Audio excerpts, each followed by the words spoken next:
Afternoon, good evening, and good morning, and welcome to The World's Gone Insane. Let's talk about it. We are very run down, we are ill, we are tired, except for Shredder. He seems well up for it. However, we're just going to crack on with the show.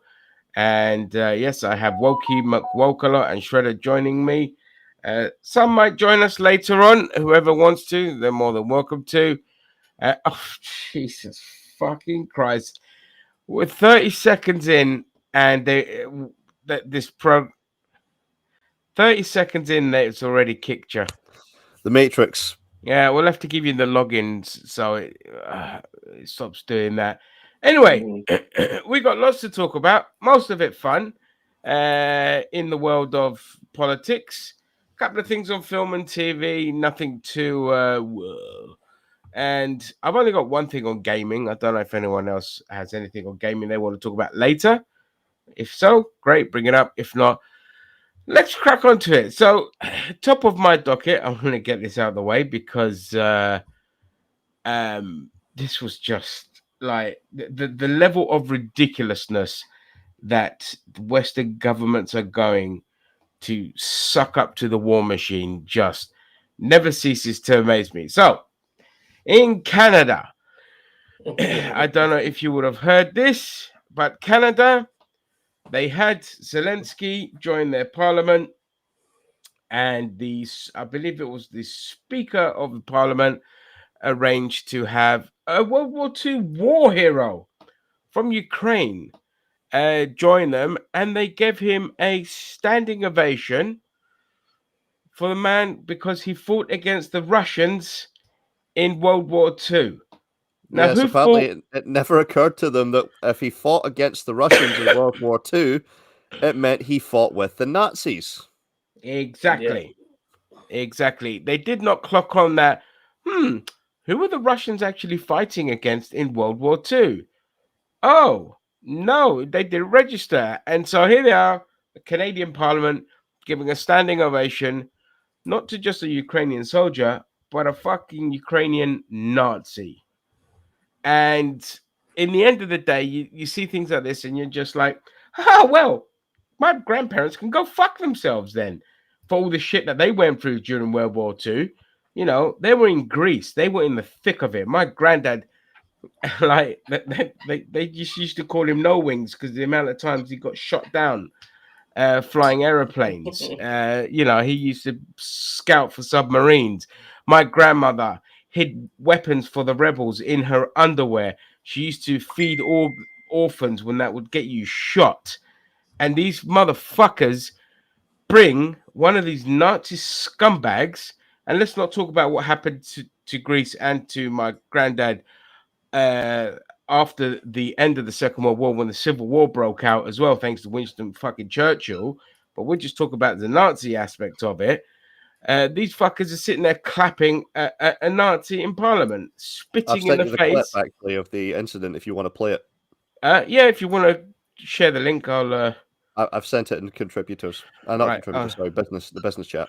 Yeah. So, Zam, what are your thoughts? It's funny, actually. Honestly, It's funny. It's I, insulting, but it is funny. it, Like, yeah. it is funny because it's a raw fuck up. I've always looked at as Canada as the America that I hoped America would one day be, but this time Canada really shut themselves in the foot with this royal absolute fuck up. And sometimes fuck ups happen. Bad ones, really bad fuck ups happen. Yeah. And You know what I this is mean? a colossal And fuck up. this is a colossal, absolute fuck up.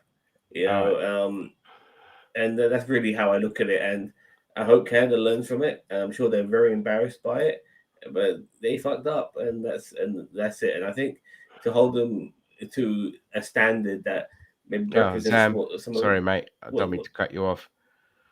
You always sit too far from your mic.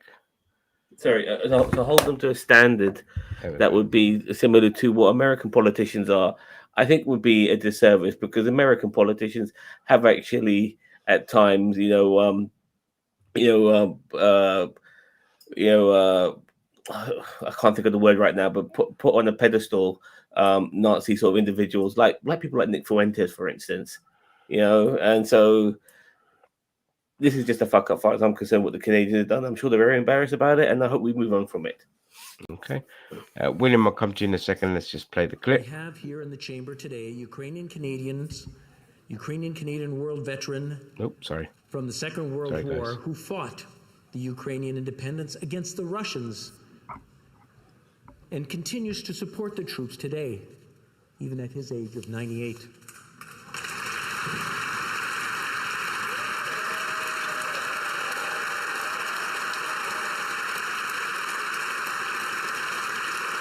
Oh, I just wish he'd have given a fucking Sieg Heil.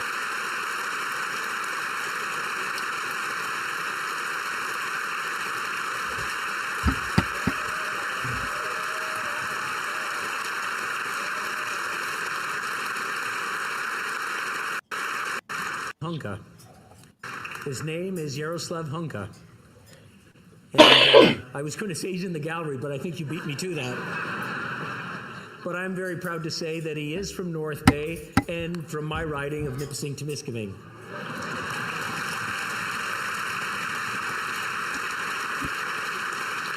He's a Ukrainian hero, a Canadian hero, and we thank him for all his service. Thank you.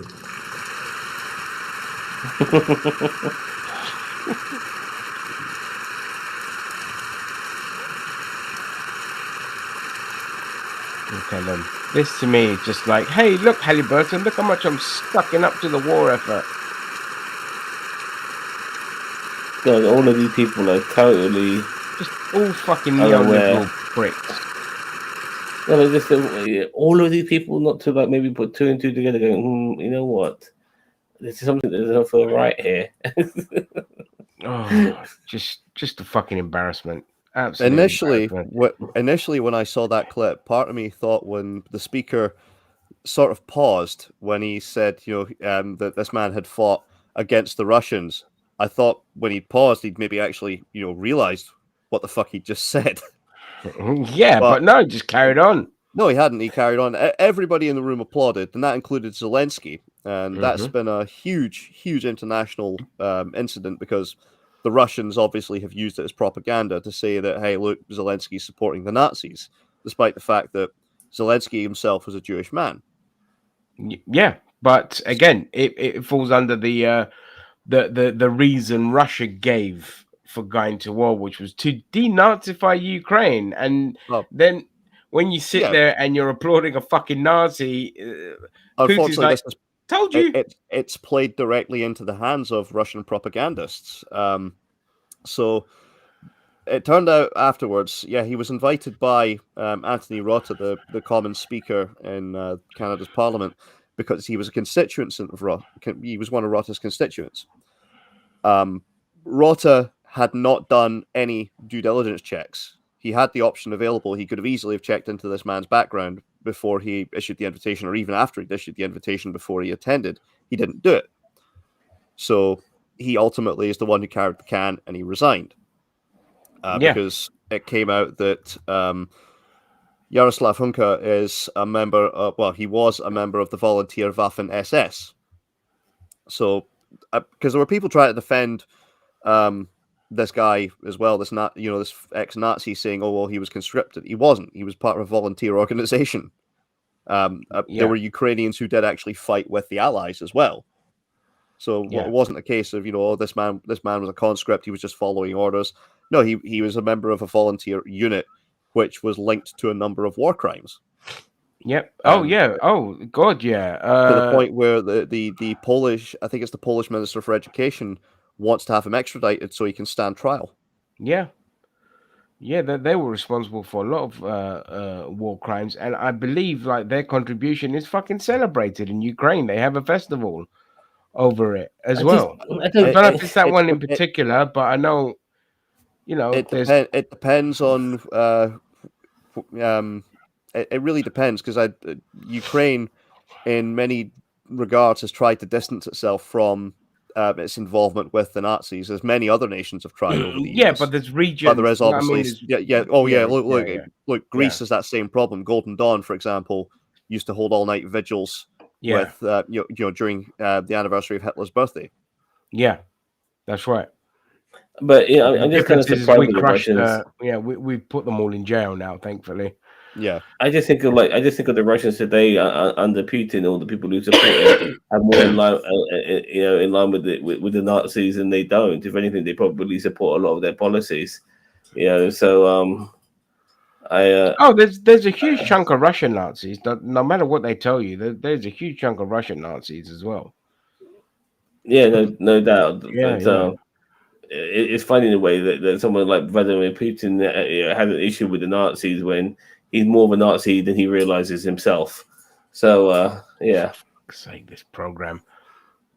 Yeah, absolutely. Let me see. I like this comment here, by the way, from Daniel Vance. Yeah, American politicians are dysfunctional, upholding sham inquisitions of Biden about all while the government is about to shut down due to inactivity. And when the government does shut down, right-wing media will blame Biden for that as well. It's just, well, yeah, I mean, they blamed Obama for all the times that the GOP caused the government shutdown under him. Yeah, well, I mean, that's what the GOP do when they're not in power. They just come in, shut down the government, try to impeach a president. That's about it. And then talk about the debt ceiling. It's just like, oh, okay, rinse, repeat, because you've got nothing else. Great. So anyway, that was Canada. Next, we move on to... Well, we could move on to more issues with Nazis when it comes to online, I suppose. Well, YouTube we could go to that one. Yeah, go to that one. That fits in perfectly with YouTube and Twitter and all of that. All yours. Take it away. Okay, so YouTube, despite the fact that they were supposed to be kicking off white nationalists from the platform, or at least that's what they said publicly a while back, have started to allow adverts from white nationalist publishing houses. Yeah. So Basement Pisser, otherwise known as The Quartering, he has recently on one of his videos... Gonna blow my nose. At least one of his videos, he has put up an advert. He's done an ad read for a publishing house called Antelope Hill Publishing.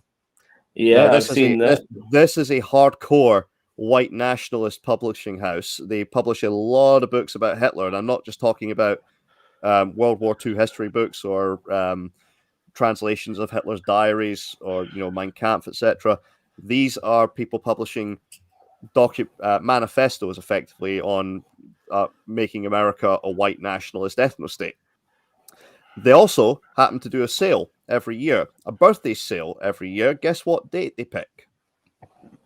Hitler's birthday? Yep, April 20th every year, Hitler's birthday.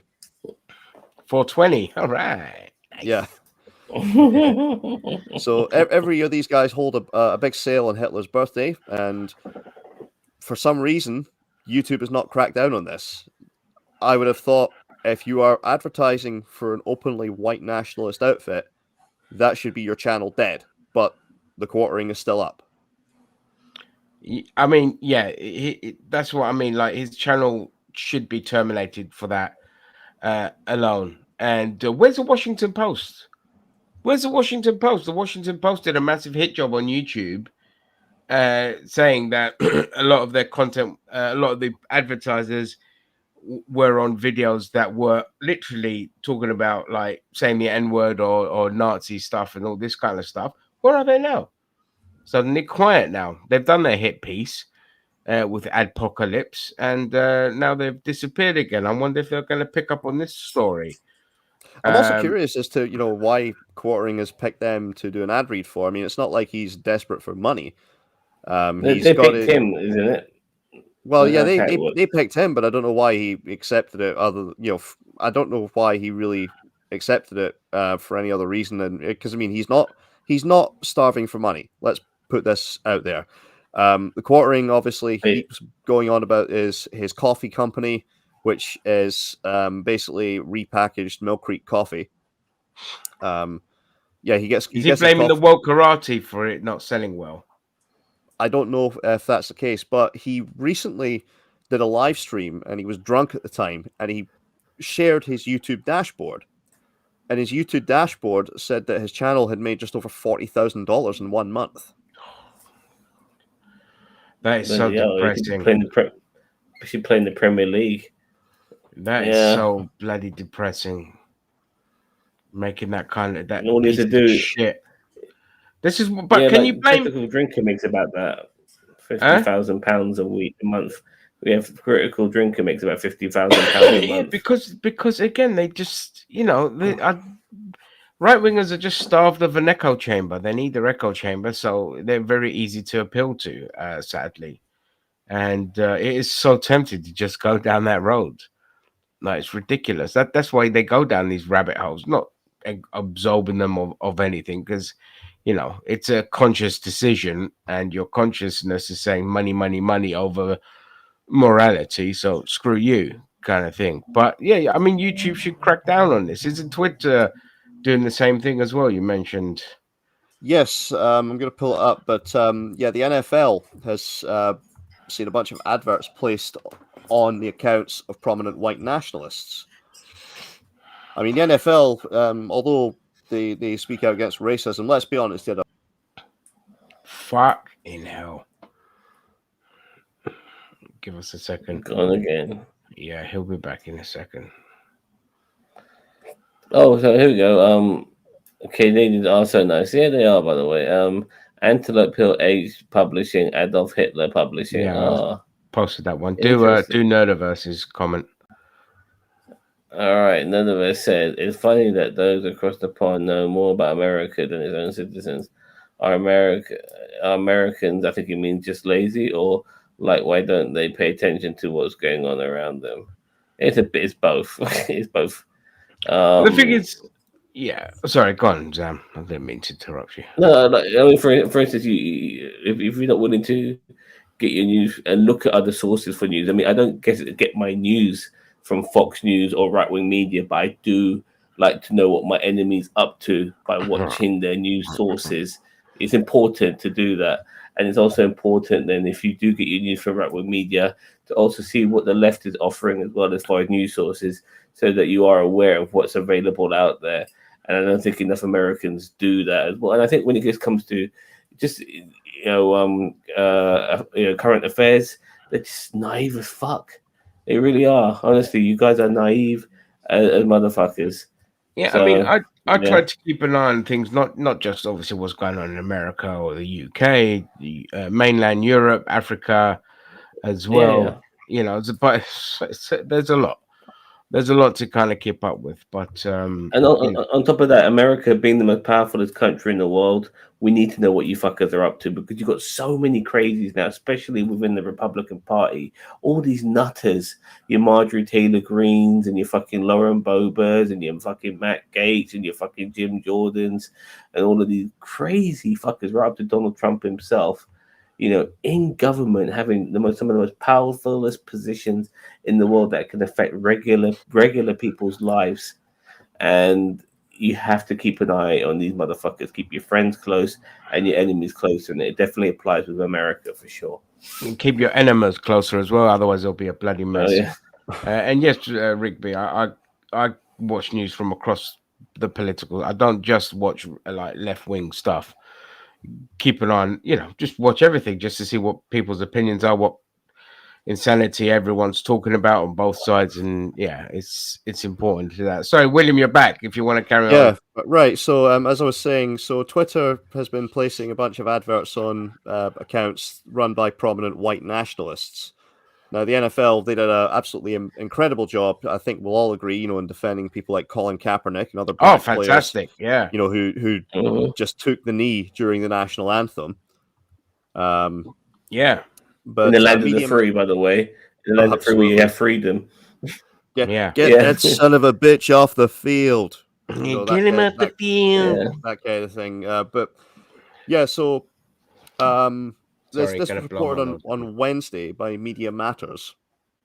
So Brian Rolapp, the NFL's chief media and business officer, wrote on Twitter last week that he had a great visit with Linda Yaccarino and the Twitter client Council. They're doing great work innovating to make the platform better for NFL fans and partners. Thanks for having me. Unfortunately, adverts promoting the NFL, where to watch games, where to buy merchandise, etc., they appeared on a bunch of accounts where people post unhinged conspiracy theories about Jews, about 9/11, and also white nationalist talking points. One of these was a guy called Stu Peters. Stu Peters had just recently called for the execution of Taylor Swift and her current boyfriend, NFL player Travis Kelce. Christ. We'll get on to Taylor Swift in a little bit, but yeah, carry on. There was an account called VDare, which attacked the NFL as anti-white, including writing, "Turn off the NFL for good, never kneel to anyone that supports the anti-white blood libel of Black Lives Matter, and diversity equals no white people. NFL celebrates with first all-black officiating crew." And again, this account was where Twitter was posting adverts for the NFL. Jesus. Stu Peters, on top of calling for Taylor Swift's execution, let's see, he's used this account to attack people for being Jewish. He's pushed white nationalism, and he endorses violence against politicians and LGBTQ people. He said on Twitter to claim that the Buffalo Bills safety Damar Hamlin, he took the jab and died suddenly, and that the Damar Hamlin who came back after his injury was a fake and an actor. Twitter placed totally normal. Twitter placed advertising for the NFL on Peters' account, which is over 424,000 followers. Jesus Christ. And just ridiculous. NFL advertising also appears in a search. Don't worry, Sam. We'll come to what you want in a minute, mate. Peters' account. Now, there was a statement yesterday. NBC's Pro Football Talk got a statement from Brian McCarthy, and he said that the NFL unequivocally denounces any form of hate speech and has absolutely no association with these individuals or any group that promotes racism. As soon as this was brought to our attention, we immediately expressed our concerns to Twitter to understand and rectify this issue. However, Media Matters reported this morning that another NFL ad appeared on Stu Peters' account. Yeah, I'm guessing this is going to trigger Elon Musk, and he's going to suddenly hate the NFL. Hello, mate. Hey, Easter Island is here. I mean, the list of who these adverts or the accounts these adverts appears on, it's a who's who of white nationalists. I mean, Baked Alaska had adverts on his account. Richard Spencer got adverts on his account. Andrew Torba got adverts on his account. I mean, to be fair, like Twitter is just all white nationalists now anyway, so they kind of have to advertise on there because that's where all the viewers are. Just like literally anytime something trends, well, they're owned by white nationalists, so yeah, exactly. Like anytime he was a beneficiary of the apartheid. Yeah, big time. You know, anytime there's a trend on Twitter, you click on the trend and you're like, oh, it's just bigots and racists upset about something again. You know, so yeah. But you would have thought this wouldn't have been a case of the NFL just writing to Twitter and saying what gives. It would be a case of the NFL just saying, okay, well, that's our business with Twitter over with. Yeah. You'd think that's what they will do, but no, they're just. And it's got to be a warning to other brands to say, hey, look, you know, any other brand that's still considering doing business with Twitter, your product may be promoted by the accounts of white nationalists. Yeah. Yeah. Absolutely. Zam, so you wanted to just this comment here from Rick Beaton, the taking the knee crap was cringe. My butt clenched so hard when I saw Keir Starmer taking the Keir Starmer aside. My issue is that whenever people are doing their freedom within America, conservatives have a fucking issue with it. Now he has the right to fucking take a knee during the national anthem because he's in the land of the free. And he's allowed to do that. So if he doesn't want to stand up for the fucking for the anthem, he's in the land of the free. He has the right to do that. Things. If a fucking trans person is being advertising beer like they're in the land of the free, they're allowed to fucking do that shit. Yet whenever these freedoms are being done, conservatives want to fucking come down on this shit every fucking time. Yeah, and nobody said it's peaceful protest. They're not disrupting the national anthem. They're not drowning it out with boos. You know, how is it any different when black civil rights leaders would bow their head and raise their fist in the air? Mm-hmm. Yeah, exactly. Sorry, but sorry. I just want to let's just stab this. This is the land of the free. They're doing Whip it out. Yeah, it's Whip freedom. it out, boy. You know what I mean? Just yeah, fucking yeah, absolutely. Okay, Gaz, did you want to say something? Yeah, I was just gonna say, well, I'm an NFL fan, so the whole Colin Kaepernick things, I just thought was stupid because like the guy was just protesting against black people being unfairly targeted by police. That's all it was about, and raising awareness. And he spoke to a Green Beret, who's also an ex-NFL player, and he said, and this guy said to him, like, well, why don't you take a knee? Because the guy would sit. And he said, why don't you take the knee? Because it basically is also celebrating the veterans and stuff like that. And he said, all right, that's a good idea. And that's what he did. So I just don't get it. And the thing is that the NFL has always been a bit funny about that sort of thing because there's, I think about 6-7 years ago where a guy at a country western concert used the flat out N-word against a, who was it? Like it was like a security guard at a concert, and the guy didn't get caught. So the NFL is kind of a little bit lax about that sort of thing, despite what they say. Yeah, I mean, they just want to protect their money at the end of the day. They don't really give a fuck. To stop dead naming, it's Twitter, mate. I'm gonna dead name. That's It's Twitter. I'm going to dead one name exception it. to the fucking rule. Damn right. I'm gonna dead name it for the rest of them. Yeah, fuck Elon Musk. Yeah. You know what I mean? Okay. Well, that's dickhead. So. Let's get that. As back. we previously mentioned, if Elon Musk can dead name trans people, we can dead name Twitter. Yes. Yeah, exactly. You know, and it's crazy in a way because people change their names all the time. But the GOP, you know, when it comes to a trans person changing their name, they have an issue with that. They're happy to call Eminem and not Marshall Mathers. You know what I mean? Yeah. But when somebody changed, the transition and they want to call themselves by their new name, they refuse to accept that. All right, fine. You might still think that person's a man and not a woman. Okay, it's stupid to think that, but fine. But if they've actually genuinely changed their name, respect that at least. Don't fucking call them by their dead name. The only other time this previously would have applied would be say Muhammad Ali, when people refused to call him that, kept calling him Cassius. People kept referring to him as Cassius Clay. Yeah. But generally nowadays only really ever applies to trans people. Oh yeah. Well, because he calls himself Yusuf Islam now, doesn't he? Yusuf Islam. Yeah. Yusuf Islam. Yeah. Exactly. So it applies to people like them, or applies to trans people, but nobody ever says, Maurice Micklewhite's performance was great in The Italian Job. They refer to him as Michael Caine. Yeah. They don't refer to John Wayne as Marion Morrison, do they? Yeah, exactly. So they're happy to accept that. But I think it depends. And Michael Keaton's real name is Michael Douglas, by the way, but he had to call himself something else because there's already a Michael Douglas around.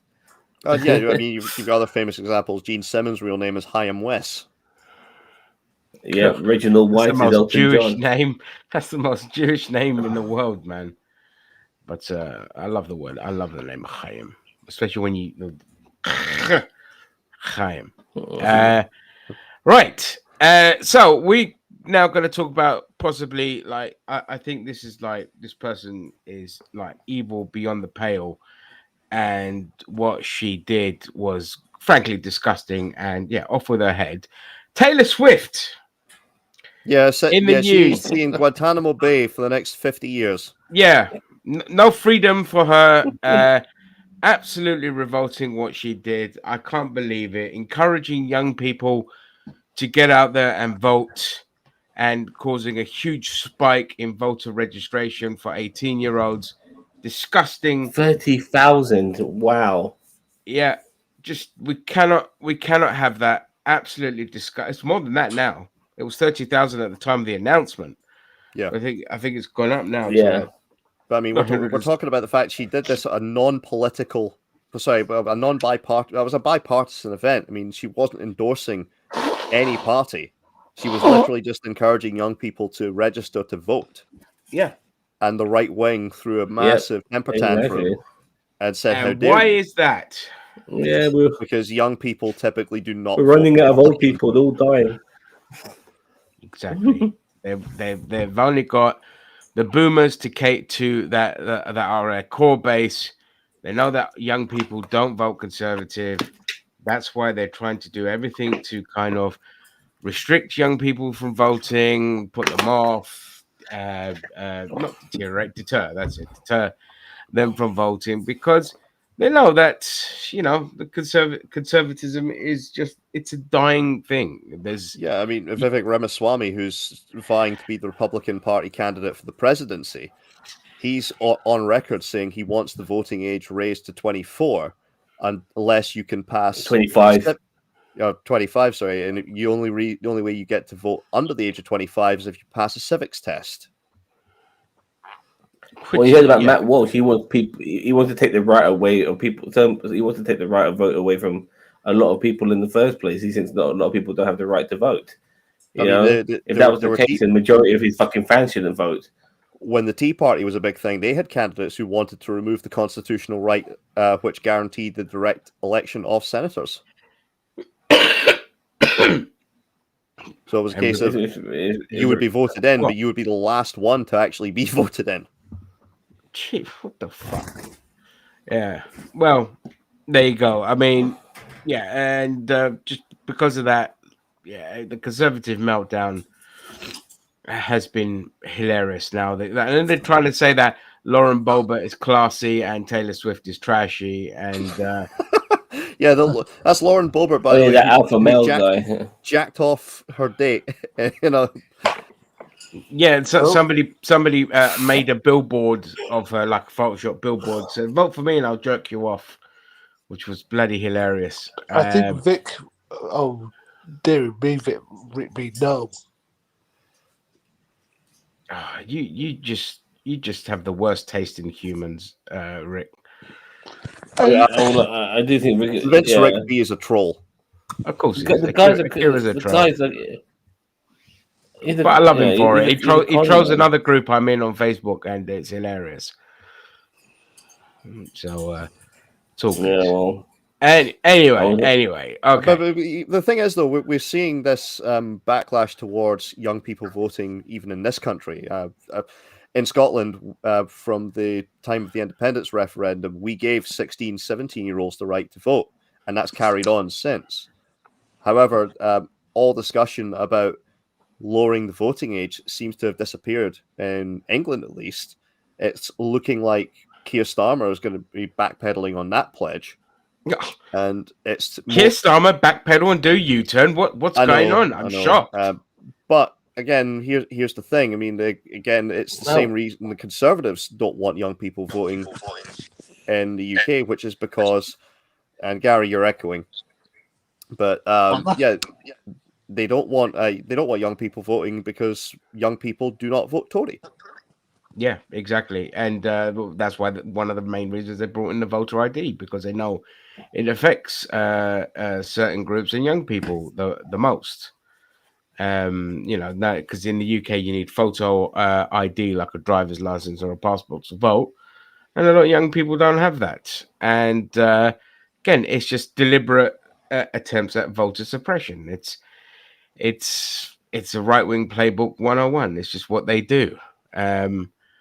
So yeah, it's pathetic, really. And the thing is, people still look at these type of people and they think, yeah, they're right. Yeah, fuck Taylor Swift. And you're like, wait, why am I angry at her for practicing in democracy?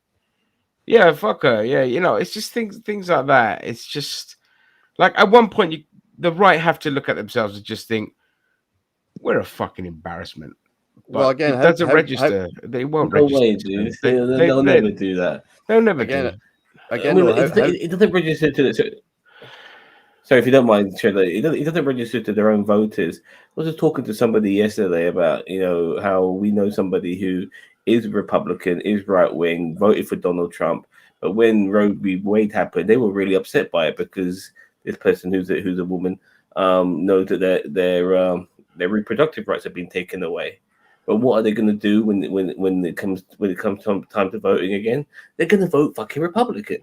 They're still going to vote for the very people who are taking away their fucking reproductive rights. It makes these people are fucking idiots. They make no fucking sense. I can't even explain why they do what they do, but they do. Yeah, I mean, yeah, you know, I mean, it's just the level of tribalism people go to is just ridiculous. And I always like say, you know, you just got to vote for what you think is going to be best for you, not just because it's a fucking Labour or it's Tory or whatever. I mean, Jesus Christ, like Ken Livingstone fucked London up so much as a mayor that I actually voted Boris Johnson in. You know what I mean? Jesus. Yeah, but it was great because all Boris did was spunk money away and was corrupt, but he got rid of the Western congestion charge and he froze council tax for 3 years. So as a Londoner, that benefited me greatly. Whereas Ken Livingstone, who ran on a pro like public transport platform and as an independent, as soon as he got in, he joined the neoliberal Labour Party. He doubled the prices of buses and trains, and our council tax shot up like £400 under Ken Livingstone. And the attack on cars made life a nightmare for us builders because I was a builder at the time after I'd graduated and went into the building game. And so sometimes you just got to look at things strategically and think, okay, the Tory twat is just not going to bother with all this kind of shit. And he's going to do things that aren't great, but they're going to benefit me personally. And so that's why everyone was just like, yeah, fuck it, we'll just vote for Boris. Bollocks to that. Get rid of Livingstone. And yeah, it was garbage, but it wasn't as bad as Livingstone. Livingstone was a terrible mayor. So, you know, it's not about tribes. It's about being a bit selfish and thinking, I want what's best for me. Well, just getting back onto the point with regard to Taylor Swift, how fucked is it that, again, she caused so much outrage that an account that with 424,000 followers could literally call for her publicly to be executed because she encouraged people to go and vote. And that account isn't taken down. It's not been reported to the federal authorities, at least not that we're aware of. No, that's it's absolutely crazy that will happen. People say something like that. Yeah, no repercussions. People are happy to just call somebody to be executed for exercising democracy. Like the logic there is just, you know, we're at the point of dumbfoundment now. It's just like, what in the fuck is wrong with these people? You know, but the good thing is they fucked with the wrong person because her fan base absolutely ripped. Oh, they have been pushing back. You do not fuck with the Swifties. You don't fuck with the Swifties. You don't fuck with the bees, which is Beyonce. I never knew how powerful they could be, man. Jesus. Oh my god! If they want, they will fuck you up. Like they will fuck you up. Like her fan base is, at least when we say fuck you up, let's be clear. They will ratio your account into oblivion. Yeah. Yep. But they'll harass and they'll bully you just as much as like these right wingers will. Don't think they won't. They're crazy. A lot of fan bases are. I mean, Jesus Christ! Like a good example is in the early days of YouTube, YouTube / and MySpace days and all of this kind of shit. A friend of ours wanted to do, reaction video. Okay, so we do a reaction video, and it's just a camera going up a nose that's been ravaged by cocaine. But he wanted us doing it whilst also listening to his favorite K-pop band back then. And because our reaction is of disgust, Koreans thought that we were disgusted by the music. So we went viral in Korea. We ended up on fucking Korean news thinking that we were attacking Korean music or K-pop music. And we're like, no, we were just looking at a video while we explained it to them, but we were on forums. Like it just went ballistic. We were just getting attacked, apart from one of my friends who a lot of the Korean girls really fucking liked him. But the rest of us were getting absolutely torn to shreds.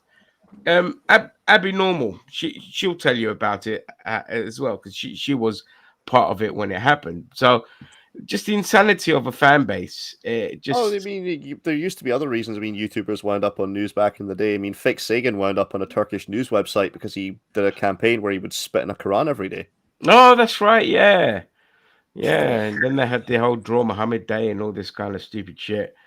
And Fake Sagan, yeah, I remember. Fucking hell. Now there's a blast from the past.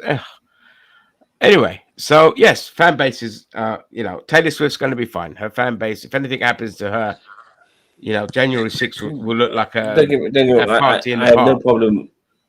I have no problem with them spitting in the Quran, but if I guess this person's a Christian, this fake Sagan guy. No, He's fake not an Sagan was atheist, an is he? atheist. No, he was an atheist. Oh, fair enough. Fair but enough. He was Christian part now. of he was was part like- of a rabid. Basically, there was a massive pushback A new from the atheism? YouTube atheist community against Islam. He Back in the was day. he was a friend of the Amazing Atheist. Yeah, he was a friend of the Amazing Atheist. Yeah, he was a shot friend of Brett himself in the Keane. hand or something during a live stream. Oh, the gate is a Galen. No, I don't think he That guy. shot Friend himself. of Galen's. Yeah, a friend of Galen's. I don't think he shot Okay. himself in the hand, but I know think during he like cut himself an himself. e-begging live stream, he actually did put a gun up to his own head. Yeah, he did. Yeah, So I saw them with. basically- I saw him with the gun around. What dickhead! Yeah. Yes, so basically what happened was that he, during that same live stream, he cut himself in the hand and kind of was like losing blood and kind of That losing was it. life. Yeah. Yeah, Yeah, Blog TV shut down the show at that point. Yeah. Yeah, so that was the end of fake Sagan's career, so to speak. There was no recovering after that because he just but he's got now exposed for the he's twat now that he Christian was. apparently. He's now Huh? Christian apparently. He's now Christian apparently.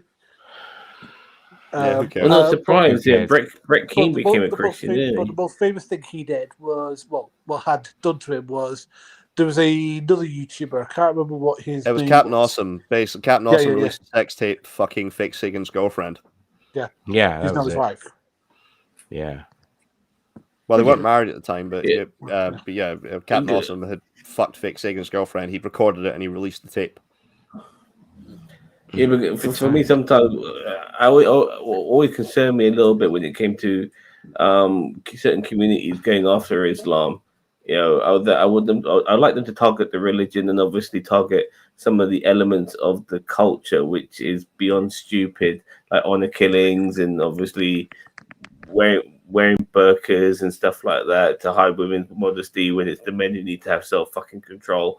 All of these fucking things, but then I don't want it to cross that line when you're just basically targeting people for being brown, you know, and that always worried me because sometimes it did cross that fucking line, and people like Pat Condell was doing that shit and stuff like that. Oh yeah, Pat Condell Yeah, I was mean- basically putting out BNP talking Yeah. points.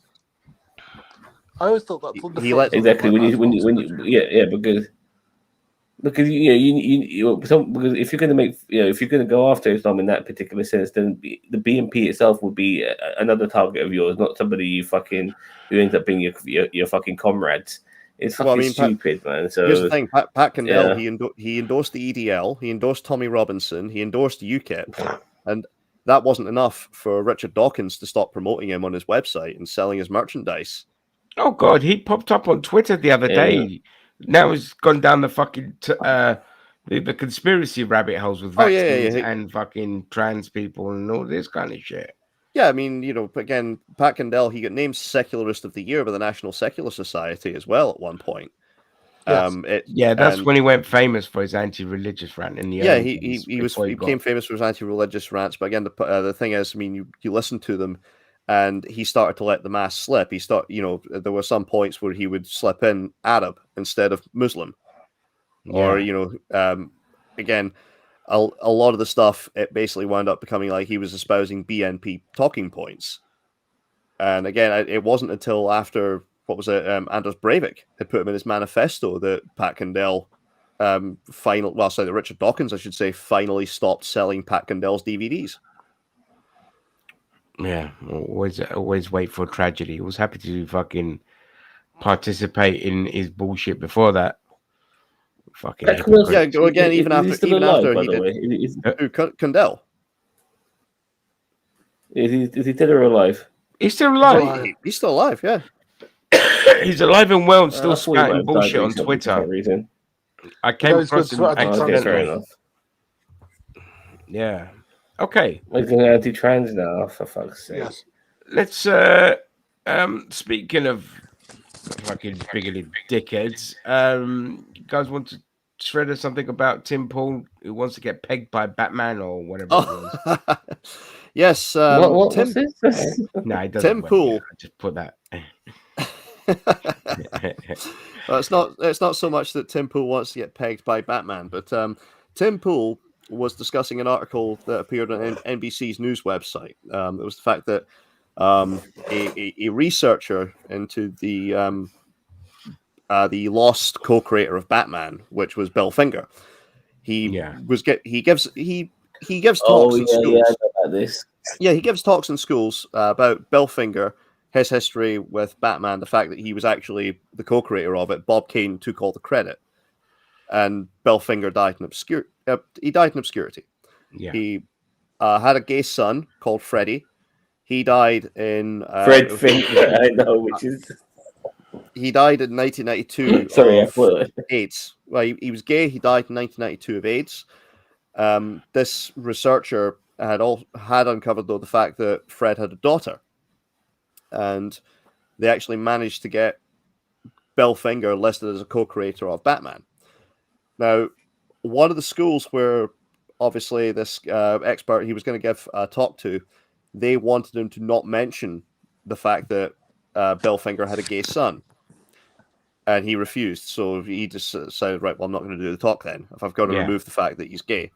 Tim Pool decided to go on a rant, and he basically, to put it as shortly as possible, he effectively moved it from, yeah, well, this guy, wants to say gay, to then like how old gay people want to teach gay sex to kids, and then on to pedophilia. I'll put the video in the contributors chat. If you want to pull it up, Panny, we can do a reaction to it.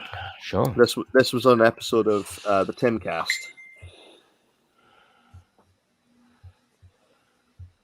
But it's worth being seen to be believed. Oh my God, it's fucked up. I mean, Tim Pool supposedly this milquetoast fence sitter, but he's basically pushing homophobia again on YouTube, and again, YouTube is doing nothing about it. But he's linking the idea of people need to stop calling him a liberal or a fence sitter. He's not a fence sitter. Nobody calls him that apart from himself. Yeah. Nobody calls Tim Pool a fence sitter other than Tim Pool. But the fact is, again, this was blatant homophobia. Because he wants public health care. Yeah, because this was blatant homophobia, and YouTube did absolutely nothing. So if you want to play it, media Penny, frames it. But when you actually read the story, you're like, oh, it's a little bit different. But we can frame things too. I like to play that game. Can I play that game with all of you guys? All right, let's play that game. Here's the story from NBC News. A Batman researcher said gay in a talk to students. When asked to censor himself, he quit. Oh, I can't believe it. Is that really what happened? No. The real story, in all honesty, is that is what happened. A guy was trying to explain. He wanted to give a presentation to students on a co-creator of Batman. He wanted to include in the story that the co-creator's son was homosexual. They said, yeah, please don't do that. And he was like, I'm going to, or I'm not going to do the speech. And they're like, okay, then don't do it. And he's like, okay. And that's the story. Well, again, you need to say gay. Pause it. They were saying, just don't. Yep.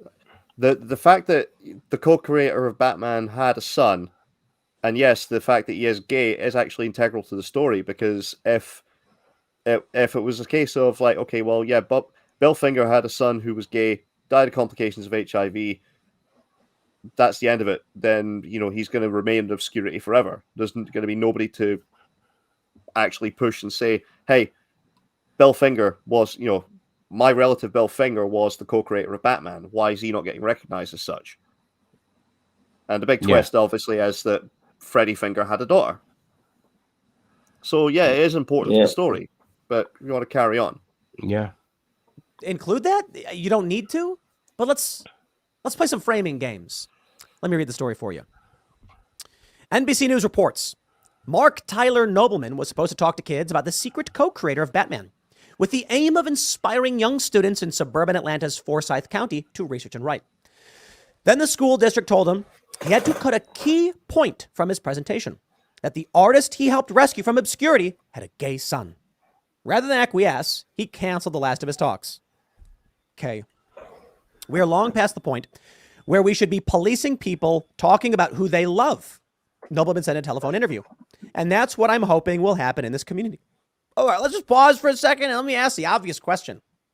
All right, so if I'm talking about a guy, Dick Cheney, let's talk about Dick Cheney, everybody. Dick Cheney was the vice president of the United States under the George W. Bush administration. He was deeply involved in the wars in Iraq and Afghanistan, these invasions, and he was heavily criticized by Democrats in the United States. For what purpose would I include that his daughter is a lesbian? Serious question, guys. For what purpose? Pause. For what reason would you include the fact that Dick Cheney's daughter is a lesbian? Well, nothing when it comes to Iraq and Afghanistan.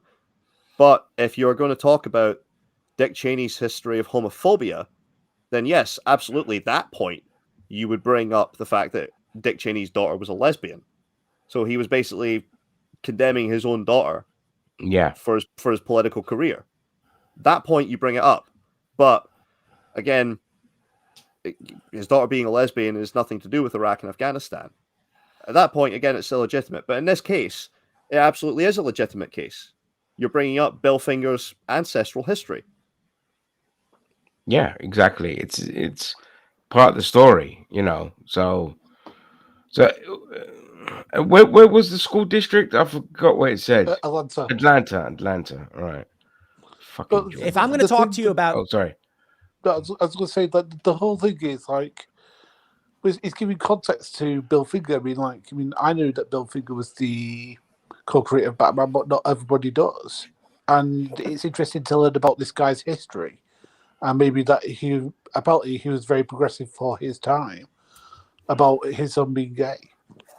That's going to be interesting for people to hear. Yeah, I mean, you know, another comparison would be, what if they had to talk about the history and the creator of Wonder Woman? And if you look at the history if you look at the creator of Wonder Woman, you know, he had a huge bondage fetish. He was also polyamorous. And he was polyamorous. And when somebody caught him and his wife being polyamorous with somebody else, they destroyed his career. When they found out about what it was, they destroyed his career.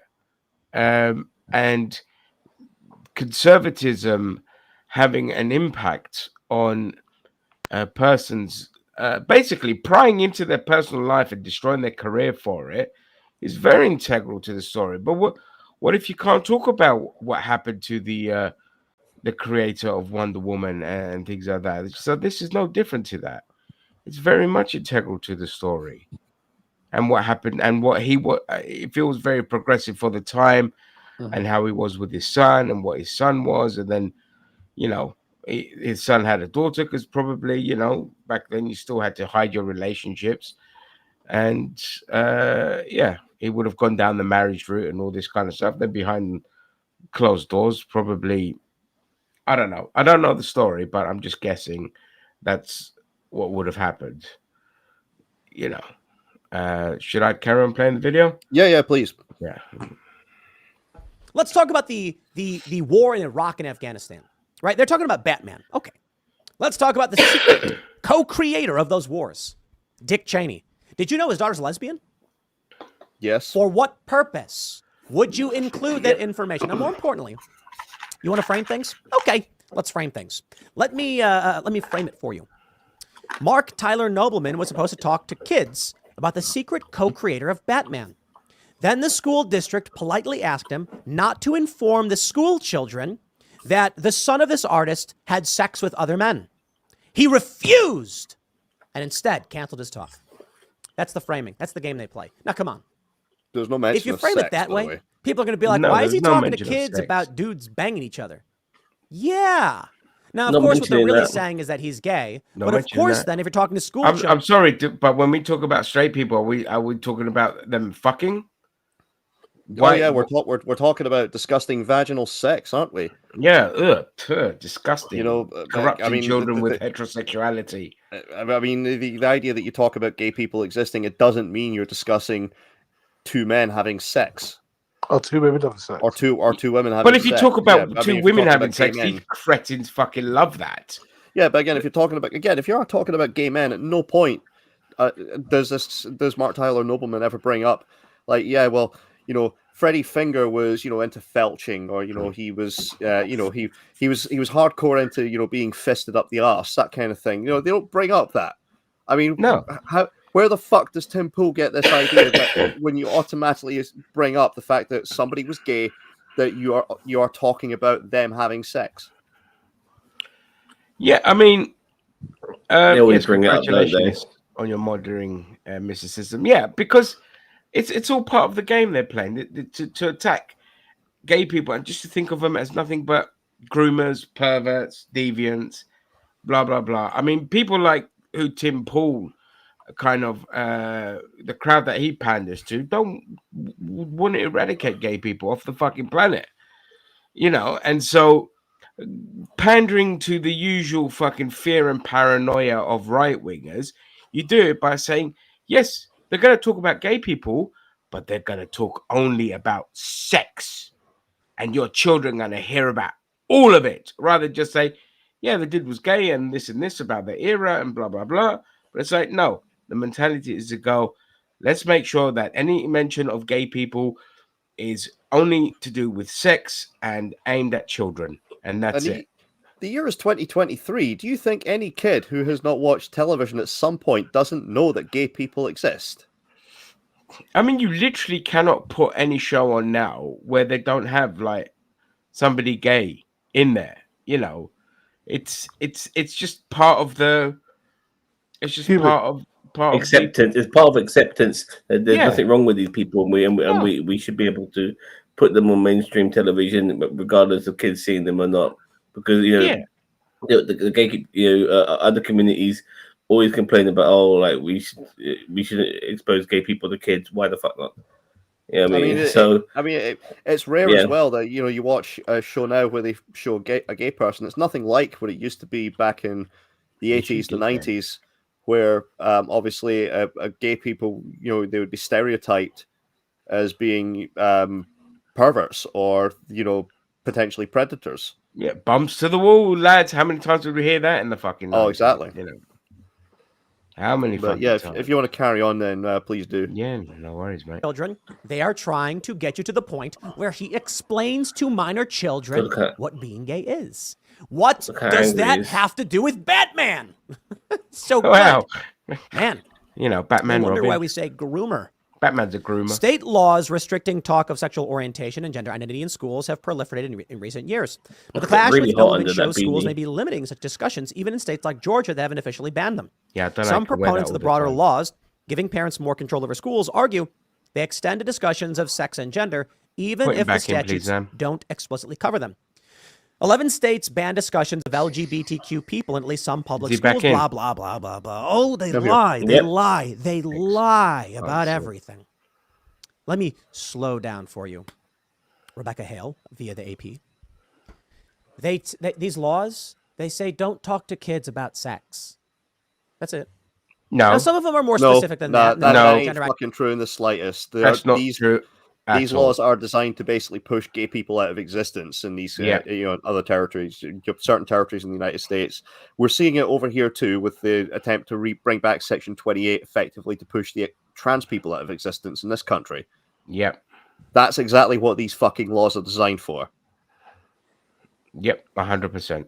And ghouls like Tim Pool frame it as like, oh, this is designed to protect children. We don't want children learning about gay sex. Fuck you, Tim. But that's just again. Fuck you. That's what I mean. That's the fear mongering. It's not about talking about just gay people and what they are about. It's straight to the sex thing. And again, it just preys off of the fears of conservatives because they want to talk about it. They love talking about it. No, but look, when it comes to like gay issues, people like ourselves, what we're doing now is we're doing the rebuttal. They're the ones who always bring it up first. They always bring up. They love talking about it. You know what I mean? They love talking about fucking bum holes and scissoring and shit. They just can't get enough of it. And then with all the people like us who have to fucking do the rebuttals because we don't give a shit about this sort of stuff. We don't have an issue with gay people like the way they do. Yeah, I mean, every complaint is a confession, really. So, all right, on with the video. Included. But the general concept behind this is if you were an adult, you should not be going to minor school children and explaining to them fetishes and kink and sexual activities. But they're not. Yeah. They're not. You fucking twat. At what point does Mark Tyler Nobleman stop the conversation and say, well, Bill Finger had a son who was gay. Fred Finger was into a lot of things. He was into felching.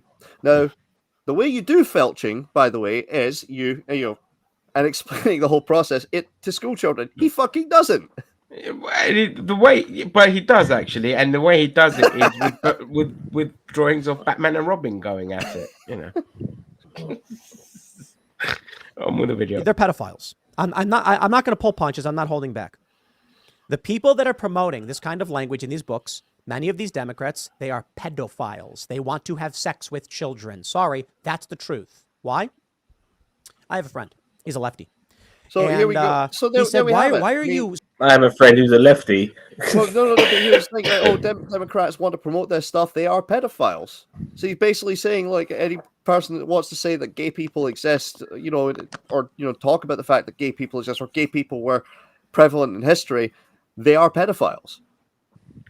Yeah. Because they're trying to teach, obviously teach kids about gay sex, which they're not. They're not. And what about people that would teach about straight sex? Are they not pedophiles? Oh, no. I mean, you know, especially teenage boys. I mean, the teenage boys, they're just dream makers. Yeah, that's it. Zam. I also want to quickly add is that the pedophile accusations against people, Andrew Tate, Russell Brand, Donald Trump, you know, people he admires and he supports, and he is constantly squashing that shit down. And these motherfuckers have been on trial and I've gone to court for shit like this, or yet to go to court for shit like this. And these, you know, they've been accused of these actual things. Nope, as far as he's concerned, they're not. They're not nonsense. But you know, everyone else is who happens to be on the only gays and lefties can be pedos. Yeah, gays and lefties are allowed. Fucking ridiculous. Yeah, I mean, Tim Pool accused Emma Vigeland of being a paedophile after, you know, she curb-stomped him in a debate. After she turned down his invite to eat Chinese food and play whatever it was, cards or whatever. Fucking pathetic human being. Shall I play on with the video? Yeah, you can do, but again, one more thing regarding that beanie. Like, I have short hair. Yeah, I'm not balding or anything, but my hair is pretty short. I wear a beanie now and again, and I just don't get it. Like, I have to take that thing off if it's a warm fucking day. I just cannot fathom how this guy is capable of wearing that fucking thing all the time, regardless of having no fucking hair under his head. It's quite remarkable, honestly. I cannot, like, I can only wear a beanie. Look how thick it is. I can only wear those when I'm outside and it's cold. Once I'm indoors, I can't. I get prickly heat. I don't know how people can fucking wear those all the time. Before I got cut off, I was about to say the reason Tim Pool wears that is because he's a balding man ashamed of the fact that he has a comb over. Yeah, I don't get it. Yeah, gives a shit. Like I can't speak for anyone else, but as soon as I saw a bald patch, I was just like, woohoo! Save money on fucking haircuts, buzz cut, happy days. Fucking me too. I buzz cut all the time. Yeah, don't give a shit about zero. I'm not here to impress you. I'm here to just carry on with life. Right, rock and roll. Supporting these don't say gay bills, blah blah blah. And I love whenever I say this stuff, I get these leftists like, Tim doesn't have any leftist friends, he's lying. Oh, shut up. So stupid. No, as if nobody knows another person. No, Tim, we're not saying you don't have any leftist friends. We're saying you don't have friends, full stop. Exactly. Person of different political persuasions. But he was like, why are you supporting it? And I was like, dude, adults shouldn't be going to kids and explaining butt plugs. And their response was, it's just sex ed. But that's where their mentality goes. Look where they go. I mean, is he during when he's doing these talks to kids? I mean, does he actually end it? You know, because like you know how like stand-up comedians at the end of their set sometimes will offer the audience a chance to buy comedy albums or buy a book or buy a T-shirt. You know, does he end all these talks to the kids about Batman by saying, "Hey kids, I got some Batman and Robin themed butt plugs for sale if you want to buy them." It's at the end of every talk, yeah. At the end of every talk. That's the only reason he does his talk, so I can sell his butt plug. Ah. Yeah. Did you know that? Tim Pool might be onto something there. He's onto something, and your ignorance is showing, Shredder, quite frankly. Right. I've got it all wrong. Yes, you have, sir. Disgusting idea that showing kink and fetish porn stuff to children is sex ed is a lie. Here's the truth. sex ed? What is it supposed to be? All right, kids, your Education parents about have signed sex. the permission slips. They're accepting of you to come into this age-appropriate discussion for you as you enter puberty. Your bodies start changing. There you go. Sex ed. I had sex ed when I was a kid. I was, There you go. how old would I have been here? I think I was 10. 10 years old when they did sex ed. 10. Ooh. Parents had to sign a permission slip. It was a Catholic school. And what they did was the boys were brought into a room and they explained. And the fucking priest really showed them sex ed. Oh yeah, You're he's changing saying bodies. like how great it was, being shown sex ed at a fucking Catholic school. I mean, a Catholic school, they Oh, would obviously God. taught obviously that condoms are forbidden because that was Catholic Church doctrine for many years. Yep. So would he have ever been shown the lesson about putting a condom onto a banana? Now it's probably more like, hey, listen, when a man in a cape touches you there, you don't tell anyone because it's your secret gateway to heaven or some stupid shit like that. And again, Yeah. Catholic sex education is I'd large. go there. Catholic school sex education was largely teaching about abstinence until you have married, until you get married. Yeah. Virgin Mary enthusiasts. Yeah. Don't bang until you get married. That was that's the Catholic version of, and only do the sex for procreation and nothing else. Yeah, you must never ever have sex for pleasure or even masturbation. I think was forbidden, wasn't it? Yeah, masturbation forbidden. Every sperm is sacred. That's where the song came from. Whereas in the Greek Orthodox Church, what they used to teach you was, give us money, show up to church. We don't give a fuck what you do. If you want to blow the back doors of some goat in the mountains, do whatever. Just give us money and shut up about it. That's it. That was sex ed in the Greek Orthodox Church. Bodies. I'm pretty sure like that was the Catholic Church in general. Then the boys left and the girls came in and they explained, you're changing bodies and reproduction. At no point in the discussion did any of them talk about proper methods for stimulation. That's not sex ed. That's kink. That's their That's talking the Catholic about? version. Yeah, again, that's the Catholic version of sex education. That's not the fucking normal, Tim. Yeah. But the thing is that all this guy's talking about during this talk is the fact that Belford's gay, his son's gay. That's it. He wasn't talking about sex positions he liked or something. Yeah, he went on some. Yeah, No, but Mate, the again, guy's gone off on a tangent. he's gone off on a tangent that is making me think that this is just one of his own. He's just spilling his fetishes out on out on the thing for everyone to hear. If he likes, he likes. But Yeah, you were, Ben. He was born in the right era. Wank away, And mate. by the way, Ben. Ben's a fucking just with this comment here. He is a rebel, without a doubt. All right. Absolutely. All right. On with the video. Let's see how many more times he talks about gay sex and butt plugs. Something else. What these pedophiles are starting to do is they're trying to conflate sexual gratification with sexual reproduction and then use that as justification under sex ed to start grooming children because they're sickos. You see, here's how it begins. First, a man and a woman, they certainly enjoy each other's company in the biblical sense, if you know what I mean. But the knowledge for which we convey to children in schools when it comes to sex ed is the process of reproduction, so the kids can learn where do babies come from. Born again.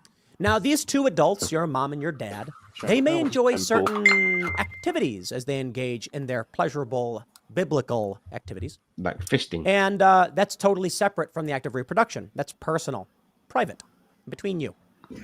Here's what happens then. We enter the conversation around gay marriage, and they say what two people do in the privacy of their own homes are their own business. Sure, sort of. That doesn't pertain to like doing heroin or meth, right? What two adults do in the privacy of their own home is their own business.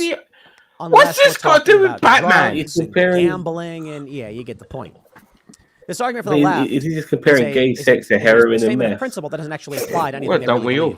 Because poker would be legalized well before gay marriage if the idea was you can do what you want in the privacy of your own home. In the land of the free? No. It's not going to be love. And you know what? I'm for gay marriage from a legal perspective from a religious perspective, I can certainly understand what Christians are saying. No, this is an Abrahamic institution of our religion, and you can't do it. You can't do it in a church. Like I understand all those arguments, but I do believe legal rights to people is good and acceptable for a variety of reasons, which I won't elaborate on now. I will just move on to the other point. Because two adult men cannot reproduce, they can't. Oh, holy shit! Hang on, pause. The sex these men. Two adult men cannot reproduce. Holy fucking shit, Tim! What a revelation that is. You know who else can't reproduce? Two adult women. The fact is, again, look, and hey, do you know who else who can't produce? Some heterosexual couples, either low sperm count or the woman is sterile. Sex does not have to be for fucking procreation, Tim. Now, Tim Pool, by the way, is 37 years old. And he's talking about his experience from sex education when he was 10. So this is over 25 fucking years ago. And he's still got hang-ups. Does he have any children? Tim Pool? He doesn't have any children. No, he doesn't. Can't get late in his life, by the way. I mean, but he's not married. And he's you can tell because his left hand. I mean, he's put a video out where he complained. Well, he was doing an interview and he complained, about the fact that he wasn't able to have a relationship. And he's like, well, it's not on me. It's not my fault. Yeah, it was people like him and Carl fucking Davis that they fucking... People find Tim Pool fucking ghoulish. I mean, this is the same Tim Pool, by the way, who, when that 10-year-old girl got raped and had to cross state lines for an abortion, he was saying he thought it was a hoax because there was no rape kit used. As if a 10-year-old could fucking consent. And here he is going off about how, you talk about the existence of gay people. Next thing you know, it's talking about gay sex and it's pedophilia. Yeah, I mean, what about the fucking child brides that is rampant in America? I bet he's okay with that. Fucking idiot. And have is purely gratification. And if you're going to include their activities, you have to explain to children why. Now, you can explain to kids basic sex ed and say the reason mommies and daddies engage in these practices is to make babies. No. And then they say, but what about LGBTQ couples? They don't engage in this practice for making babies. Now you're going to have to explain to kids that, no, you don't. Sorry, no, you don't. The reason they do this is because these people live in a different world from everyone else. Now, they're staunch Christians. Seamus talks about this, that the purpose of sex is reproduction and you get married and do all that stuff. I'm more liberal than that. I get it. People like to feel good. That's why they eat giant chocolate cheesecakes, even though it's not really nourishing you. It's hurting you, but it tastes good.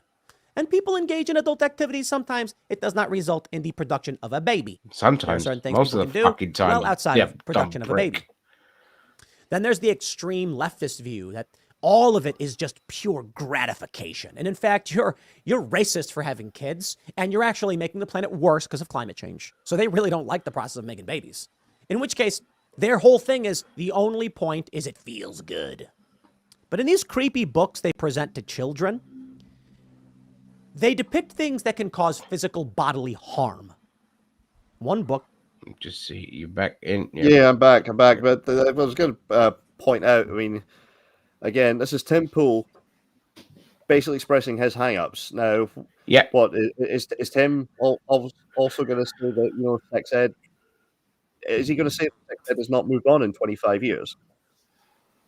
Sex ed, they talk about a whole variety of different things now than since I was at school. Yeah, I mean, back then they didn't even talk about consent. Exactly. Now they talk about consent and personal boundaries. I recently found out through my nephews, one of my nephews actually, what the sex education curriculum was like. And I'm actually very, very supportive of the fact that they have adapted and they are now talking about consent a hell of a lot more. They're talking a lot more about STDs. They're talking a lot more about preventing teenage pregnancy. This kind of thing, it evolves and moves on. Well, yeah, I remember under Blair's government, they really pushed like sex education because of we had the highest teenage pregnancy rates, and because of the sex education that they pushed, it plummeted. We went from number 1 to like I think 13th in Europe or something like that. Like it had a really, really, really positive effect. And it's a hell of a lot better in the fact that they've actually got people who specialize in the subject now. It's Yeah. not a case of back in the day when I was at school, at least, it was a talk from, it might have been a science teacher, it might have been a gym teacher, it might have just been who, it would have been whoever was just assigned to it. It was a And it video could for For me. us, it was a home economics teacher who was also my tutor. Exactly, or Which- it could be a religious education teacher, and again, it could be somebody who had hang-ups about sexual intercourse. Yeah. Somebody who had little to no experience, and then they were expected to guide an entire generation of students into, what what sexual intercourse is about, and what the pitfalls are, what you need to know about it. Yeah, and there is an importance of having the professionals in there, because like in my school, over half the girls in my year were pregnant by 16. Yeah.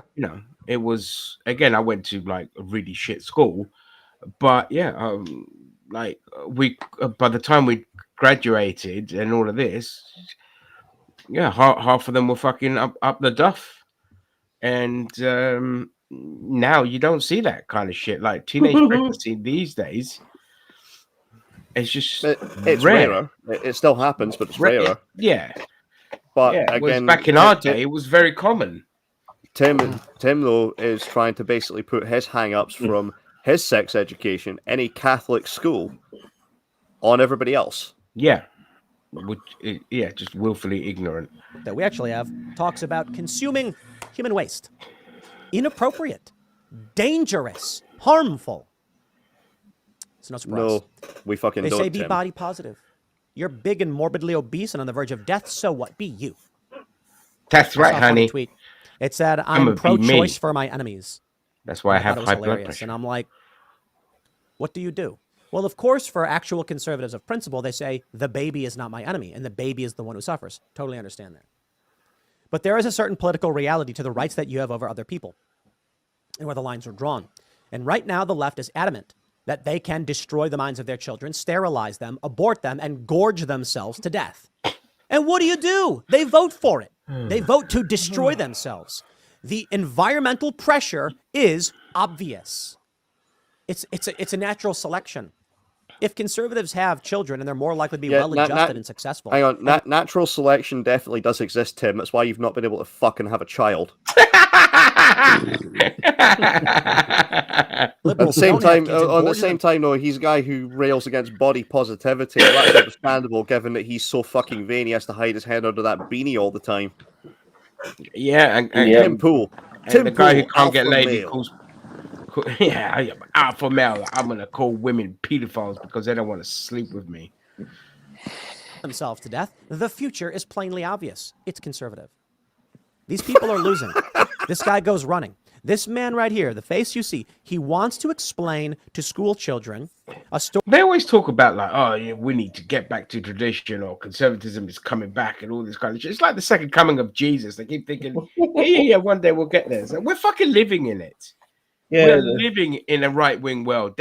All the chaos personified in this world is because of right-wingers. It ain't us fucking doing it.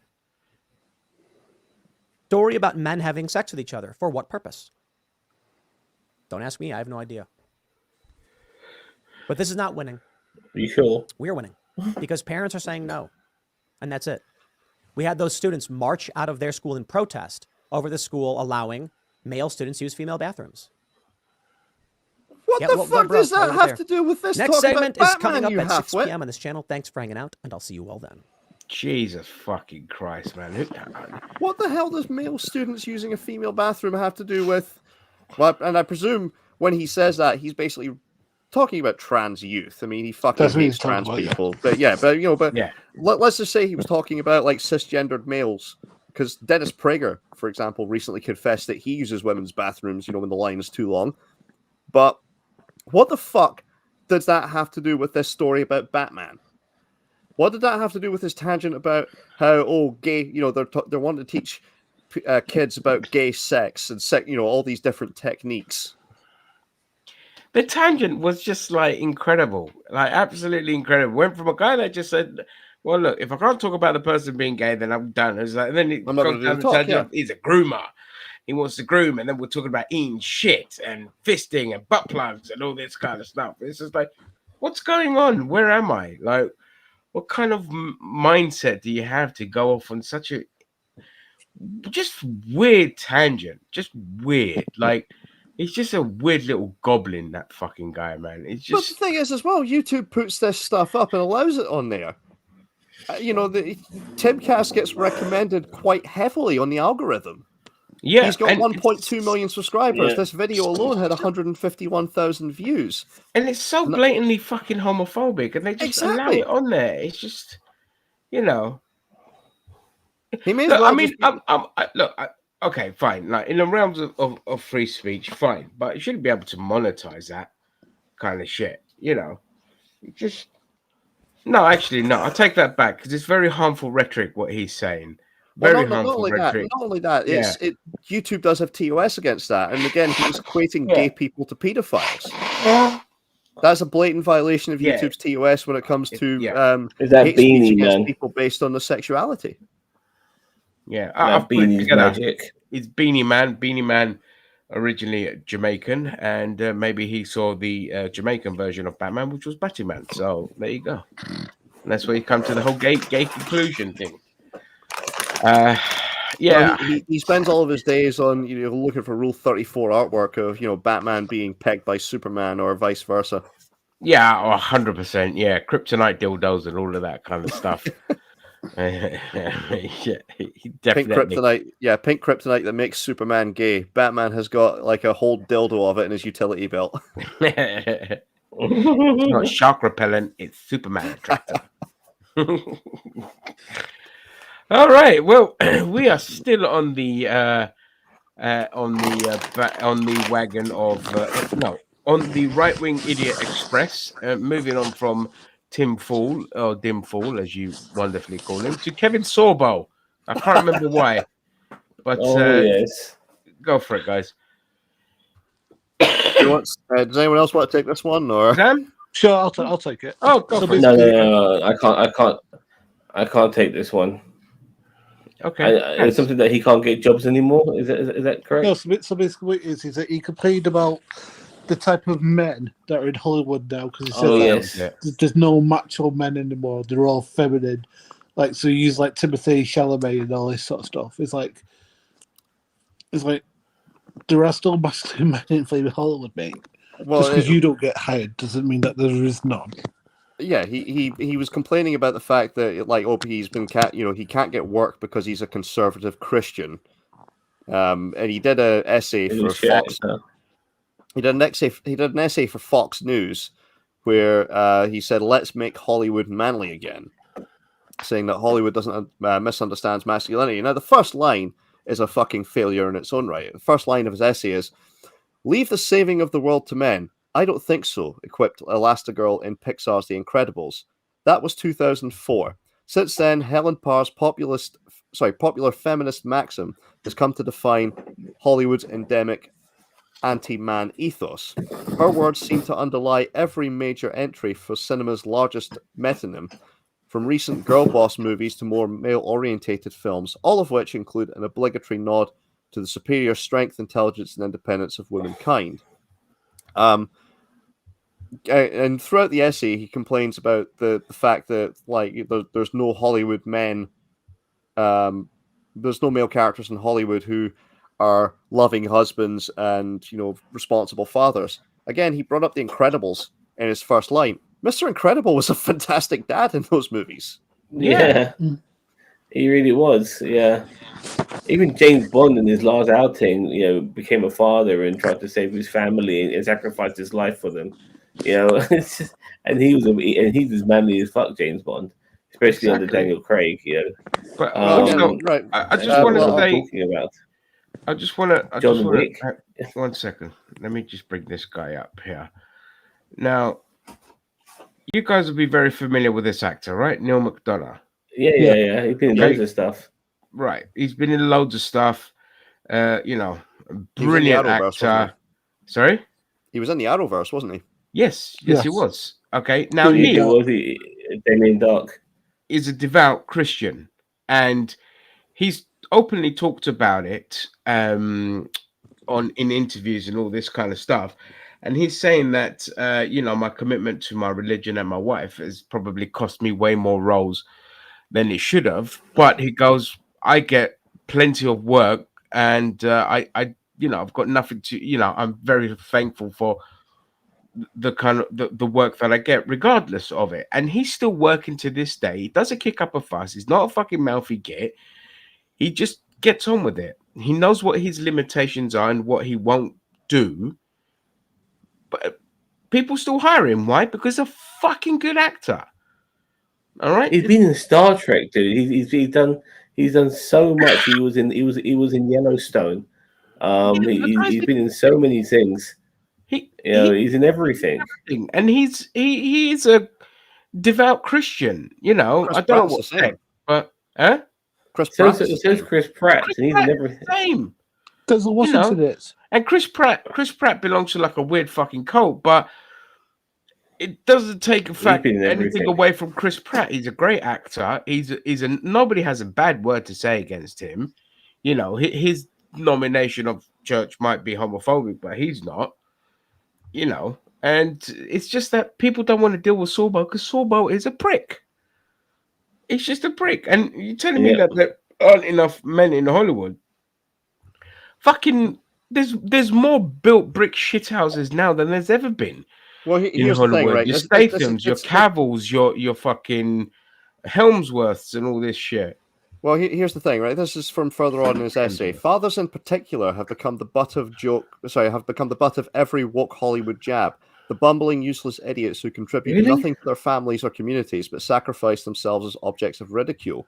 I don't know what Hollywood productions he's watching. I mean, the only one I could even think of that would be up in that category would maybe be Peter Griffin from Family Guy.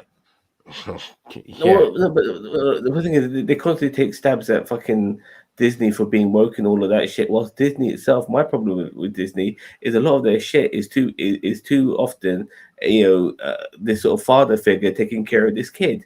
That's happened quite a lot in Disney. With the Mandalorian and fucking Obi-Wan, and I think there's something else that will probably spring to mind if I can fucking easily remember it. They've done that often.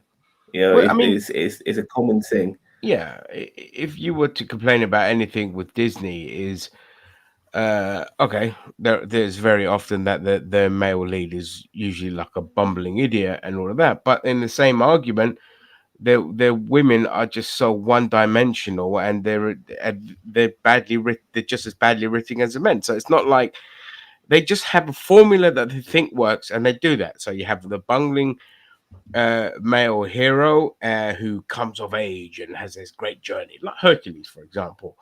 But with the women, it's just like one-dimensional character throughout. And so you're not going to see them complain about that. They're going to complain about, actually they'll complain about everything. So I don't know what I'm talking about. But what I'm saying is Disney's not a good measuring tool for anything, because they copy and paste in everything that they do. You've got to look at other things. I'm just saying though, like regarding like this thing of father figures, Disney have done that, with the Mandalorian and with Obi-Wan. They've done that with the particular shows. These sort of father figure things have been done in the past. The Lone Wolf, which has also been done within Samurai. It's not uncommon. Last of Us as well recently. That also portrayed it. These guys have no idea what the fuck they're talking about.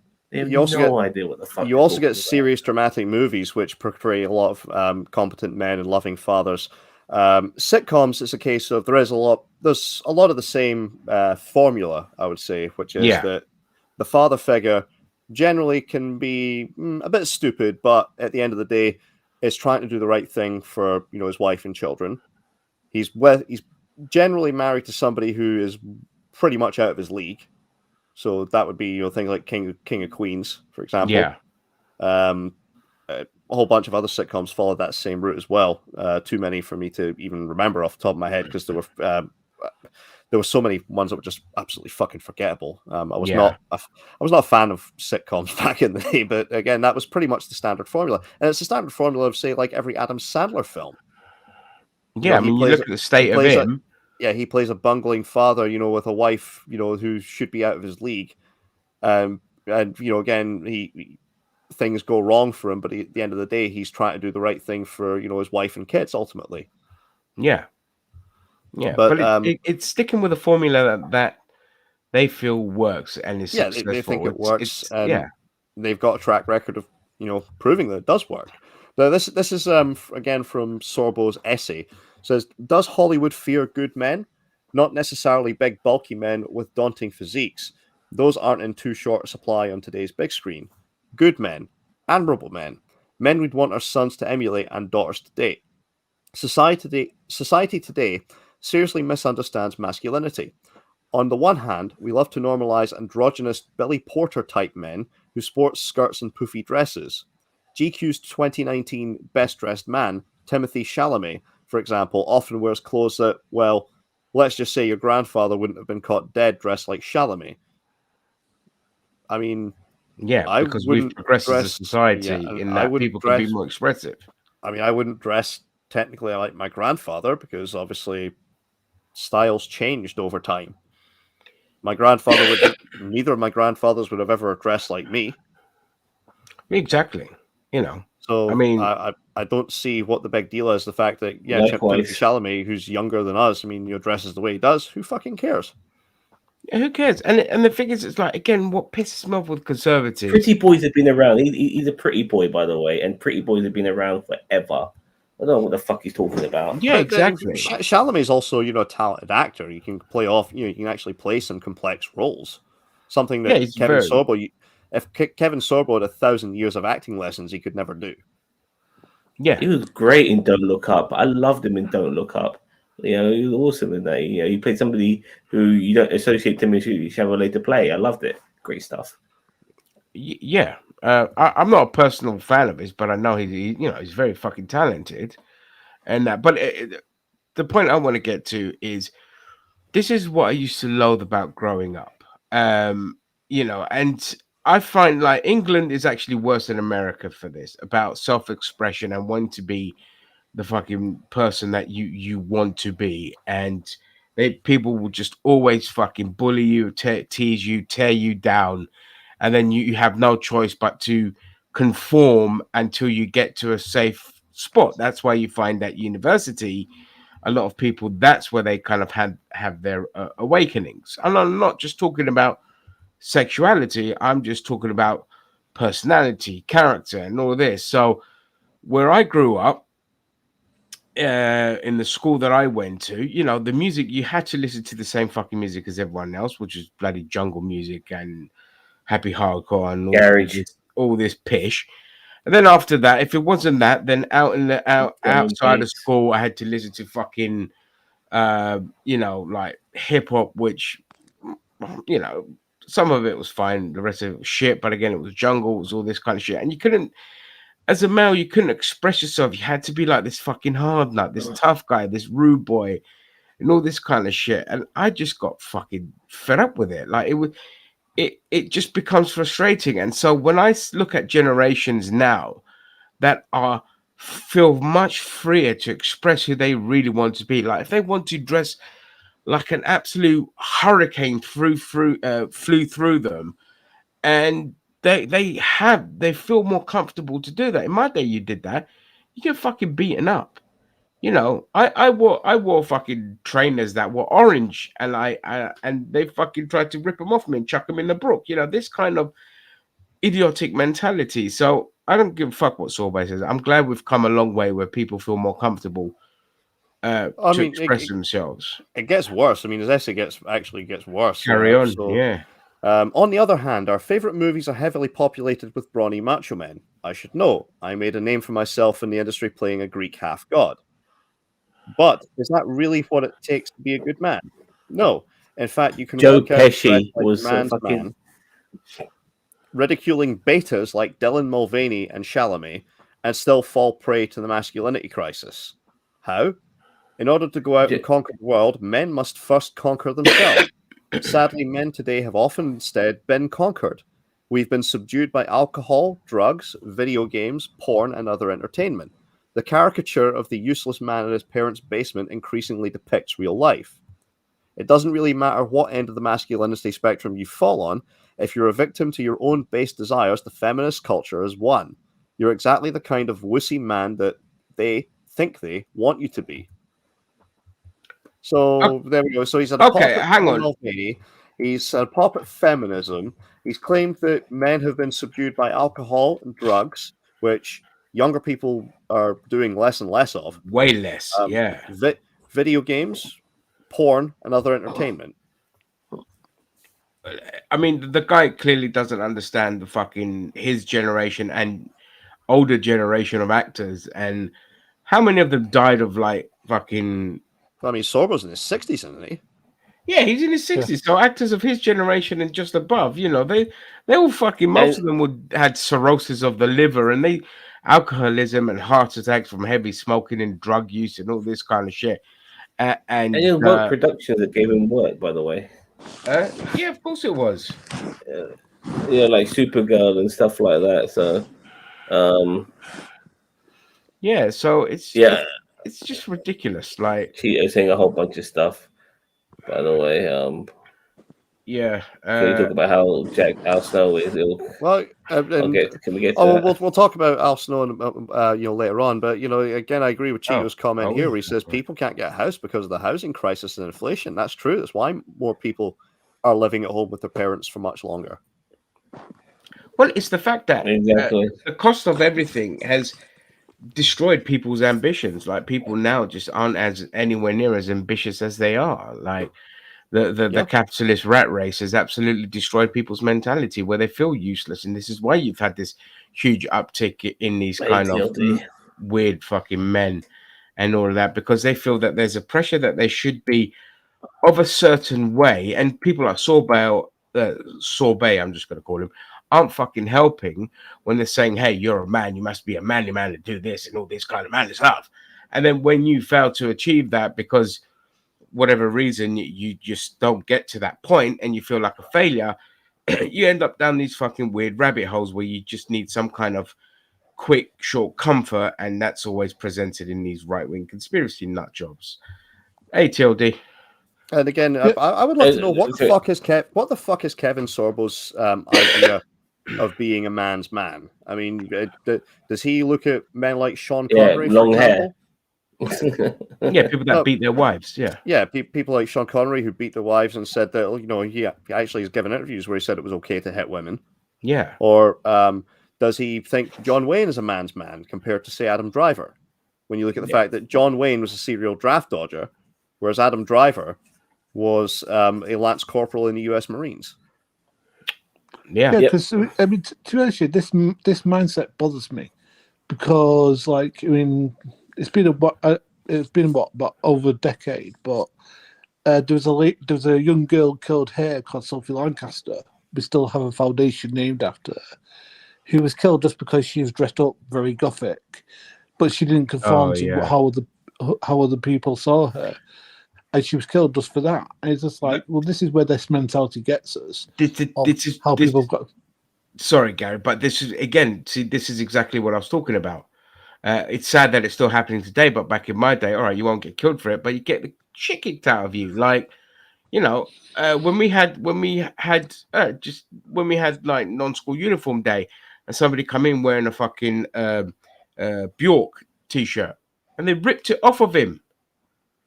Why? Because it wasn't happy hardcore drum and bass. Like this kind of mentality. Yeah, people getting the shit kicked out of them and killed for being a goth.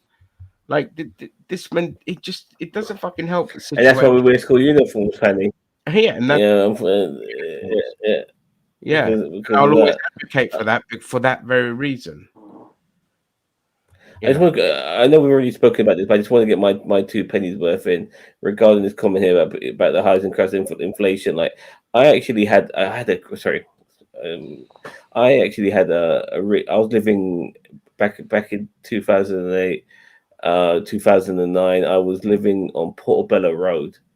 I had such a fucking hookup, man. My mate Salah, his cousin owned some property, and we were paying. You know how much I was paying a month? What? Even back then, it was fucking amazing. 3 blowjobs a day. £350. £350 a month. Oh Yeah, and that's not including the electricity, but still £350. Yeah, £350 a month. how many blowjobs a day did you have to give to get that rate? Plenty. Yeah, but it was really cool because I remember on weekends, they have the Portobello Market, and I discovered so many different types of food. It was awesome. But even things started to change, and my cousin, my mate's cousin ended up moving abroad and selling her share, and then the rent went up, and my mum happened to have died a few years later, and that was my opportunity to move back into my parents' house to take care of my dad, who I've been taking care of for the last 10 years. He's now 85, so I've been taking care of him since he was 75.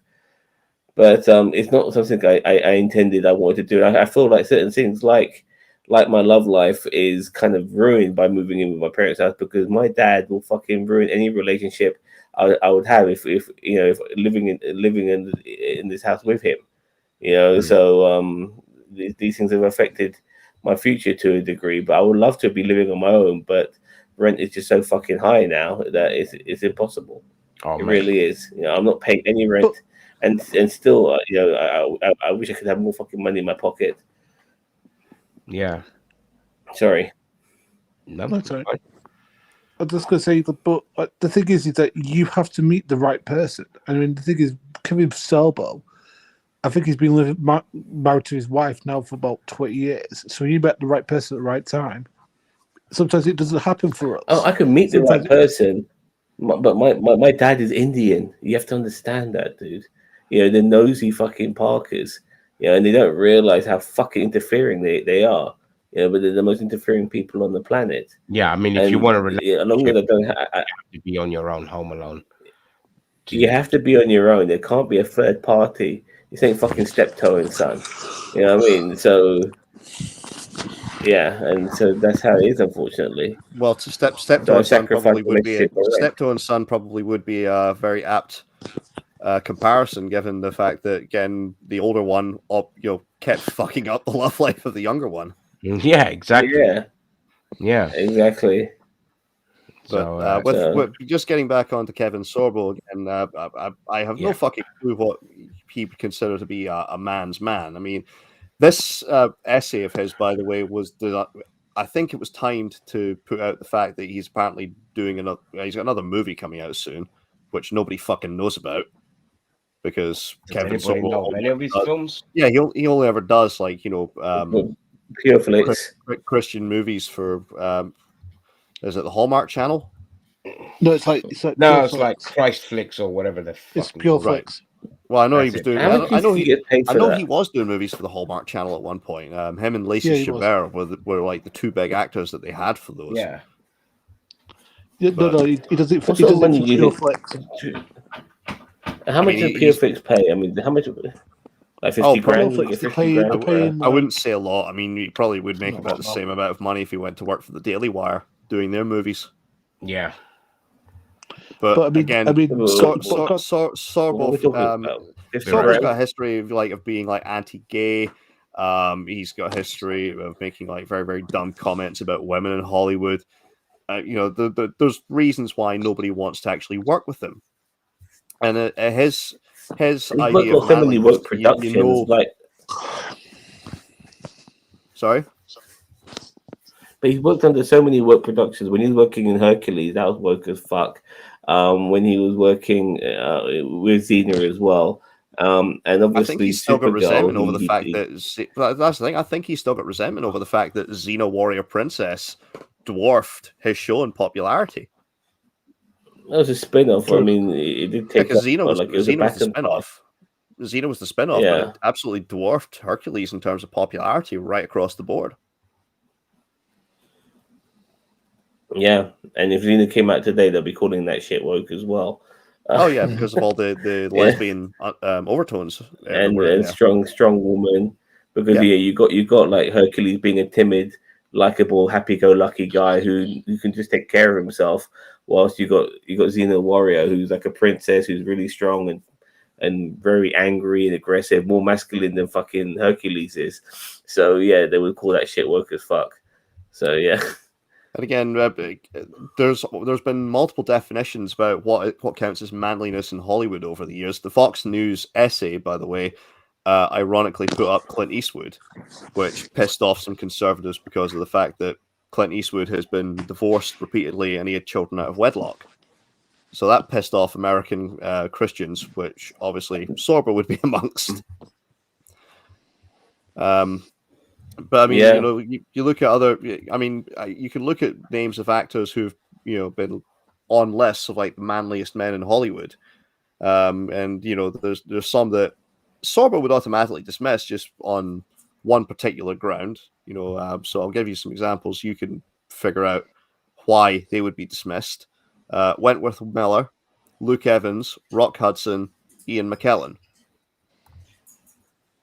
They've appeared on like manliest actors, yes, all happen to be gay.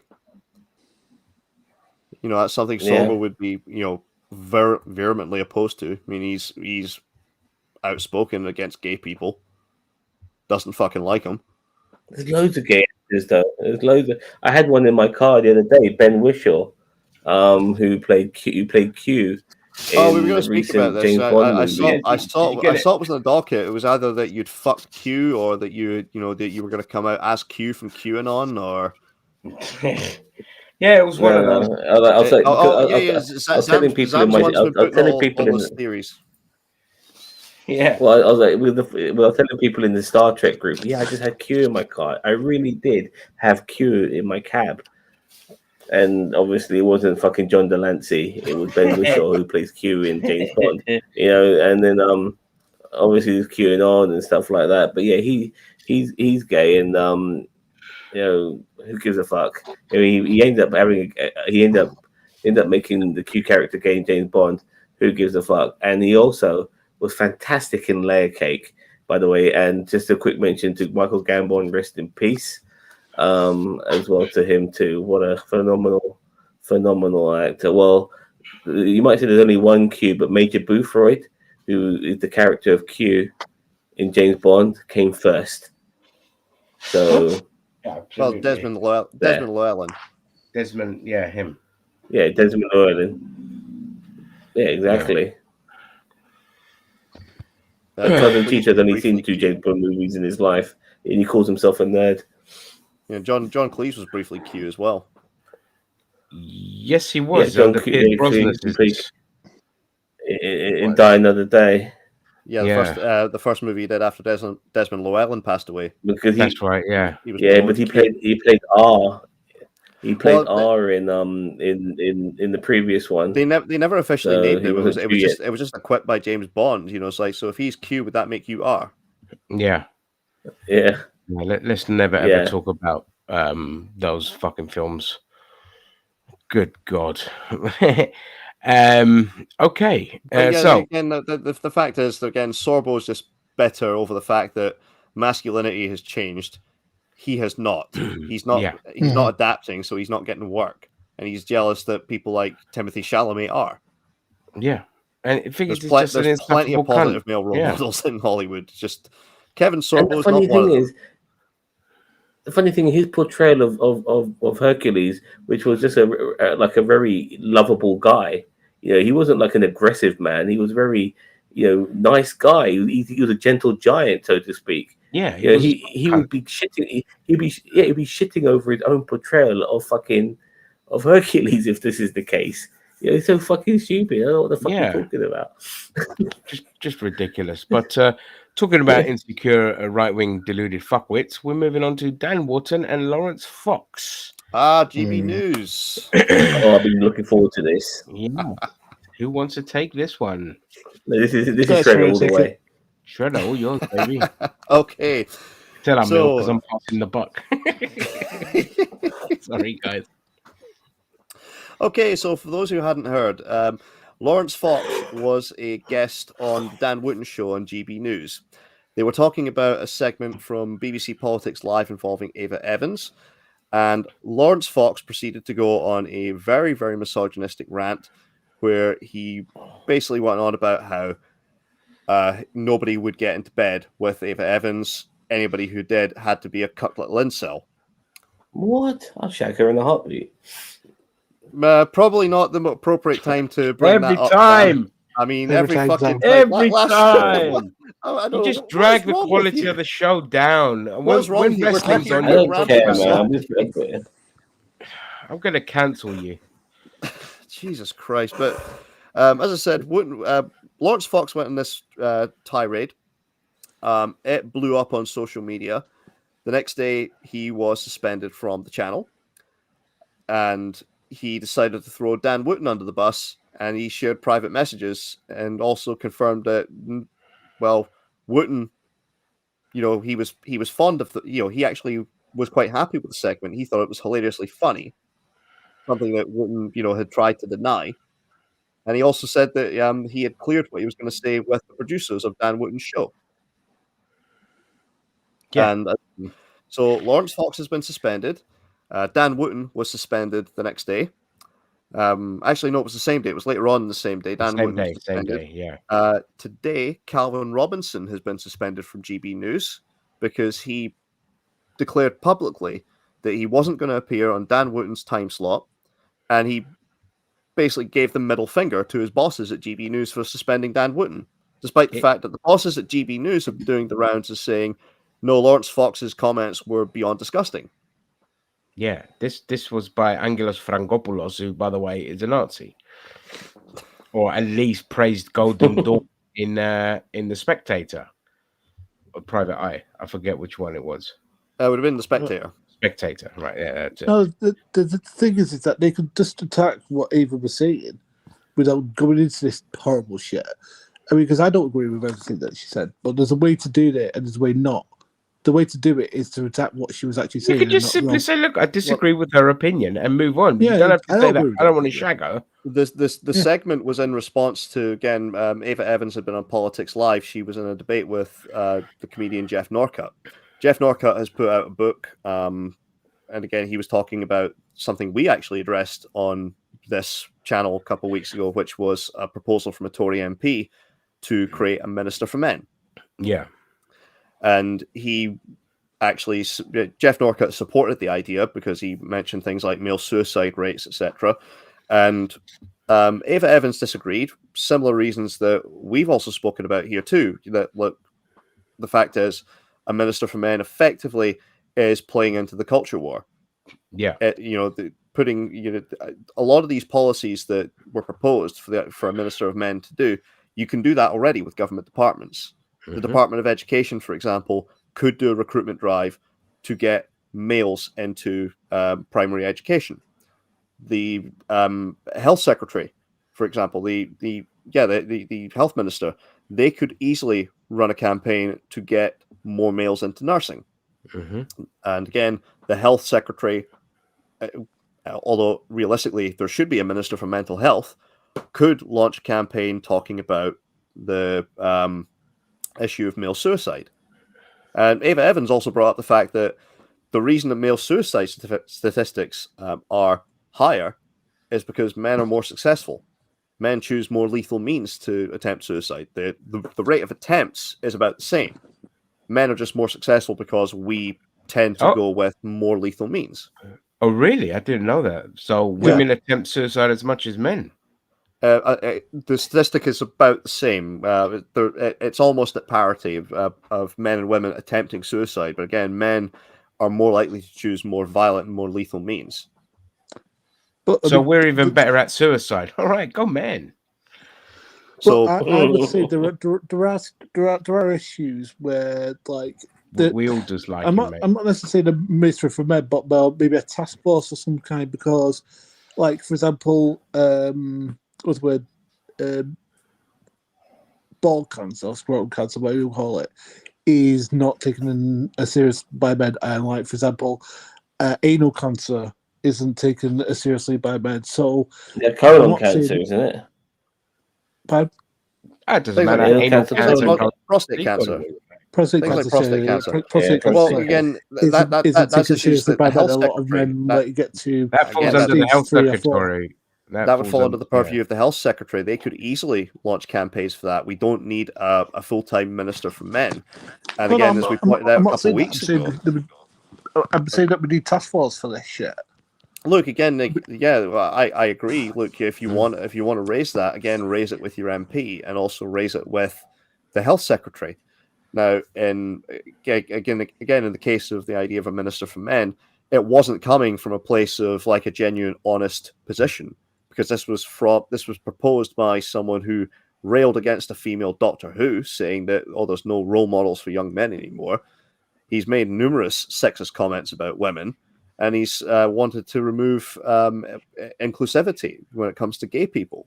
Yeah. So again, this is somebody who is one of these people who rails against anything that he considers woke.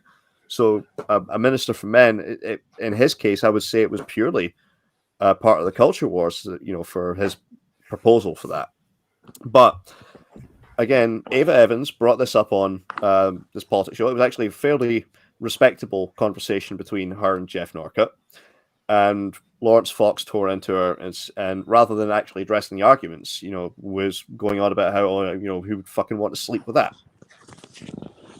Yeah. This was condemned across the entire political spectrum. Even the Tories were condemning this.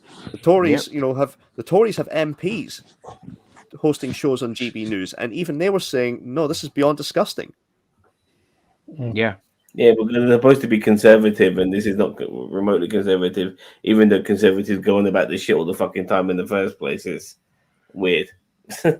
Yeah, but the thing is like they read the situation. They were just like, no, this is a bit too much, and it's safe for me to come out and condemn this without getting too much pushback. So it's just like it falls under the remit of how you're supposed to present yourself as within the sphere of news and all of that. So being on a news program and coming out saying about things like that, like if you'd have said that on Twitter, maybe the reaction would have been different. But because it was on a news program, that falls under the regulator of Ofcom, something that they chose, despite something that they have no. For fuck's sake, they have to opt in, and if they want to present the news on TV. Despite what Frankopoulos was saying about, we chose to be regulated by Ofcom. No, you have no fucking choice, mate. And so possibly because of that, that's where the pushback is coming from. I think if you'd have said it on Twitter, I don't know if there would have been that much pushback from the conservative side. Well, here's the thing. That Dan Wootton was laughing during this rant by Lawrence Fox. He then tried to say, she's still a very, she's a very beautiful woman, Florence. She has a beautiful woman, Lawrence. Yeah. Now he tried calling her repeatedly throughout the night, up until like 1 o'clock in the morning. That's Dan Wootton, not Lawrence Fox. Dan Wootton had repeatedly called Ava Evans in the comments before. And he was basically saying like, oh, this was, look, the show got out of hand. This was Lawrence Fox's doing. I apologize for this. I should have stepped in. But again, Lawrence Fox posted to Twitter that he's got private messages from Dan Wootton. They both loved it. And he'd also cleared it with Wootton's producers. So Wootton's producers knew about it. They were laughing and joking about it. Have they been sacked? Public suspended? Backlash. That's the thing. The only names so far that have been mentioned with after suspension have been Lawrence Fox, Dan Wootton, and Calvin Robinson. Yeah.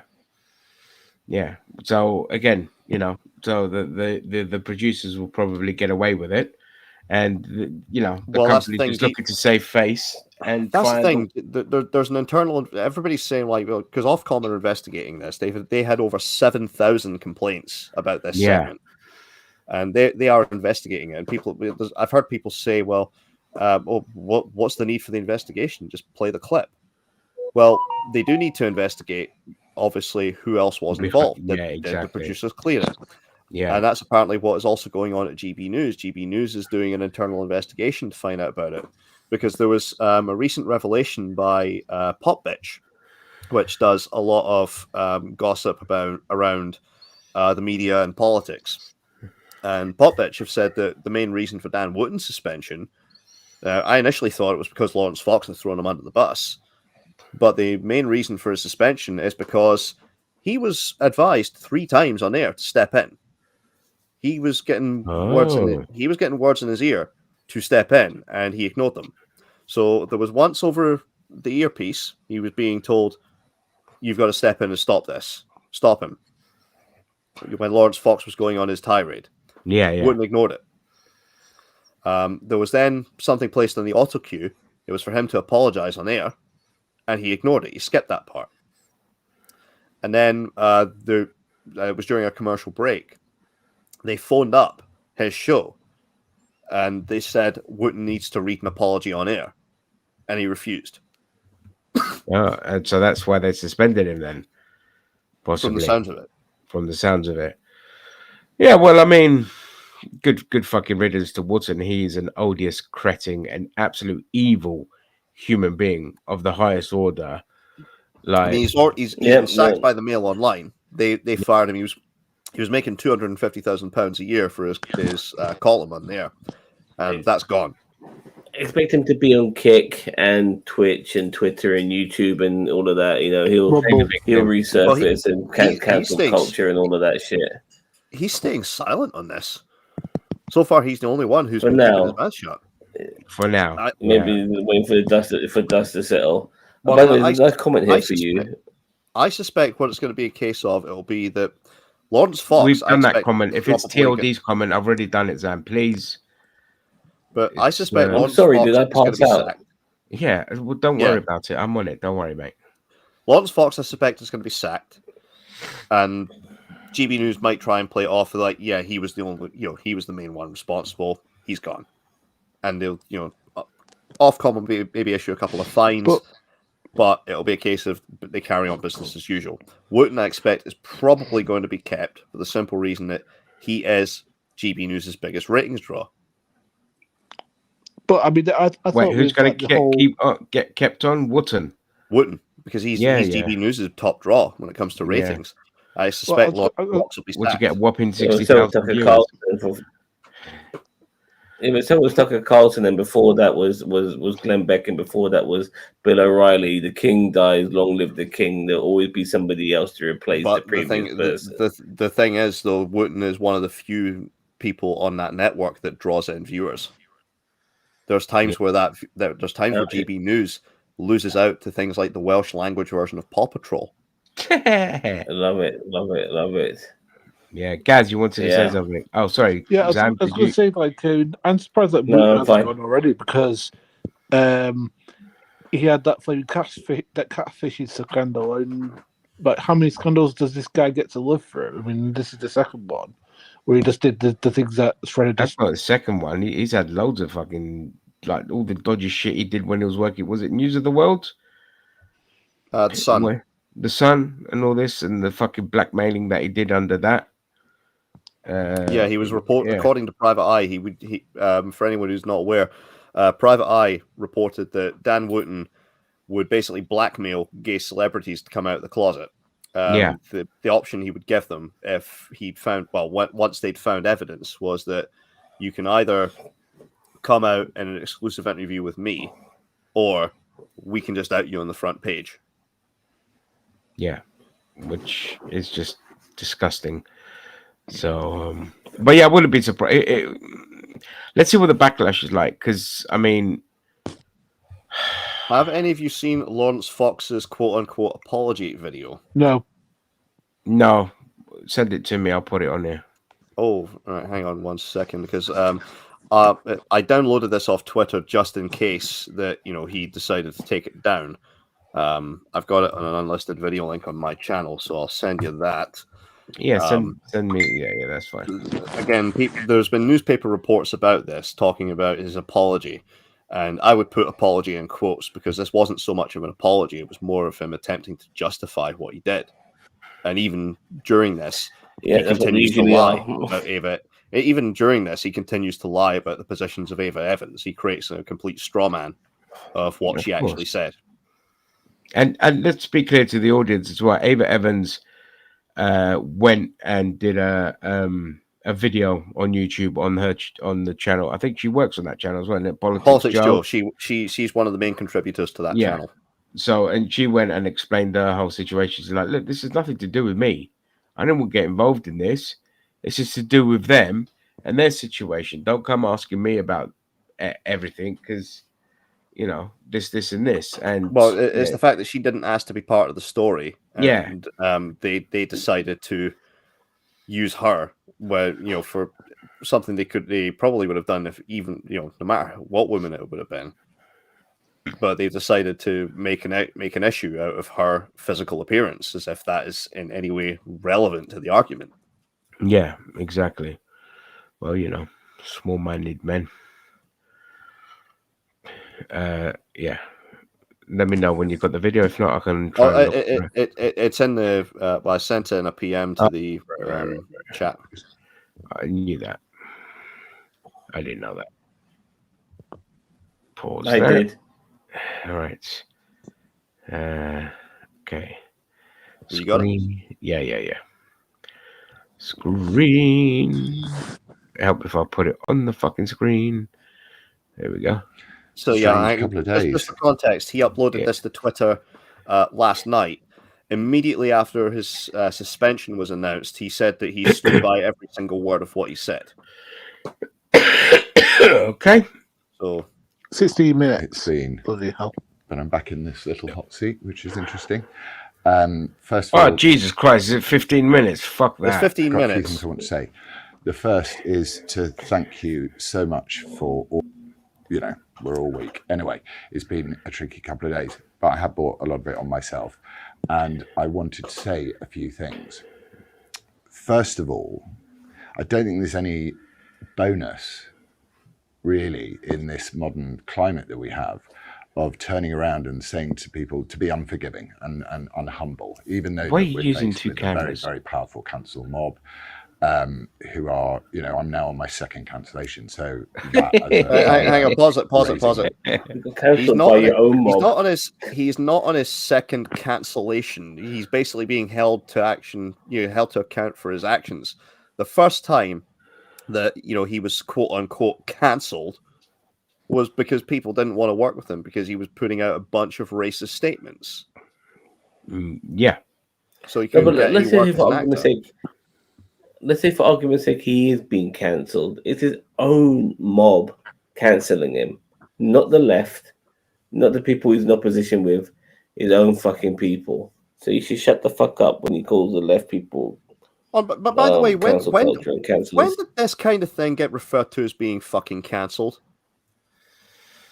Mate, you can. I don't know. You can trace it all back to Americans. Well, no, it has to be fairly recent because look, I remember back in like 2000. Right, two examples I could think of. Right, 2004, Ron Atkinson, he got fired from ITV and The Guardian because he referred to a black footballer as a quote lazy, thick, fucking N-word. Yeah. He got caught on a microphone. Yeah, it was. He got caught on a microphone. That was Ron Atkinson. It was Marcel Desailly from Chelsea. That's it, Desailly. Yeah. Holy shit, Marcel Desailly. Yeah. Far from that, man. As I said, that was 2004. But you know, Ron Atkinson got caught dropping the N-word into a microphone. It didn't even get broadcast in this country. It was a case of the microphone was on, so it wound up being broadcast in a bunch of Middle Eastern countries. That's right. Yeah. And as a result, ITV sacked him. The Guardian sacked him. Yeah. Nobody was saying, "Oh, this guy's cancelled." You know, he has a right to feed his family. That kind of horse shit that we hear every time somebody gets held to account for their behavior. And then fast forward another 5 years, was it 2009? Carol Thatcher. Carol Thatcher used to be all over the media in this country. She would always appear on programs like The One Show. She would regularly be a panelist on things like The Right Stuff and all these other different kind of daytime talk shows. She would always be on there. Then she publicly on it was on BBC's The One Show. She referred to a black it was a black or a mixed race tennis player. She referred to him multiple times as a gollywog. Yeah. And all of a sudden, that was it. Her career was finished. Yeah. And again, nobody was saying, oh, she's being cancelled. She has a right to feed her family. No, it's all started happening around 2016, 2015, when the kind of rise of, more Donald Trump and everything he brought with all the baggage. Well, not just that, but it was the whole social justice movement, the more, socially conscious movement in America that just took a stance and said, we're not going to tolerate this fucking bigoted, sexist, misogynistic, homophobic bullshit. And all this. Richard Keys and Andy Gray. People just started getting held accountable for their actions, basically, and that's when that's when conservatives kind of freaked out and jumped on it, because all of a sudden they were getting massive pushback against decades of their bullshit, and it's basically since then. So it's around 2015, 2016, where all this kind of started happening, and now again with conservatism. They latch onto it, they find a buzzword, they start using that, and it explodes. It's the same thing, what they did. And it's, conservatives, for all their faults, are very, very fucking effective of controlling the message. And if they want to go after something, they're very good at propagandizing their sides doing it. Just look at what's happened to trans people in the last couple of years. So that's where it comes from. It's regarding cancel culture. I mean, they will claim to be cancelled even if they get debunked and mocked. So when Hills versus Babyface made that video about the fucking pronouns in Starfield, or the fuck that game is. Oh yeah, he kept saying he'd been cancelled because everybody was making fun of him. He claimed to be he claimed that he was cancelled. He's got over 1 million subscribers. Fun of him, and there's but he wasn't cancelled though, because he was able to make another video. I mean, there's nothing at all being cancelled about it. Nobody was cancelling him. We was just mocking him. Mocking him and debunking him, and that's what cancellation means nowadays to the right. So the thing is, with all these right wingers that are complaining about being cancelled, they're talking about it being cancelled on like 20 different panels, on news shows and chat shows and talk shows. They've got their fucking podcasts and the YouTube videos, and they're writing books about it. And all this kind of stupid shit. It's a myth. Cancel culture is just a buzzword and a myth. Okay? Look, like TLD here. I dislike cancel culture is counterproductive for society. But TLD, the thing is, right wingers are talking about the cancel culture in where they're just getting a little bit of pushback for their racist, bigoted, misogynistic views. Actual cancel culture is being done to people on the left. Just look at anyone that criticizes Israel and their government, and how the West absolutely fucking comes down on anyone of their own that dares to do so. So there's also who's banning books right now. Who's banning and burning books? It's the right wing who are stopping kids from getting much needed treatment, gender affirming care. It's the right fucking wing. Critical race theory, the right fucking wing. They're the ones who are doing cancel culture. They're cancelling feeding children as well. They're having a meltdown over children as well. Fed. There's also a hypocrisy. Dylan Mulvaney advertising Bud Light. I was going to say there's also a hypocrisy of it when it comes to the right wing too, because they keep saying about how, it's like, oh, these people are being cancelled. One, these are people who tell everybody else to shut up. So effectively, they are, if you want to put it bluntly, cancelling people. Yeah. Because they tell everybody who's opposed to them, to shut up. They want them silenced. And second, given the time, I'm not going to play the Lawrence Fox video. Sorry, dude. We'll skip it. Okay, well, you can skip that, but he bring up the points on it, though. Yeah, we'll bring up the points on it. But as I was also going to say, the thing is, when they talk about people being cancelled, it's these are people who say, well, a private business can do what they want, but when a private business decides, okay, well, we don't want to pay somebody for grotesque views anymore, that's suddenly being cancelled, and that person is being denied their free speech. Like, for example, Katie Hopkins got fired from LBC because she put out tweets saying that we need a final solution after the Manchester Arena bombing. There were so many fuckwits saying, oh, she's being cancelled, she deserves a free speech. Well, LBC doesn't want to pay her anymore. I thought Yeah. you were all for private companies doing whatever the hell they wanted. Yeah, exactly. Well, Yeah. I mean, I'm all for free speech, but what I call cancel culture is where you find something that somebody said like 10 years ago and then use that against them. Like, for example, when Kevin Hart had the fact that he said something homophobic 10 years ago, it's like, dude, how do you know that his views hadn't changed at that time? Look, if it was a year, 2 years ago, fair enough. That's recent enough that he probably still holds those views. But, you know, as I said, you know, people's views on everything change within a decade. But no That's the disrespect, Gary. The fact is, you've actually gone to bat for a number of people, including Lawrence Fox, and said cancel culture, they've got a right to feed their family when he's been held to, well, when they've been held to account for their views that they've put out that very moment. Right, Yeah. because I think that saying stupid shit is fine, as long as it's not attacking people or harming people. Like what he did against Ava Santina was harmful, because But you don't think she was him basically being sexually assessed for no good reason, rather than attacking her arguments. It's not like let us, for example, the whole Tommy Dreamer thing, right, which I defended. He just was saying something stupid instead of saying what he said was wrong, and I don't agree with it either. Right? To But say as that. with regards to Tommy Dreamer, hang on, first of all, just very quickly, with regards to Tommy Dreamer, we pointed out the fact that he was responsible for TNA's women's division. And TNA's women's division had no, it's not fine to put out a statement basically dismissing sexual assault. That is not what he was doing. It was exactly what he was what he was doing. He was justifying that behavior. We've also argued over Lawrence Fox, because you have defended Lawrence Fox in the past when he said that he wants to boycott Sainsbury's because they support Black History Month. You've defended and him I keep when on pointing out to you, and you keep on dodging the question. Right, Morgan Freeman has also signed off Black History Month. I disagree with people who signed off Black History Month. All right, but white people and black people have signed it off. Doesn't make them racist. Lawrence Fox is a racist. But I've pointed out other things. I've pointed out other things he said on top of that too. So, for example, Lawrence Fox in the past has, for example, said that movie about the First World War, when it had a Sikh man in a British infantry unit, and he said, "Oh, this is forced diversity." Yeah, that's because he's an idiot. He's an idiot and a racist. He's also, and I agree with that. When Benjamin Mendy was arrested on multiple counts of rape, what did Lawrence Fox tweet? He tweeted a picture of the news headline, and he said, "Take the knee now, fuckers."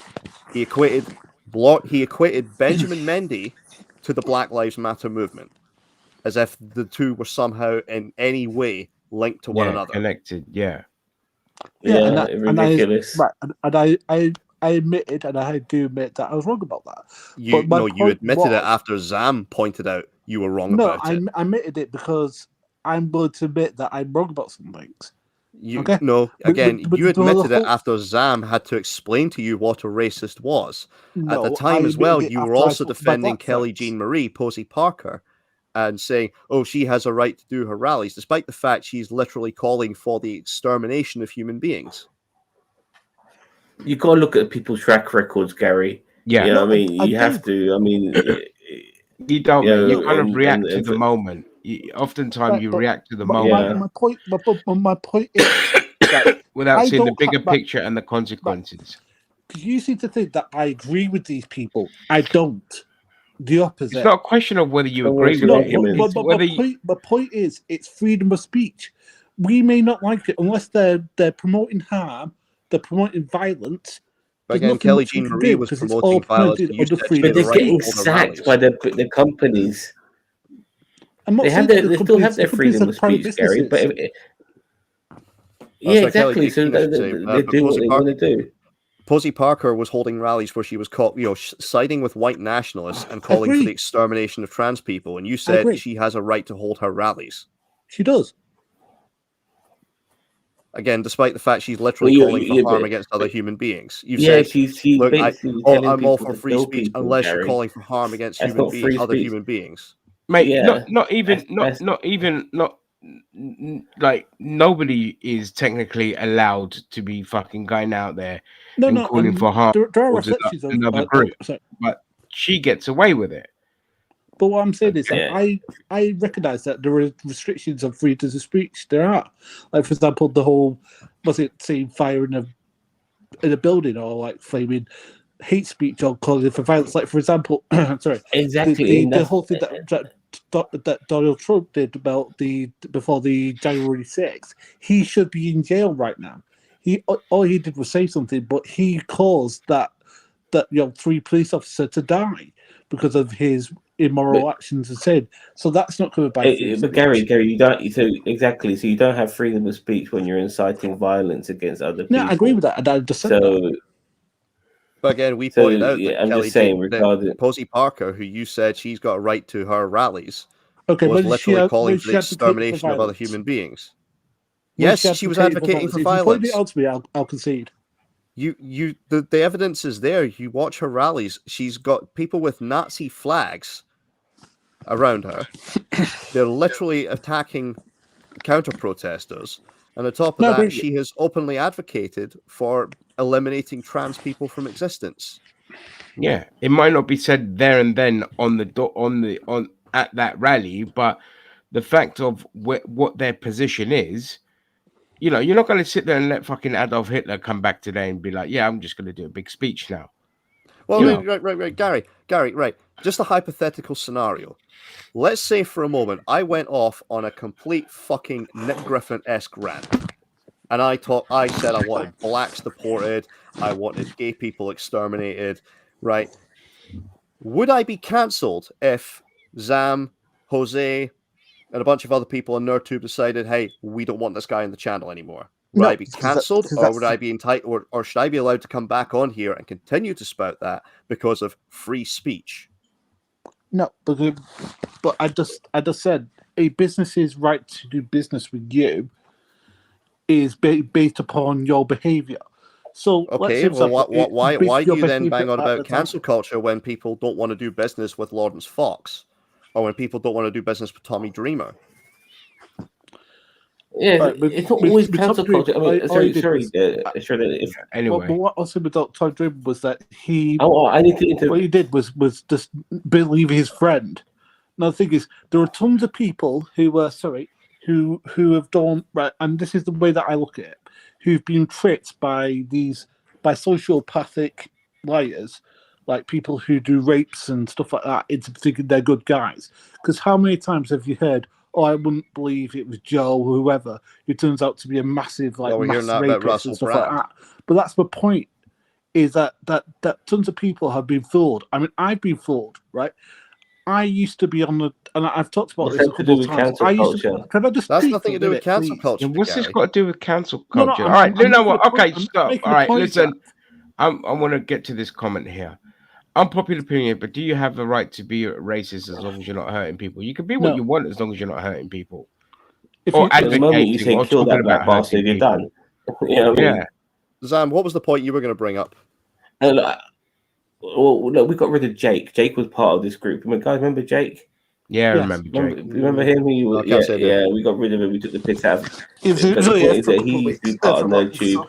Yeah, it wasn't a good fit. Us with him, he didn't like it. He didn't like me. He got upset every time I would call people cunts and shit like that in our group chat. He wanted to cancel him.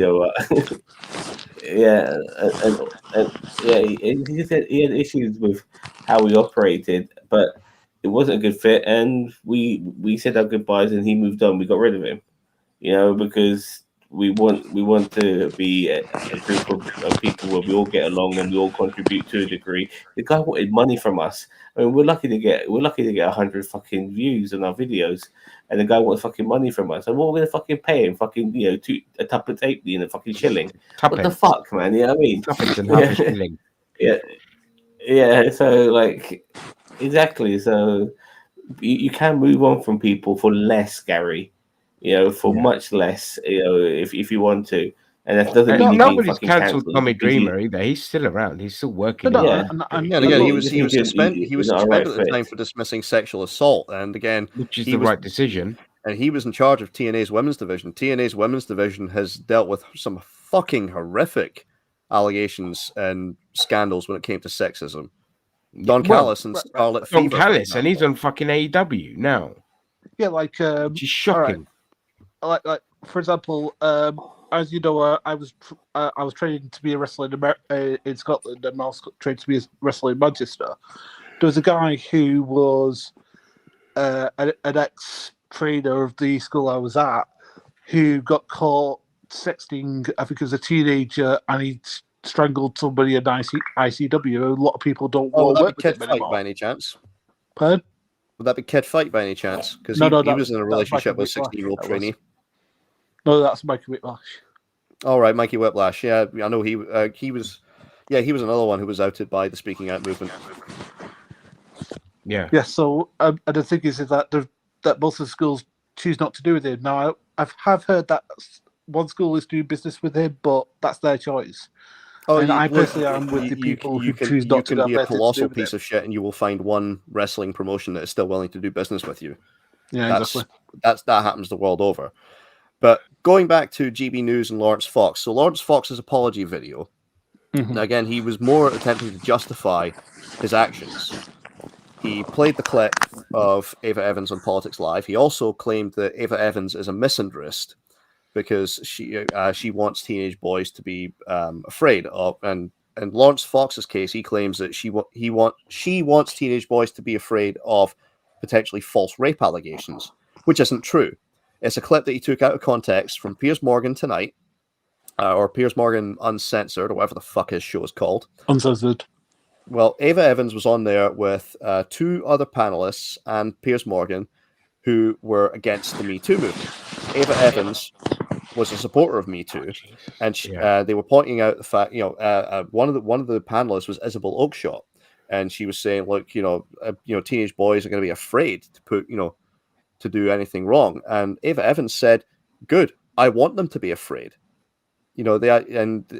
She was pointing out, look, the Me Too movement has made people afraid to be creeps and perverts and lechers. Yeah. And I think that is probably a good thing that has come of it. Agreed. But Lawrence Fox took that clip out of context and says, that she's a misandrist, she hates men. She wants teenage boys to be afraid of false rape allegations, which just wasn't fucking true. No, because people like him just don't. And he attempted to justify what he said for your actions. He attempted to justify what he said with regards to not jumping into bed with her by saying, he misspoke. And he was more. He was saying, look, that nobody would want to associate with an ultra feminist feminazi like her. No, he knew exactly. As if that was any fucking better. Exactly. My beautiful girl, you want to go in your cage? Oh, yeah, I mean, he is a cretin. He's the definition of a nepo baby. I mean, he wouldn't have even have been an actor if it hadn't been for the fact his father and his uncle were both actors. Yeah, yeah, absolutely. Yeah, as a cab, just saying, as a cab driver, I constantly get women in my car. I've had thousands of people in my car, loads of women. I had Maisie Williams in my car, and the girl who plays Arya Stark from Game of Thrones. And when I saw her, I kind of started on the wrong foot, just a little bit fanboyish. You know what I mean? Maybe I creeped her out a little bit. And I picked up on the vibes. I instantly did. She's going to be in my car for about an hour. I didn't want to upset her any longer. So you know what I did? I just shut my mouth and drove. And that was the best way to ease the fucking tension and ease any of the uncomfortability, the uncomfortable elements that began our initial interaction, because I started off on the wrong foot. And these are the things you have to do in life, to make women feel comfortable in today's world, because they do have it worse off than men. They always will. But that's the key. The key is people are so shit at reading body language. Yeah. Or they have such poor people skills that rather than react the way you reacted, they'll just dig themselves an even deeper hole and go get even creepier with it. Or play the victim and things like that. And one of the things. Sorry, just one second, Sammy. Because like a lot of the times, like at university, for example, because I had a lot of female friends. I don't know why. it was just one of those things. And people used to ask me, "Oh, how'd you do it?" I'm like, "I do what? Like, how do you have so many?" I said, "Well, I'm just not an arsehole. I just talk to them. You know, I understand boundaries. That's all I'd say. And it's just there's nothing more to it. Like, I don't know. There's not like this fucking deep meaning thing or this barrier that women are some kind of unapproachable fucking jewel or whatever. It's just about, you know, don't think with your dick straight away, because every conversation you're gonna open with a woman is to think with your dick, and then by that point you fucked it all up because you can't get past that point. And then yeah, you just you know, I've seen people just dig themselves into these absolute cringe and sometimes disgustingly creepy holes. Well, so you know, reading body language is very fucking important. But also be mindful of how much you know the person, because one thing you can Cheers, say TLD. to Have a good night. one thing you can say to one woman you couldn't say to another. Like, for example, somebody you've known a decade, you probably couldn't get away with more risque jokes with them than you could with just somebody you've met for a month or so, because there's that comfort level there. You know what I mean? That's the same with So- anyone. That goes without saying. Anyway. that goes That goes without with saying, anyone, Gary. Gary. I mean, you know, you can crack you know, if you've known somebody like 10, 20 years, whatever, men or women, you're more comfortable cracking like a more risque joke around them than you are somebody you've only just, you know, known Yeah. for like 5 minutes.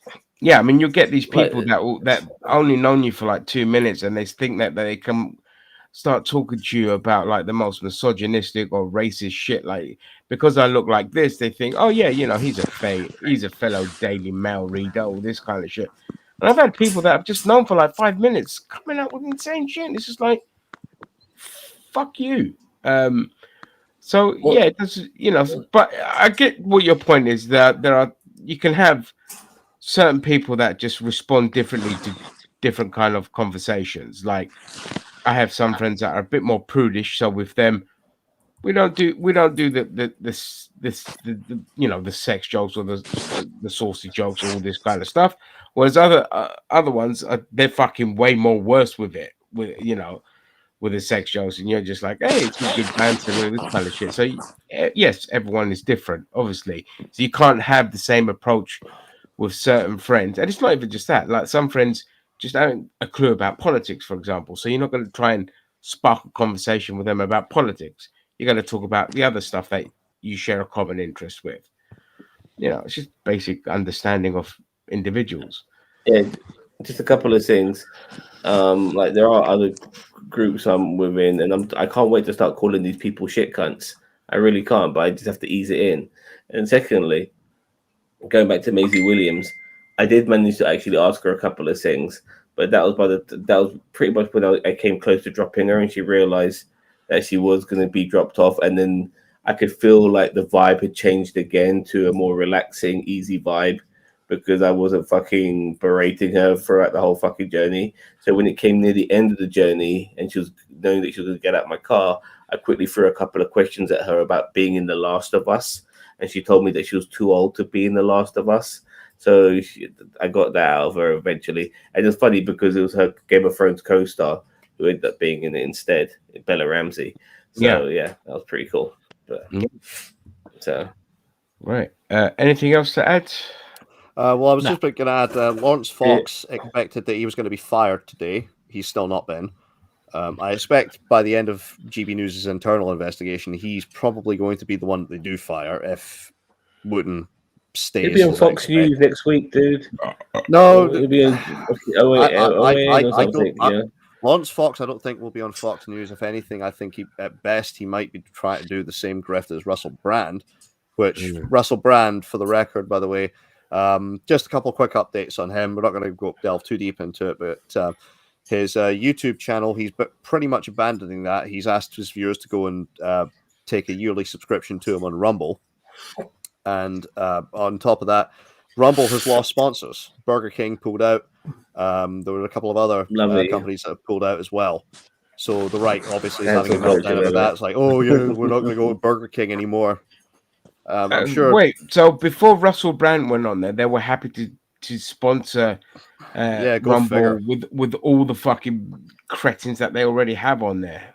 Yeah. Go figure. But again, at the same time, you could also look at all the companies that used to sponsor GB News.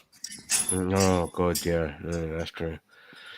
Yeah, but again, for right wingers, be aware that companies don't give a fuck about the woke bollocks. You know, that they just pander to whoever's going to give them the money. It is funny hearing people like Calvin Robinson try and say, "Oh, my bosses don't care about free speech because they've suspended Dan Wootton." I'm starting to wonder who's going to be next. I'm hoping I've got a bet on it's either going to be Neil Oliver or 30p Leenock.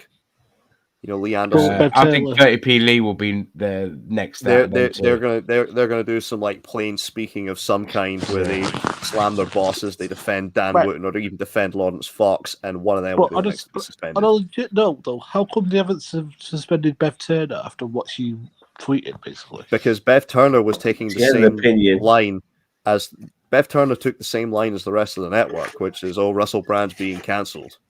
Yeah. We said last week, if anything, we expect Andrew Pierce is going to be the one that gets fired over that. Yeah, we did say that. I suspect Frankopoulos is going to suspend GB News. It'll be like, fuck, I'm just suspending the whole channel. Yeah. Cool. All right. Here's the thing as well, just with you mentioning about the cancellation of GB News. I was not impressed by Navarra Media recently when they were discussing this, because they brought up the fact that Newsnight had a discussion with regard to GB News, and they had a bunch of people on there, and one of them suggested that Ofcom should look at pulling GB News' license, similar to what happened to Russia Today. Yeah. Now, I took issue with Navarra's position, which is that, why didn't they have anyone from GB News on there? Well, GB News was condemned across the spectrum. There was nobody there to defend the conduct of GB News. I can think of multiple reasons why GB News' license should have been pulled a long time ago. COVID conspiracies, for one. I mean, Ofcom used to fine TV networks for that. Didn't touch GB News. They fired somebody like within 5 minutes of GB News launching. A person launching their show, wasn't it? Because of their COVID conspiracies? No. The COVID conspiracies have been running rife. The only guys I can think of who were fired, the only one I can think of who was fired was Guto Hari. Others have left. So Andrew Neil quit after like 8 shows. Really? Andrew Neil. Well, he helped launch the fucking channel, and he quit. Yeah, he launched the channel. He did 8 editions of his show, but quit. Yeah. And there was another one. He flounced off because GB News wanted him to sign a contract where he'd be responsible for any fines that Ofcom levied against his show, because they'd already been hit with one. I think that was the COVID conspiracy guy, wasn't it? I'm not sure if it was COVID conspiracy or not, but again, don't trust Neil Oliver. Neil Oliver has put out COVID conspiracies. A whole bunch of other presenters on there have put out COVID conspiracies as well, and still continue to do so. And they're all taking the vaccine. Yeah. Neil Oliver, for example, has had on Peter Sweden, a white nationalist, to talk about declining Western birth rates. Yeah, I remember. So you can tell what the subtext was there. They've had David Starkey on claiming that Rishi Sunak didn't care about the coronation because he's not entrenched in British culture. In other words, he's brown. Yeah, he's very much entrenched in British culture. In that, the guy was born in London, wasn't he? And so that Bremerman wants to be fucking white.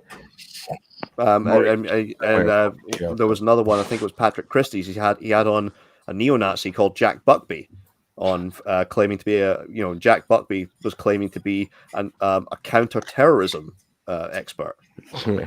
Is that what they call them? Yeah, but Jack Buckby is a full-blown neo-Nazi. Yeah, so again, the thing is, are you insinuating? Sorry, Shredder. Are you insinuating that GB News skews to the far right with the white nationalists? No, I'm not insinuating it. I'm stating it outright. Oh, okay. But again, the fact is, Navarra took issue with the fact that there was no balance to that story. Well, this was a story where there is no balance. No, there is fact- no balance. Yeah, The fact I is, know it was Navarro like media both sometimes sides can be of the political spectrum. bit soft cunts on And some things. they've also said, like, well, can we justify not going on the network? Because, Navarro contributors regularly appear on GB News. And my thought is, yes, it's easy to turn it down. Look at what happened with Katie Hopkins. When Katie Hopkins said that, when she put out the tweet saying we need a final solution after a suicide bomber had attacked the Manchester Arena, what happened was a whole bunch of people said, we are not going to go on to LBC anymore. So Yeah. LBC, when they were contacting people, asking them on to be guests, something a talk radio station needs, they were publicly turning them down and said, I will not appear on your radio network as you employ Katie Hopkins. Yeah, I 100% agree. What That was her people final should solution, by the way? That's You- what she just Zam, said. Final solution. she said, we need a final solution. And that's You know that's what- not the Yeah, rhetoric they that referenced they used against Jews. The final Mhm. solution to the Oh, Jewish like question. kill the Muslims. Yeah. Yeah. Okay, so yeah, fair enough. Yeah. Like, fucking Yeah, no, they should be chambers. like the thing is, I mean, like they if should be you're appearing- if refusing you- to go on GB News anyway because if- it's not if a you- legitimate news If you news appear channel. on that network, you are giving it legitimacy. Exactly. This was the issue when Nigel Farage used LBC studios to appear on InfoWars Yeah. because he was giving legitimacy to Alex Jones and his organization. Yeah. And Absolutely. Look, there are plenty of right-wing media outlets in this country. I mean, Talk Radio has got one. I mean, all of them are right wing. We don't Top really TV. have a left wing. Well, Probably LBC the is closest that's we've not- got to a left-wing one, I would say probably more central, would be Channel 4 News. Yeah, Channel 4. They're kind of center. Yeah. That's it. We don't have anything that we could class left wing. I'm talking about, TV and the news and press, basically. And it's not a case of saying, yes, we want GB News taken off the air because, well, only certain media outlets should be allowed to exist. No, we want GB News. People want GB News taken off the air because it violates just about every single rule Ofcom has. Yeah. I And mean, it's if they want to it- exist, they can fuck off online and they don't have to abide by Ofcom rules. Well, yeah, they could be an online platform like Yeah. the Daily Wire, for example, and get away with a lot more. But they're flouncing the rules of Ofcom. They're claiming to be a legitimate news source, which they're not. And again, they are spitting in the face of journalism, quite frankly. Well, I mean, they're kind of hammering in the final nail in journalism's coffin. Journalism, when it is done well, is a profession that should be cherished. Absolutely, Agreed. absolutely, but it isn't. Unfortunately, it's just the majority of it is people just. who try. You've got outlets, you know. you've got outlets, and you've got people who try. I mean, Private Eye, for example, I think does a phenomenal job with its coverage on certain issues. You've had other times where issues were brought up, say, like, for example, the MP's expenses scandal. I had to give praise to the Telegraph for that one when they broke the story. There have been That was when it was the Labour government. It was towards the tail end of Gordon Brown's government, yes. Yes, but the expenses have become more expenses egregious than worse, But and now but there's only pockets of it mentioned. the expenses scandal was cross-party. There was pretty much almost no. I think, with the exception of the Greens, there was pretty much no party that was innocent. Yeah, my favorite one was God, who was the Lib Dem leader at the time? He passed away. Min Campbell. Huh? Min Campbell was No. the leader. Charles Kennedy. Charles Kennedy. He was the leader, and when the Irish guy. Yeah, I think so. Not the time of the expenses scandal. The time of the expenses scandal, I believe it was Min Campbell who was in charge. All right. So, but that was around about the time where they transitioned over to Charles Kennedy as well. Right. And I remember he was on Have I Got News for You? And they said, we have your list here of the things that you Two charge. toffee crisps. And it was a toffee crisp. It was a toffee It was two toffee crisps and a teddy bear that he'd bought for it, that he used the expenses for to put up for a charity raffle. That's it. Yeah. And he said, "Look, Lib Dems, you can't even do expenses right." Yeah. But meanwhile, one of the worst I'm so glad offenders. somebody else remembered because it was so fucking funny. One of the worst offenders, though, was a Lib Dem, and it was Lembit Opik. Huh? Yes. Yeah, Lembit Opik. Yeah, it was their leader after Kennedy. No. Lembit Opik was never the leader. Again, after Charles Kennedy, it was Ming Campbell, and Ming Campbell transitioned then into oh god, he was deputy Nick Clegg. Nick Clegg. Yeah, that's it. Yeah, because I was just gonna say, like, I mean, the duelist.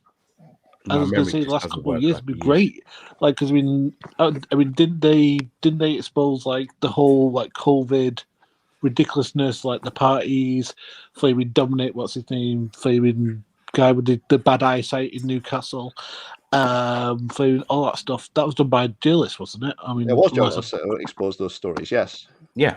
It's done right, it's great. But the problem is, in a lot of cases, they were following Paul Foot's first rule of investigative journalism. The late Paul Foot, as Ian Hislop has often said, Paul's first rule of investigative journalism is people ring you up and tell you things. Yeah.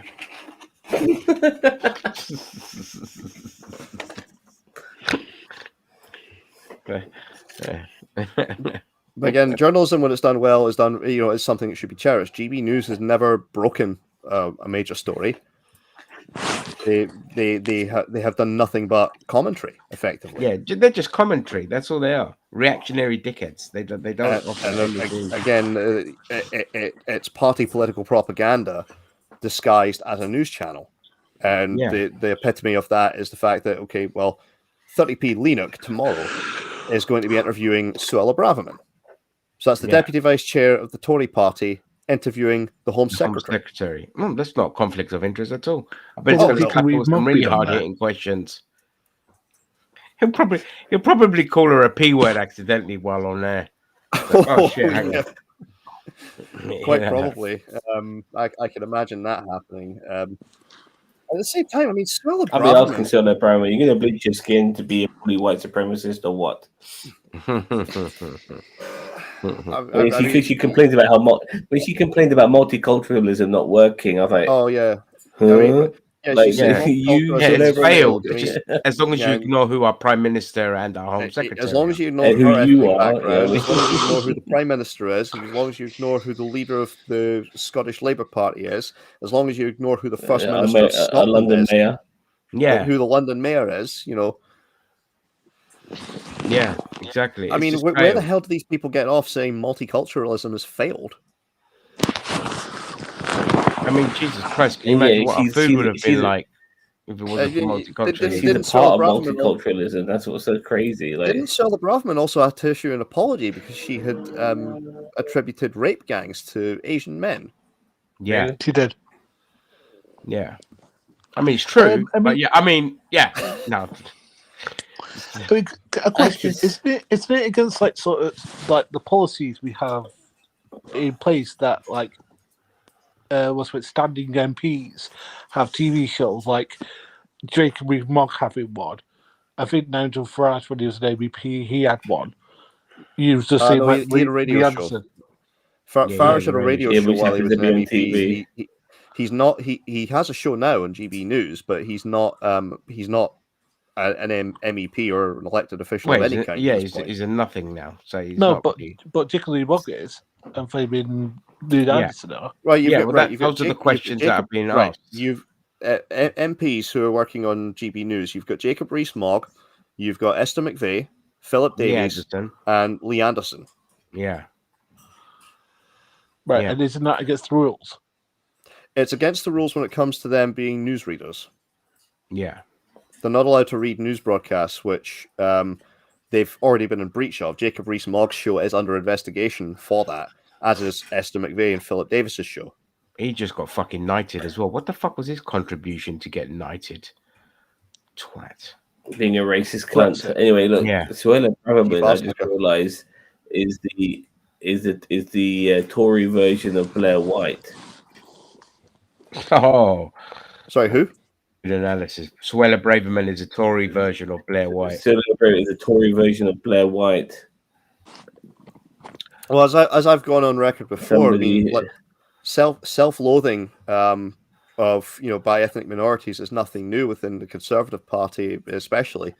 You go all the way back to the turn of the 19th century. You can just look at Manchachit Bounagri. Yeah, but they don't care as long as they profit off of it. That's the aim.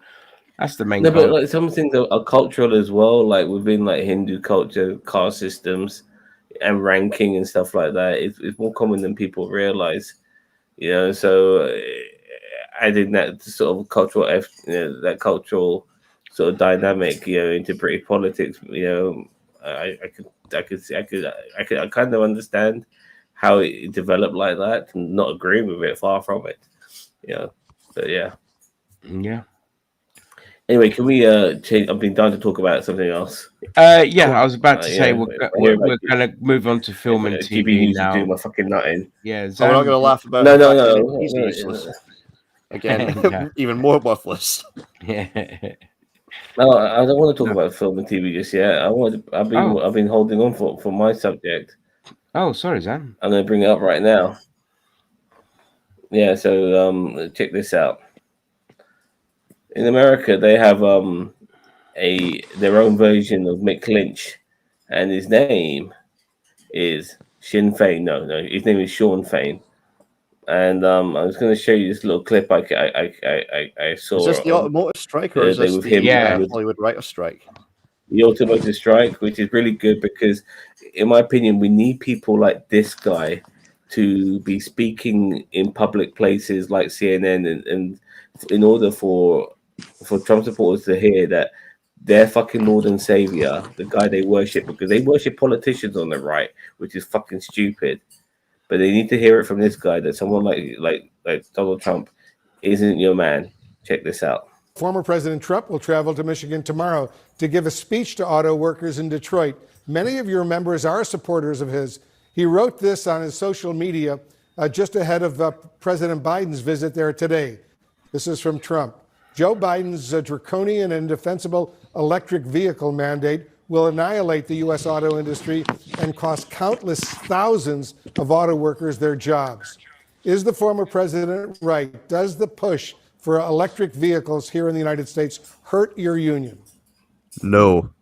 It doesn't if it's a just transition, and that's what we're fighting for right now. It doesn't if the companies do the right thing and put this work under, our agreements or to our standards. And again, it's the companies driving this race to the bottom, and they're using our tax dollars to finance it. And, I find a pathetic irony that the former president is going to hold a rally for union members at a non-union business.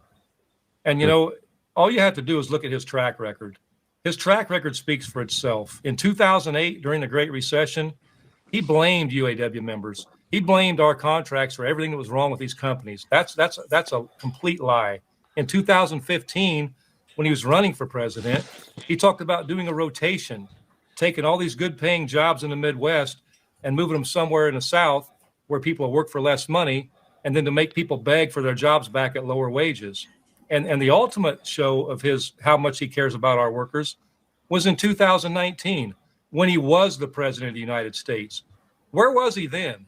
Our workers at GM were on strike for 60 days, for 2 months. They were out there on the picket lines.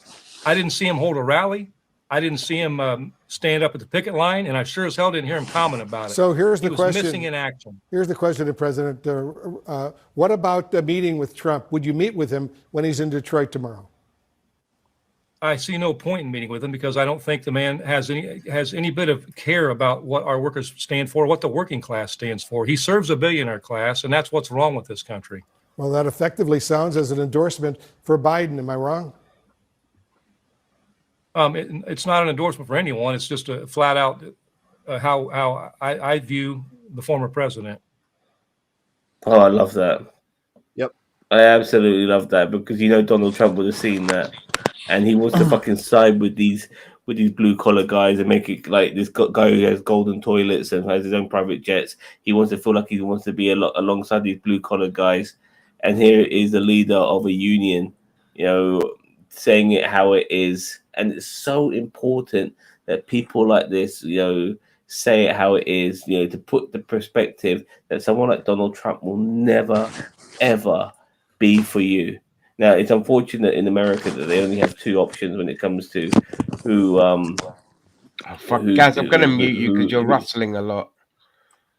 It's unfortunate in America they only have two options regarding who's ever going to be your primary candidate for to run for office and represent you. And the Democrats ain't that great, but they will always be better than the Republicans will ever be when it comes to helping working class fucking people in every day of the fucking week. And so I'm really happy that this guy's calling out fucking Donald Trump, because Donald Trump doesn't give a fuck about workers, let alone pay his workers. You know what I mean? So this is a fantastic jab. But Donald Trump's responses to this is kind of pathetic. He actually held a rally after this with fake auto workers and fake union guys, all fucking made up, all fucking pretend. You know what I mean? It's an absolute disgrace, this guy. He's a con man through and through. And I'm happy that someone like Sean Fain, who represents working class people, America's very own Mick Lynch, is fucking, hammering it down. I don't know what you guys think. I think it was the New York Times that actually did speak to some of the people who were at the Trump rally and actually asked them, "Are you a union member?" And they said no. Some of them said, "We're being paid. We're being paid to be here." Yeah, but that was relegated to, I think, something like page 8 of the newspaper. That really should have been front page national scandal. The fact that Trump was basically faking solidarity with union members, which he was paying scabs effectively. Because the newspapers and the media don't want unions to succeed either. It's a domino effect that it will eventually affect them. This is something that they want to keep under wraps, so to speak. And Trump also has form for if fucking regular over. people. Yeah, I'm saying Trump has also got form for fucking over the auto unions. Yeah, because he famously made a statement to the Detroit auto worker. The Detroit. What the fuck was? Basically, it was a big meeting of the Detroit auto manufacturers. There had been rumors supposedly that they were going to be moving all their plants down to Mexico, and he made a statement while he was out on the campaign trail, and he said to them, "If you move the jobs to Mexico, I'm going to put a 30% tariff on every part and car that you send back across the border, and nobody will buy from you." Now, it was utter bullshit on Trump's part, of course, but it sold well, because it sounded like him standing up for the workers. But lo and behold, he didn't give a shit about them throughout his entire tenure as president. Yeah. Yeah, because pay them. Sorry.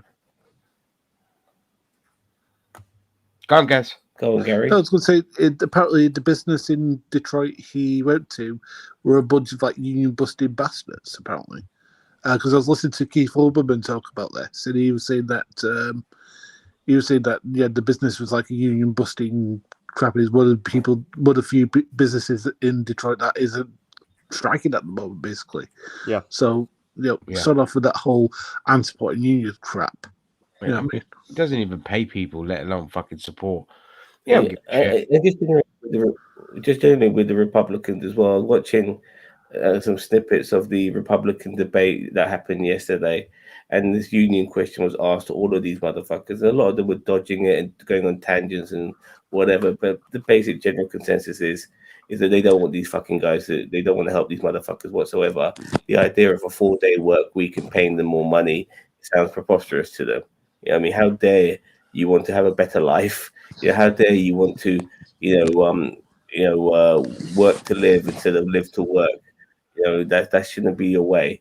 So, it's the Republicans don't want this to continue.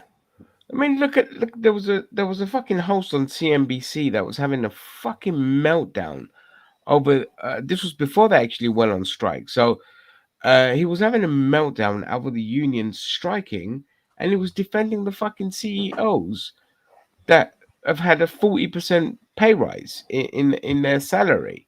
And it's been actually refreshing to then see, follow-ups with other news channels actually interview like one of the CEOs from, I think, is it Ford, and question them about like, hey, why is it that you deserve to have a $40 million salary a year while your workers can't afford to fucking feed themselves or pay the rent?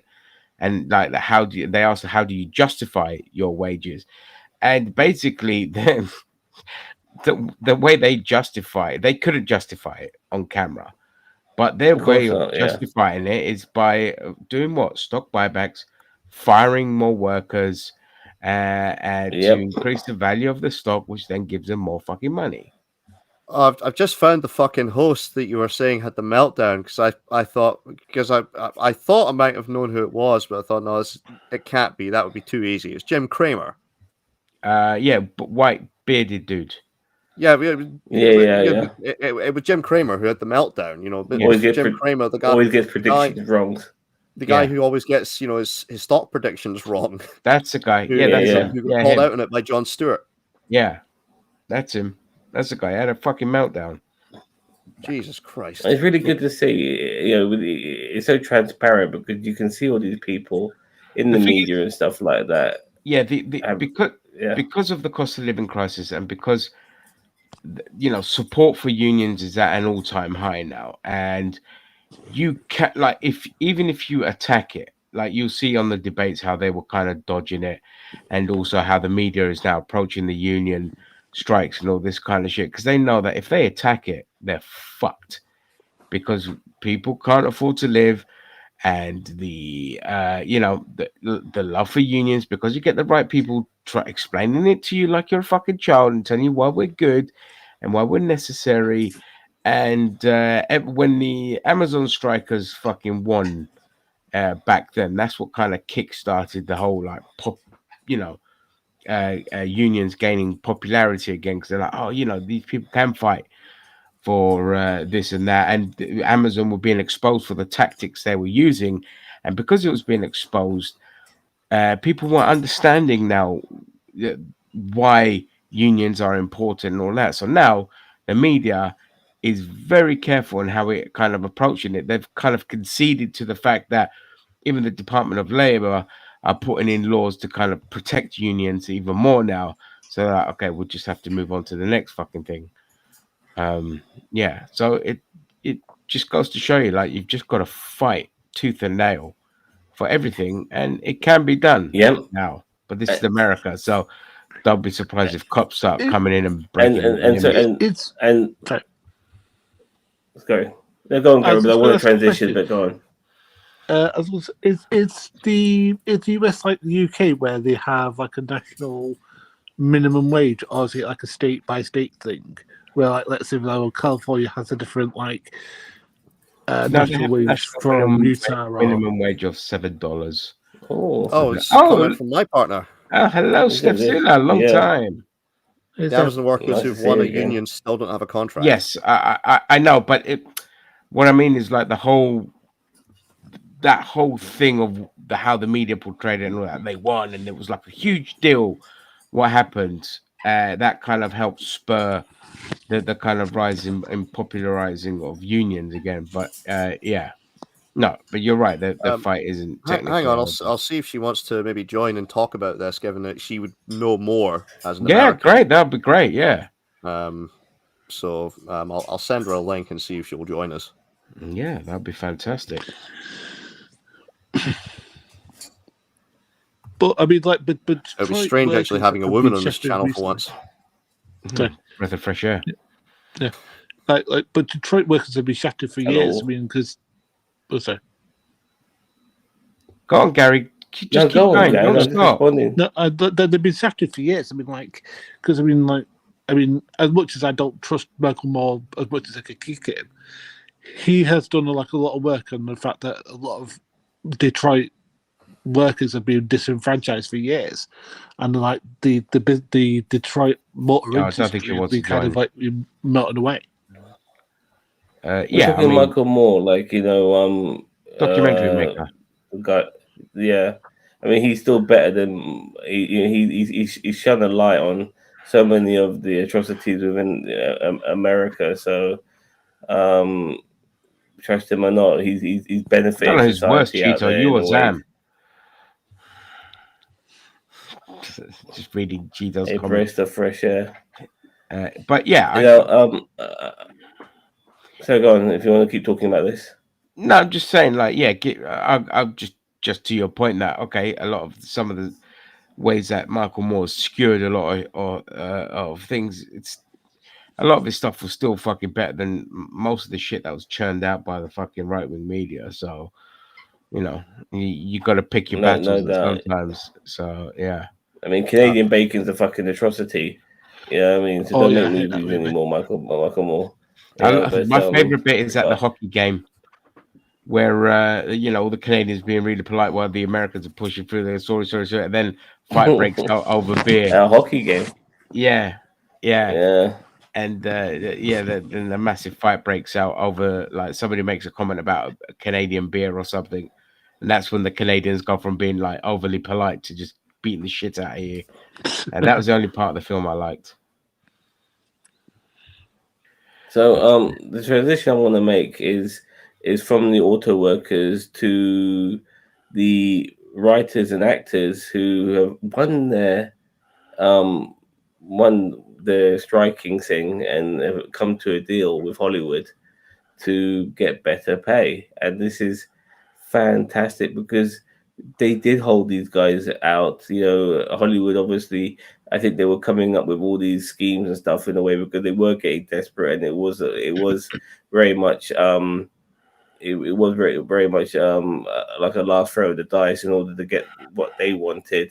But you know, credit to all these people striking, they won, and it was so important that they won, and it's good to see more and more of the little man fucking winning. It really is. But we're not just talking about fucking Hollywood movie stars of like who earn big budgets, because people just assume that those are the only actors around. No, there's thousands of fucking actors, background actors, supporting cast, C-list actors who only say 2 words but still need to get paid regardless. There are so many fucking actors out there, and so many writers out there who write incredible stuff.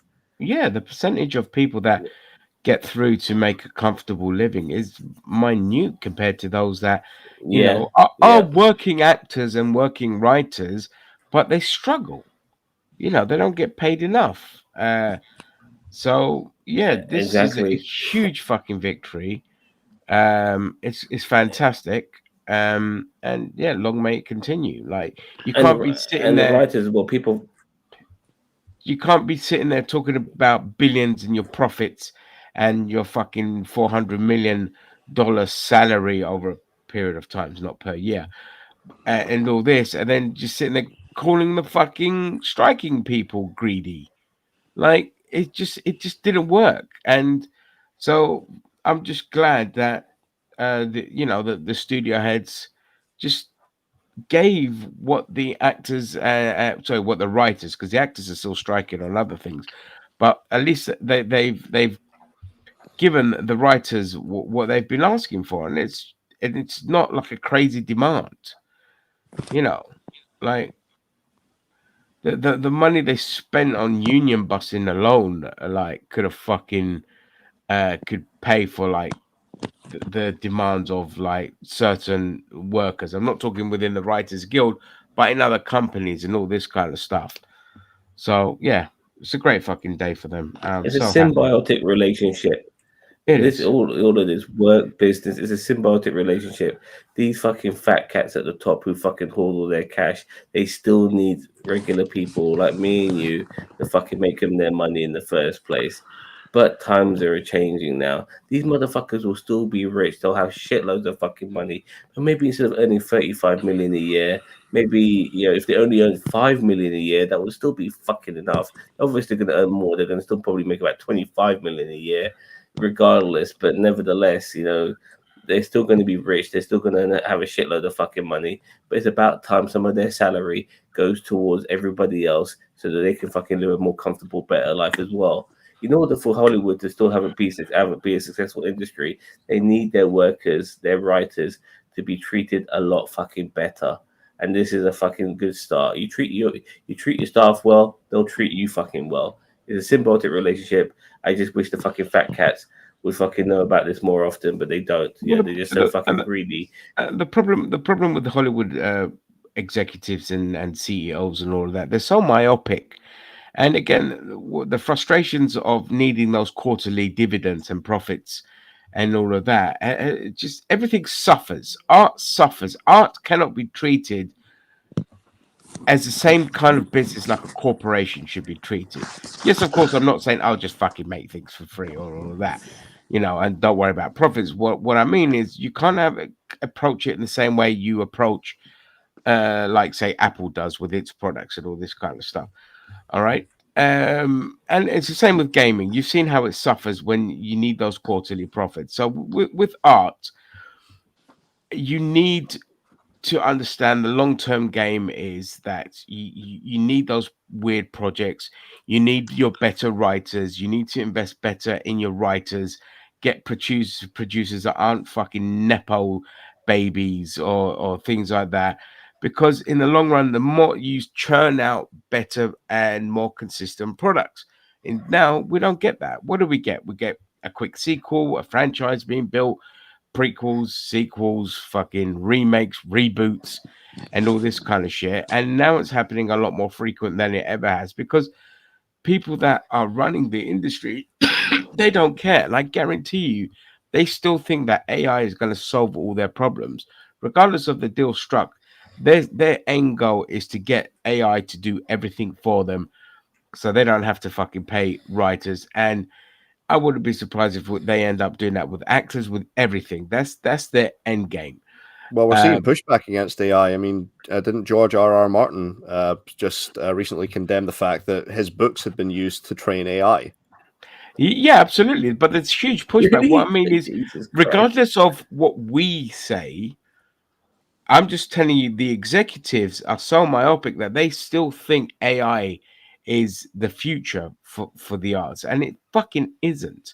Sure, that there'll be like something created by AI, like down the line and all this kind of shit. And I love AI scripts because they're fucking hilarious, but I don't want movies made out of them unless they're purposely done for a joke factor, because they're going to be hilarious. But even then, it's on an individual. I don't want like a fucking conglomerate studio doing it and then making a shitload of money, because then they're just like, see, we told you, AI fucking makes loads of money. I don't want opening credits made out of them.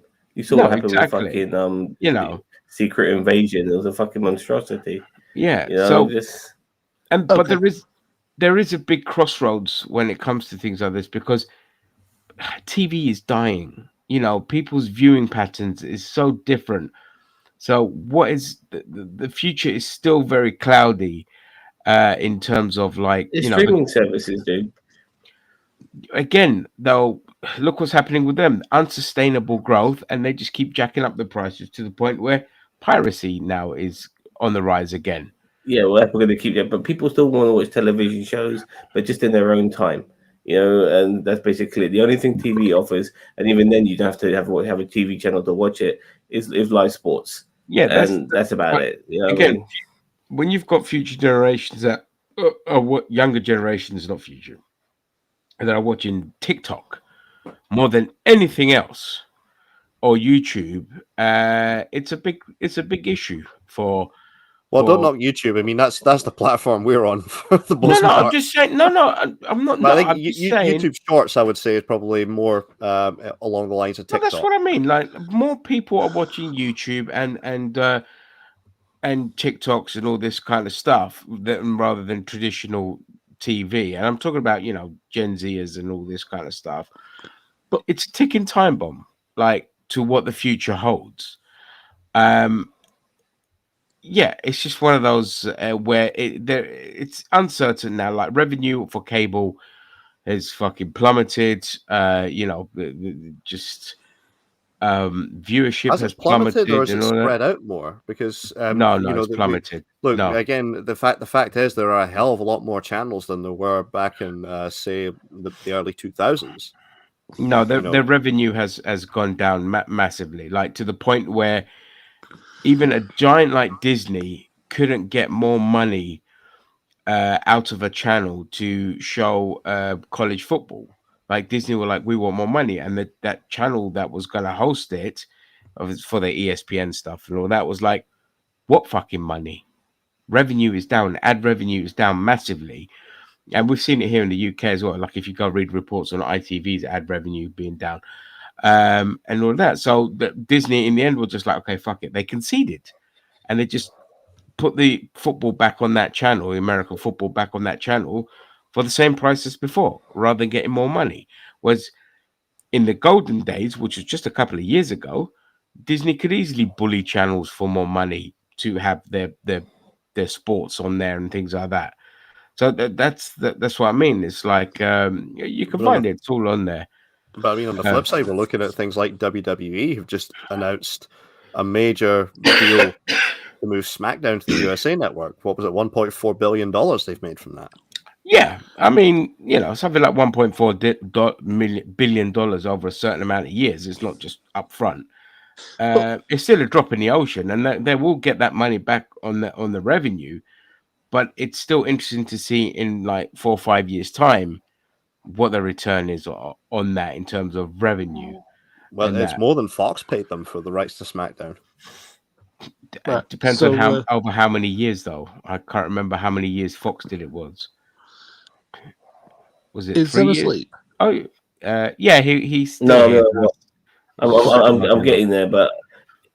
Right, I'm getting there, but what else we're talking about? I want to ask like 3 different things. Like, one, do you not think that the current streaming model is going to go away? Because, as you were just saying, there's sustainable growth of it, and I think it's going to be more profitable for companies to go back to their normal models and find programs that resonate with people. Because the thing is, what makes a channel successful is finding that mega hit, like for example with a Game of Thrones or whatever, that resonates with people. People will go watch every series and that will be there like every Monday or whatever it does.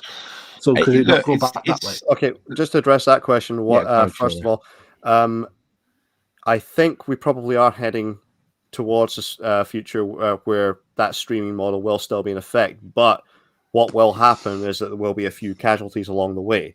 So a couple of them will not be able to sustain it, and they will just go ultimately bankrupt, like what happened with the .com bubble. Yeah. Mm-hmm. TV, I mean, probably. Paramount are on life support.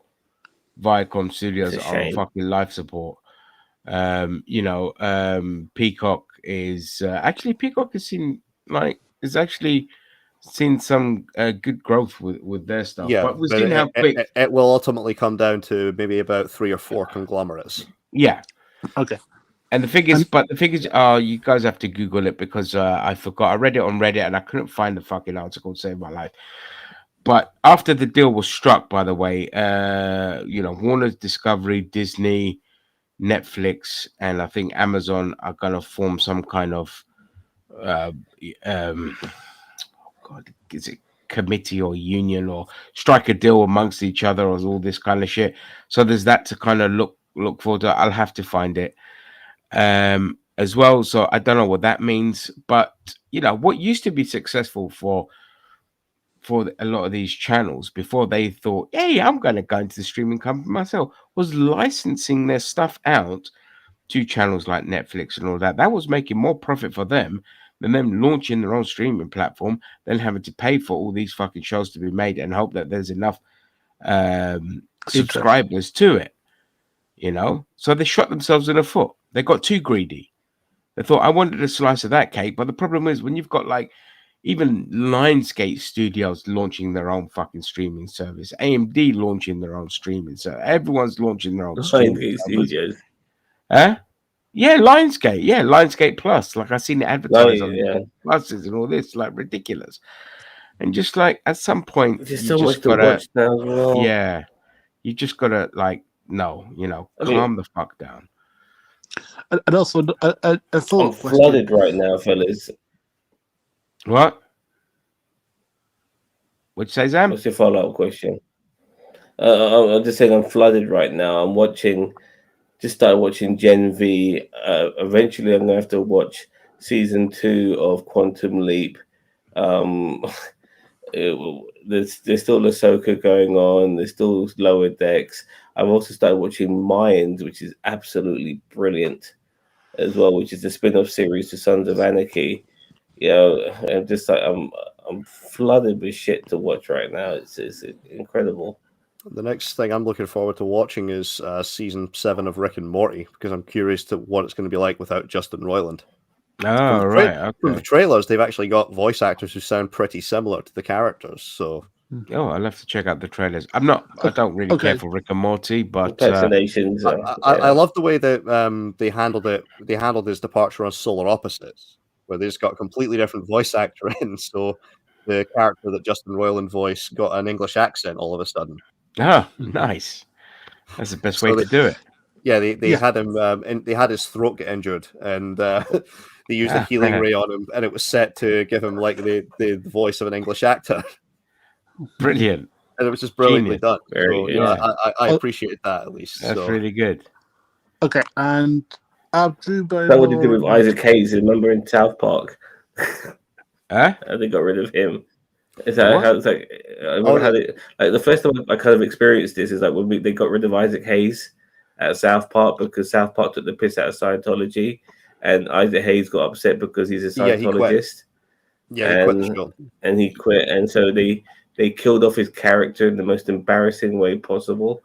Yeah, when they brought him back for that it episode, was when they brought fucked. the character back for that one episode where they killed him off. Yeah, and they just used like sound They clips. used old sound clips from him. Yeah. But I mean, there's other shows where they've changed the voice actor and they've done it fairly well. Again, the 2012 season of Teenage Mutant Ninja Turtles, they started off with Jason Biggs voicing Leonardo. He got into a lot of controversy, so they wrote him out of the show. And the Jason way Biggs they did got it- into a lot of controversy.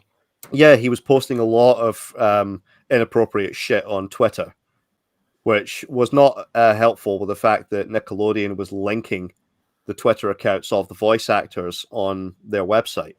The American Pie actor. Yeah, Pie Fucker. You know, he was voicing Leonardo. He was can't remember exactly what it was. He's basically saying saucy stuff, like basically Yeah, American Pie a lot stuff. of misogynistic, a lot of saucy Oh, stuff, a lot of stuff that was just inappropriate that you would not want kids reading for one. But Right. Nickelodeon had his Twitter account linked to their website. I didn't even know they replaced him. Yeah, he was didn't know he was replaced. voicing Leonardo. So Couple of, it was I think maybe the end of the second season they replaced him. So they did the storyline, the classic storyline where Leonardo gets ambushed by the Shredder and the Foot Clan. yeah, And the way they did it was that during the fight, Leonardo gets punched in the throat, and his vocal, Shredder punches Leonardo in the throat, and they explain it the next season that his vocal cords are damaged, and it may be permanent. they could have just changed the voice actor, and who the fuck would have cared? Well, no, that's the thing. Well, no, it's because the voice actor they picked sounded so different. They Yeah, decided to do that as like the explanation because they moved from Jason Biggs to Seth Green. really? Fucking hell. Yeah. Yeah. Question. Well, in Toy Story, the actor who plays Slinky, he originally died, and the guy who they got to replace him to play Slinky, Yeah, I think in sounded Toy just Story like 4, him. sounded exactly like him. You would Jim not have Varney. known that. Incredible. Yeah. So, guys, I am going to go. I'll catch you guys later. All right. Nice. Thanks for Catch you having later. me on. Take care. Bye. Bye bye. Okay, so I wanted to ask the question: do you think that Drew Barrymore and Bill Maher will be able to recover? Because I personally don't think they will. No, I think they will. Yeah, they'll come back. They'll come back. There'll be and enough they'll of an play- audience. There'll be enough of an audience prepared to forgive them. Yeah. I mean, look at Bill all Maher- the controversy. Look at all the controversy that Ellen DeGeneres had in the last couple years of her show, and she still kept an audience. Yeah, exactly. Right up until the end. Bill Maher will come back and he'll just play the victim and blame the woke mafia. The usual stuff. Drew Barrymore will cry some more and come back, and I don't know who the fuck is watching her show, but yeah, they'll be fine. I wouldn't worry too much. Okay, so I'm gonna With the discussion of AI, though, just a quick Yeah. side note. I'd love to get your guys' take on it. What do you think when it comes to the idea of using AI and CGI in particular to put actors into films long after they're gone? As long as the actors consent to it or the families consent to it, I'm all for it. I mean, because did Disney get consent to put in the likeness for Grand Moff Tarkin, the original actor that played Grand Moff Tarkin? Oh, I don't know. Not Peter Cushing's family. I don't know. Peter Cushing. Yeah, I don't know. I mean, if the person has no family, and then I'd be okay with it. As long as if there is a family still there and they get payment for it and they okay it, great. If there is no family, then just because you still get to preserve the magic and reuse the magic of that actor, that beloved actor, and it's purely from a selfish point of view. I mean, James L. Jones has given permission for AI to use his voice moving forward because now that he's retired. So, in fairness, I can understand in his perspective because obviously his voice is iconic with regards to the character Darth Vader. But I think a character like Grand Moff Tarkin, you probably could have done a recasting for the prequel movies, things like Rogue One. Yeah, but I think they wanted to test the technology at the time as well. So there is that, and they wanted test the technology and kind of make it feel that era was being lived in with those actors from the 70s and all of that. But I mean, listen, given the choice of using AI to bring the person back or recasting it, I'll opt for recasting all the time because it puts a new actor into the spotlight, gives them a job. But if it's for something that you feel that actor in particular that you've always wanted in something but is no longer around, and as long as they've given permission, I'm okay with that as well. So that's my thoughts on that. What about your Shredder? I'm not honestly fond of it. I can see why there's some pushback from actors who don't want to be used without their consent after they're gone. If there's no consent given, then I mean, but Bryan Cranston has pushed back on this. He said, "Look, I do not want my likeness just to be used by any studio that wants to." Excuse me. Yeah, for current living actors and all of that, if they don't give their consent, then no, you should never ever be allowed to do it. But I would say it's probably to an extent. I feel the same way when it comes to the likeness of other dead celebrities being used for commercial reasons.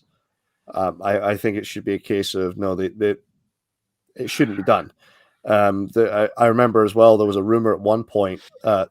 If you remember the 2016 Ghostbusters movie, there was a rumor at one point because they had got the other original members of the cast that supposedly they were considering putting in a CGI ghost of Harold Ramis.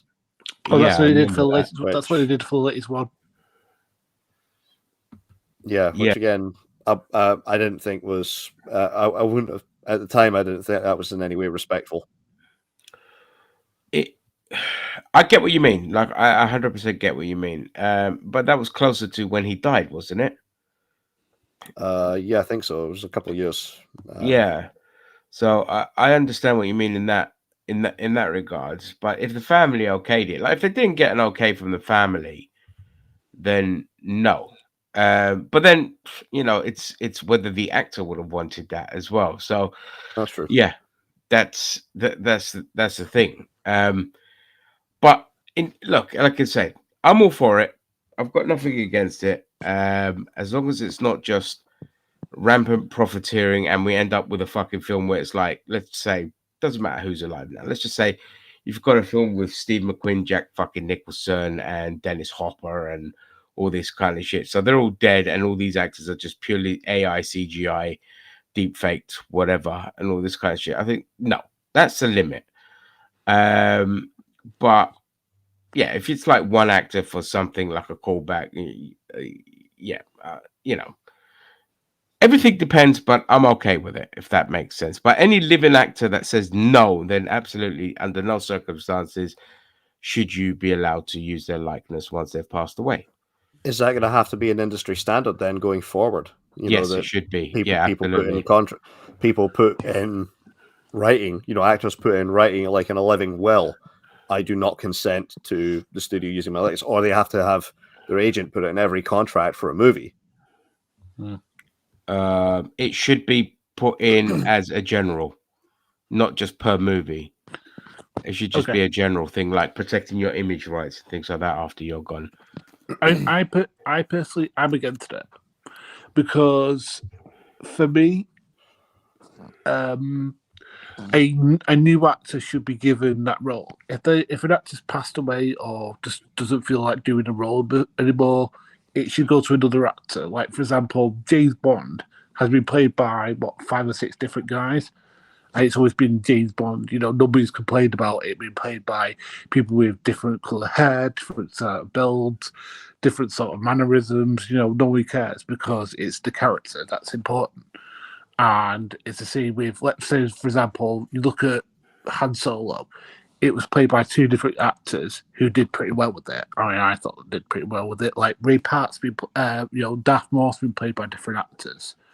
There's always been different actors who played it, and I think it's kind of giving a young actor a starting role where it's not always an established part. It's like Hamlet or Macbeth or something, where it's an established part, and they could get famous off playing this part, but now they want to do it on the cheap and do it by AI. Nah, I'd rather go to a young actor who's maybe come from Juilliard or something like that.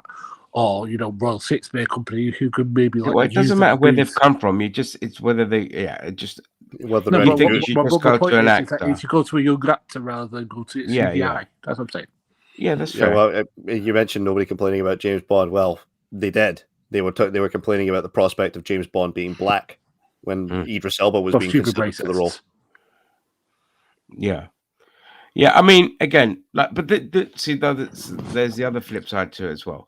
So you could have actors that obviously are either of an advanced age or they're dying. And when they're dying, they go, look, I fully agree to my voice or to my likeness being used in films as long as, again, there's a percentage of residuals that goes to my family to kind of help still keep my family safe, financially secure beyond my death. So there's that element to it as well. But I think the default should be that what we said, there should be a legislation in place to say, look, every actor must make it clear from the start on their image rights, if they consent to this, this, and this. And they can change their mind at any time. Obviously, it's not like set in stone.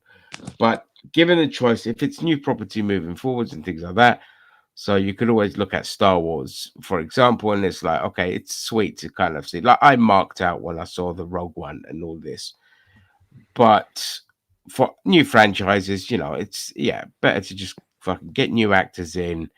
I mean, they're going to be cheap as well. They're young actors. It might be more expensive using somebody's image likenesses if there's a contract involved in all this kind of shit. But unless something's been signed with living actors now, then you shouldn't be allowed to use it, if that makes it clear. For actors that are gone, okay, fine. But for actors that are living now, then no, not unless they agree to it. Yeah, that's my rambling over. Yeah, cool. Okay. Tony Khan looking to buy Japan. Thoughts on that? The whole country. No, I think it's the Stardom, isn't it? No, it's all of Japan. No. It's right. Wrestle Dream is coming up this Sunday. Yeah. So the AEW and New Japan crossover show to mark the 1 year anniversary of the death of Antonio Inoki. Yeah. Now, there was a statement that Tony Khan made, which was that this was going to be the end of an era. That has got speculation running that Tony Khan is in talks with Bushiroad, the parent company of New Japan and Stardom, to buy one or both of those companies. Oh God, that's all we need. Now, I know New Japan just recently announced a working agreement with MLW and CMLL in Mexico. Yeah. There's also talk about Dragon Gate potentially working with WWE now that WWE has got a TV deal in Japan. Oh, okay. But the speculation is that Tony Khan might be purchasing one of those two companies, if not both of them. He's also not dismissed the rumors outright. He was asked about these fairly recently, and he said he didn't know where those rumors had come from, but he wasn't going to say what he meant when he said it would be the end of an era. He wants people to tune in on Sunday. So speculation is that on Sunday he may make the announcement then that he's purchased one or two of those companies. Oh, right. Oh, my God. So that means he owns Ring of Honor, AEW, and one of those two companies. So, again, both. We got Vince McMahon fucking 2.0 in the making here. It's not good. It's not good for wrestling. No. Well, in fairness, when it comes to the Japanese market, the purchase of New Japan would not be as much of a major takeover as the acquisition of Ring of Honor was. So Ring of Honor was basically the number 2 company buying the number 3 company. Yeah. Or akin to say when Vince McMahon bought WCW. Yeah. Japan has got some thriving territories over there. They've still got All Japan Pro Wrestling. They've got Dragon Gate. They've got a number of other promotions that are doing well that aren't as big in scale. So, the other big promotion they've got over there, Pro Wrestling Noah, is doing extremely well. But they've also got promotions like Michinoku Pro, Big Japan. So they've got a thriving market over there. It's one of the few places that wrestling has done rather well. Okay. So, I was just wondering what you guys were thinking with regards to if Tony Khan was to actually purchase either one of those companies. I mean, look, I've got no investment in Japanese wrestling. I don't really care, but I don't want it because I loathe monopolies. I loathe them with a passion, and I personally don't want it. I mean, he's fucked Ring of Honor up as well. So for fans of whichever product he buys, if he gives it the Ring of Honor treatment, then it's not really good for the fans. So no, I'm against it.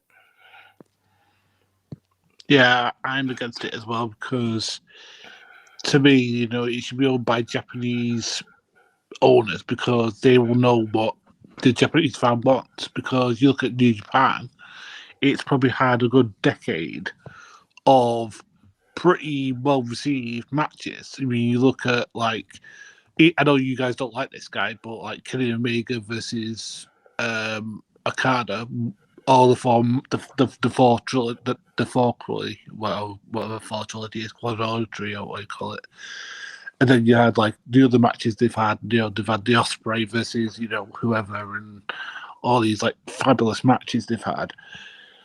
And it's just like that could go away because if he owns it, why wouldn't Tony Khan take all the big talent they have all there for himself? I mean, because it wouldn't be just them learning there with money anymore. It'd just be I own the company, so therefore I get to rake it of the best talent. Well, there's a lot of top talent in Japan who probably would prefer to stay there rather than come to the United States. So that's one of the big reasons he might not just take everybody, take all the top stars from New Japan and transport them to AEW. I have a feeling if he were to purchase it, it would be a case of because obviously he's quite far away from the Japanese territory. It would be a case of he buys it, but he puts somebody else in charge of it. So the day-to-day operation would be he would be putting business people in place to expand the business of New Japan. Yeah, I think he would probably keep the same booking team there, if not install a new one. But I think New Japan would be kept pretty much as it is. It would just be a case of attempting to grow the business. But it would also mean as well that he doesn't really have to go through anybody else for a working relationship. It's a case of look, hey, if he owns the whole thing, then he could easily just say to the book, to whoever's booking New Japan, look, I want Timothy Thatcher or I want Will Ospreay for these dates here in AEW. Can you make them available for me? Yeah. At the same time, I would love it if the announcement of End of an Era was that one of the shows, or maybe even two of the shows from AEW, were going to be handed over to Ring of Honor. So Ring of Honor was going to be Ring of Honor was going to take over Rampage and Collision. Oh, I see. Well, I wouldn't be against that. Yeah, do a proper roster split. Yeah, and yeah. Have Ring of Honor, have 2 hours each week, same as AEW does. So basically, do what they were basically advertising they were going to do with the Raw and SmackDown thing. Have a hard break. It's what the original brand split was. I mean, you look at the original days when Paul Heyman was the head writer of SmackDown. You had the SmackDown 6, and SmackDown kicked Raw's ass in the ratings. Yeah, that was it was treated as an actual brand split. You couldn't just have talent jumping from one show to the other. There had to be exceptional circumstances or an agreed trade. Yeah. Yeah. Well, that's how it should be now. There should be. It needs to be. It's better for the brand if you have a hard split anyway. I mean, Collision was kind of working its way towards that sort of. Well, at least it was kind of avoiding having the goofy cunts on its platform and just taking only the kind of serious players. And I definitely feel that, that there should be, Dynamite should be where the goofy cunts are, and the other product should be where the serious wrestlers are who want to do serious fucking, proper shit, So I'd like that. I'd like if that was the announcement rather than another monopoly. Cheeto, you got to jump on because I know you want to talk about Mike Scorsese, and I've got Al Snow in the waitings. Well, speaking of AEW, by the way, I don't know if you saw that AEW took down one of Stevie Richards' videos. The one about Ray Phoenix and John Moxley. Yes, the video with the video basically breaking down the fact that when Moxley got concussed by Ray Phoenix. Yeah, I mean, AEW are notorious for taking down a lot of videos. Well, not only that, he put the video up on his Patreon account, and AEW even tried to claim that. Yeah. I've sent a link. I don't know if you want to play it and even to react to it and discuss it. But it's not AEW content, but it's Stevie Richards. He re-uploaded what he felt was the most important part of it, which was a plea to professional wrestling referees, which is, if you're worried about, getting fired at the end by John Moxley or whoever, if you call the finish, then that's not somewhere you should be working anyway. But your job as a referee is to protect the talent from themselves. Yeah, and it's good to see, like in the report, that Rick Knox is finally getting some pushback on how he handled the whole situation, because he's a fucking idiot. I mean, Rick Knox, like half the time, how many times is JR sitting there going, "What the fuck is a ref doing?" kind of thing, and it's always fucking Rick Knox. The guy's an idiot. Like, sack him. He shouldn't be a ref. He's been badly trained. He should ban from the trade. Yeah. He's been badly trained. He's been. Oh, he's been badly trained. I thought he said he should be banned from the as trade. a referee.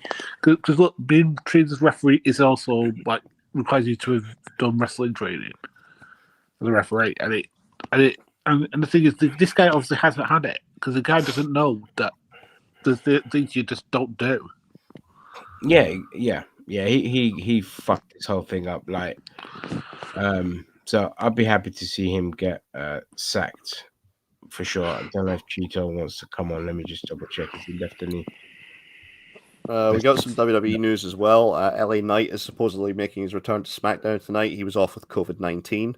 Oh, good. Okay, not good that he was off with COVID-19. That he's making his return. Yeah, he's making his return. He's apparently slated to team with John Cena at the next big premium live event that they've got to take on. So they're really pushing him. Then that's great. To take on Jimmy Uso and you not heard? Sorry. Oh, I'm getting echo.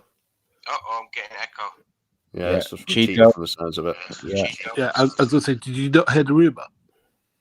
Which What one? rumor? The fact that LA Knight's slated to take on Roman Reigns in Saudi Arabia? No. Oh. That apparently Kevin Nash is going to come back and throw and eliminate LA Knight from the Rumble. Oh, that's just him shit posting online. Yeah, I wouldn't read too much into that. That'd be fucking hilarious if that did happen, but no thanks. Nah, I'd like to see LA Knight win the Rumble. If I'm honest, Me too. So would I. He's the guy I would want to see pushed to beat Roman Reigns for the title at this point. If not, Gunther. Yeah. I don't want to. I don't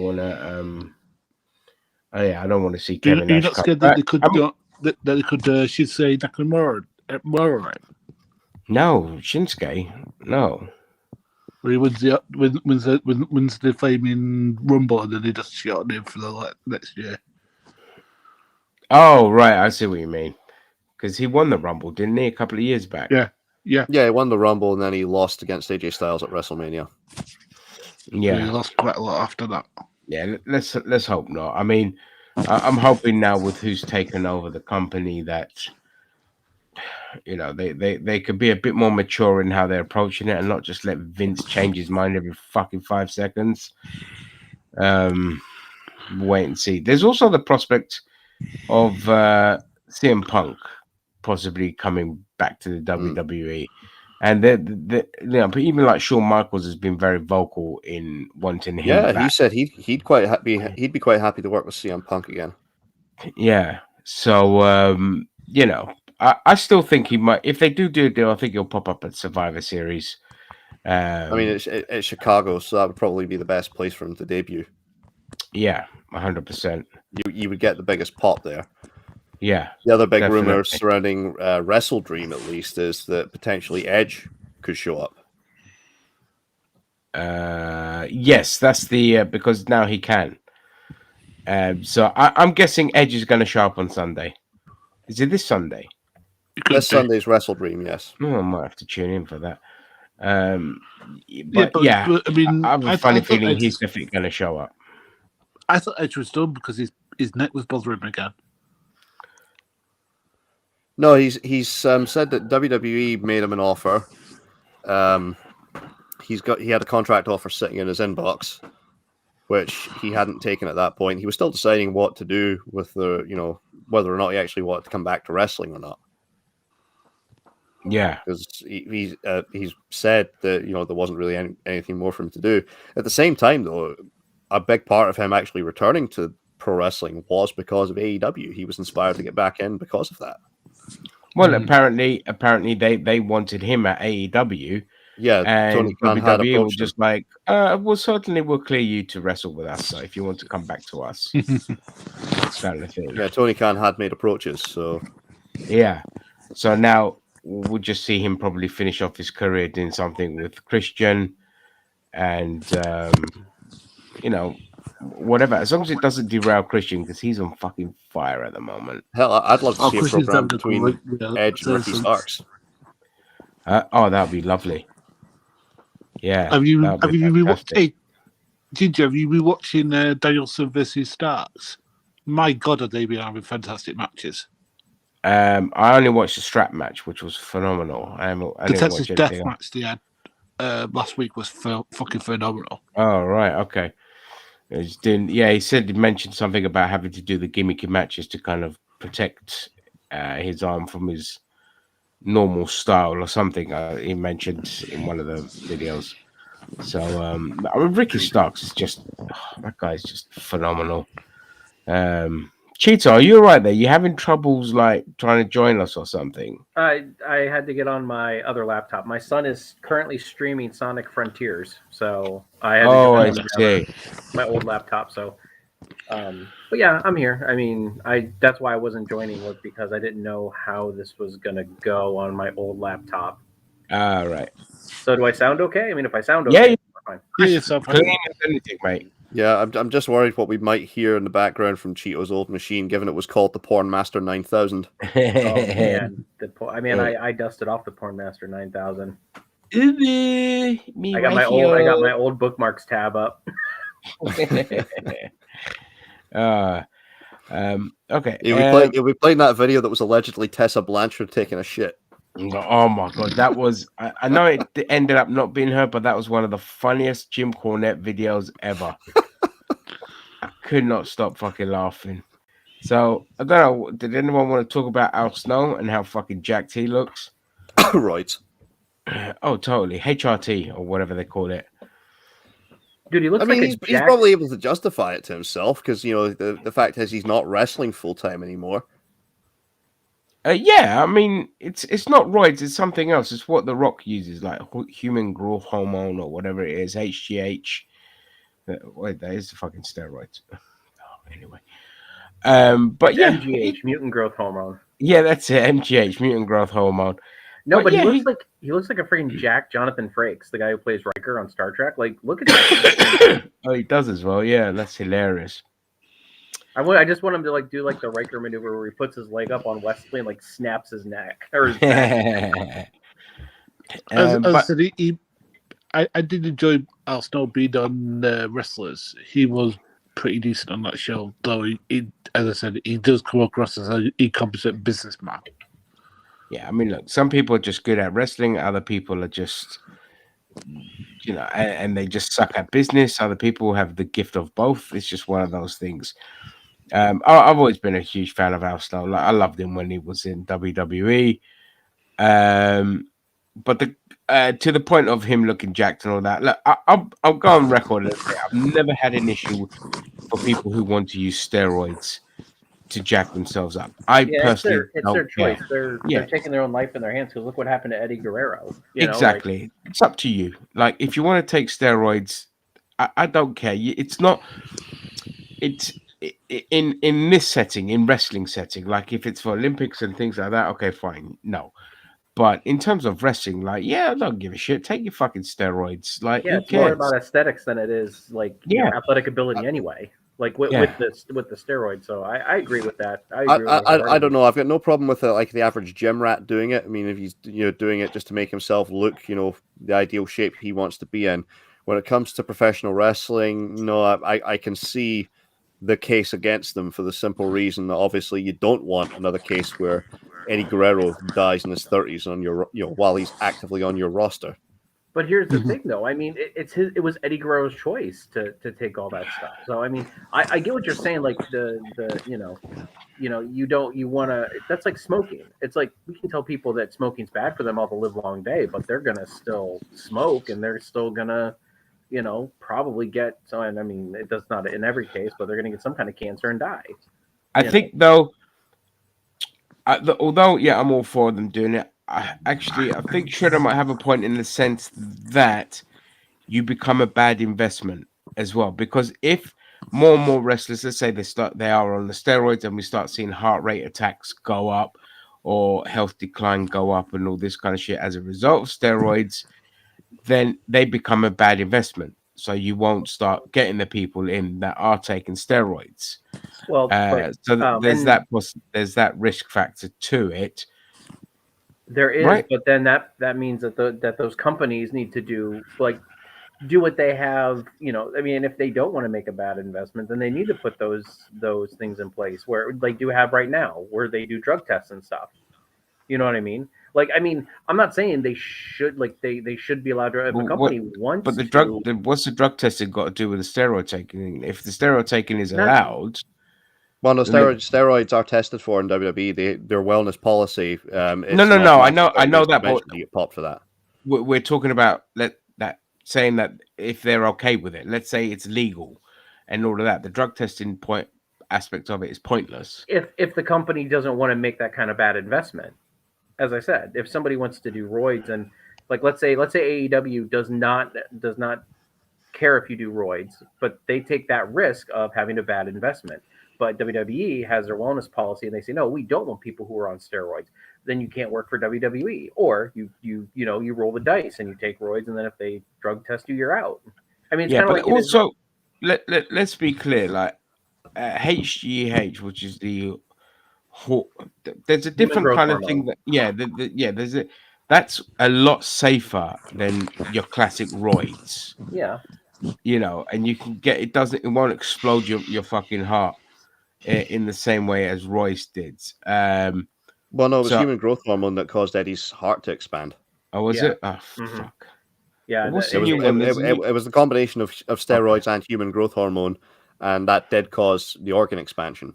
All right, I'll take that back then. I rescind my comment and my perspective. I mean, I've heard wrestlers try and justify steroids and even human growth hormone. Raven, for example, he attempted to justify steroids, saying that they're safe in moderation. And his example was he said that Lyle Alzado, the American football player, he's saying that he did not die from cancer from steroid use. What he died from was Jacobs Creutzfeldt disease, which he got from taking human growth hormone. And in his case, it was actual human growth hormone that they harvested from a cadaver. Oh. Well, and that's what I'm saying. Is just like, I mean, actually, I don't even know what I'm saying anymore.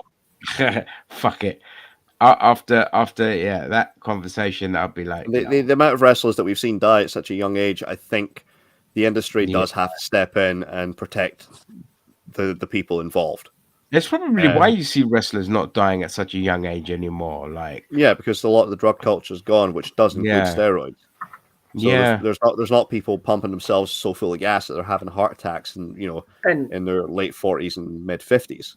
And let me be clear. I'm not saying that HGH or steroids, those are good. Like, I'm not sitting here justifying it. Like, I don't think any wrestler has to do steroids to make it in the business. I really feel like that, I mean, if you got a guy like Mankind who can get over, who is, I wouldn't say in peak physical condition back in the day, why should you have to do, take such extreme measures just to get over? You shouldn't.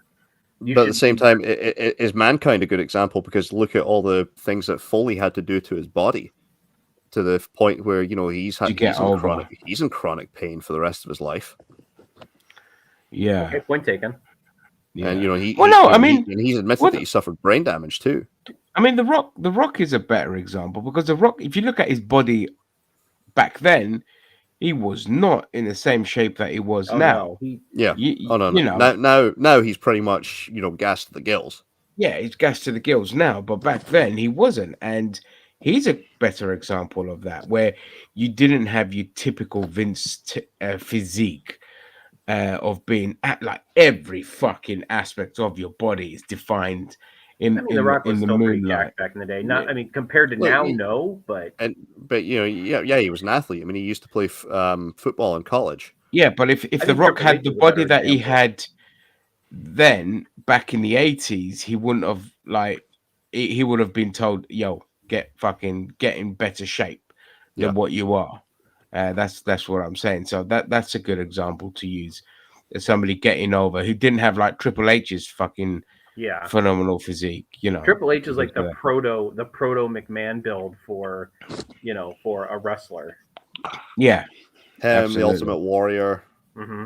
I mean, even Hogan. I mean, Batista. But was Triple H doing steroids? Because Triple H was on the gas. I mean, of course he was. That's why he had a fucking heart attack not long ago. Yeah, I wasn't going to say that was so much for with regard to the heart attack, but there were times where you noticed that he'd cycled off of steroids, particularly when he was he and Stephanie were trying for their first child. He cycled off of steroids and he got noticeably smaller in terms of his muscle mass, and he started to get a bit more pudgy around the midsection. Mm-hmm. I do remember that, because I remember he came back and I'm like, is that Triple H? No, interesting. That's back when I was like, look back at roids or nothing. Yeah. Oh yeah, I remember that. It was like WrestleMania. I can't remember which WrestleMania was, where he lost a little bit. Back and he was chubby. Interesting. Okay. So, but how would he have been able? Why would he have been allowed? Because that was post the trial and things like that. So, how would he have getting away with that? Because he's Because he was sleeping with the wife. Because he was sleeping with the boss's daughter. That's why. Yeah, I mean, there's the infamous story that CM Punk told from when he walked out of WWE. You know, and they were trying to get him to piss in a cup. They were trying to get Punk to, you know, pee in a cup to take this, you know, for like a steroid test, and you know, supposedly Triple H had said to him, "Well, you know, Dave, you know, Batista had to take the same test as you," and Punk apparently turned to Triple H and said, "Did you?" Oh, zing. Well, WWE has had loopholes in their wellness policy. That's no secret. I mean, this is something I pointed out as well, because there's a guy, Philion. He's done a video. Oh, yeah, the third eye. He's done a video recently. He's done a video recently claiming that Logan Paul is on steroids. Because Logan Paul is, I mean, his upcoming boxing match, he's not doing it in anywhere where, you know, he'd be under a jurisdiction of an athletic commission that would piss test him. Yeah. I know Logan Paul's also got in a spat with Dana White. You know, he's saying that Dana White, you know, is a cokehead. So the challenge was set by Dana White, which was that, look, you can randomly test me any time of the year for cocaine, but the same on the flip side, I want to be able to randomly test you for steroids over the course of 1 year. And let's be real. I mean, Tony Khan's the one that we need to test, you know. Yeah. But as I was saying, though, when it comes to Logan Paul, yeah. When it comes to Logan Paul and the steroid issue, though, I was remembering back to when Brock Lesnar got popped at UFC 200. Oh, that's right. Because Brock Lesnar twice before the fight tested positive for estrogen boosters, estrogen blockers, I should say. And the big question was, well, because this was a month as well after Roman Reigns had been suspended. Yeah, because it was June 2016. Roman Reigns got suspended. July, Brock Lesnar had his fight in the UFC, and he tested positive for, you know, performance-enhancing drugs. The big question was, he works for WWE. How did he get around the wellness test? And WWE actually put out a statement saying that part-timers are, you know, part-time members of the roster are not subject to the wellness test. Logan Paul's only done 7 dates in 18 months. Yeah, so that's the loophole there where they don't have to test him. Yeah. Interesting. Very interesting. This has been a fucking great conversation. This, like, proper enlightening. I mean, speaking of Lesnar, by the way, in UFC 200, you see Mark Hunt lost in court. Yes, I saw that. How does that make sense? Can you? Why? Why did he lose in court even though he failed the drug test? Well, he was suing Dana White and he was suing the UFC, and it was because he launched it basically in 2017. It was because of what happened with Brock Lesnar. Yeah. Mark Hunt, I actually feel quite sorry for, because he's been put in fights so many times against guys, you know, who are on PEDs, and he's got a mixed record. So Lesnar, the fight was a unanimous decision for Lesnar, but it got overturned to a no contest. And there was another one where his opponent tested positive after the fight. So it was, but it was considered a majority draw. Oh, that's fucking poor bastards. But the list of opponents. So there was Alistair Overeem. He's fought him twice. You know, Overeem was a massive steroid cheat.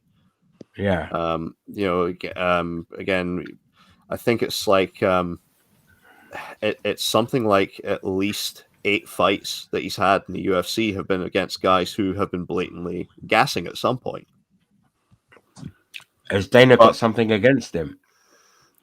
I don't know, but Mark Hunt had wanted a provision in his contract with the UFC that fighters who tested positive for PEDs would be punished strictly, you know, and heavily.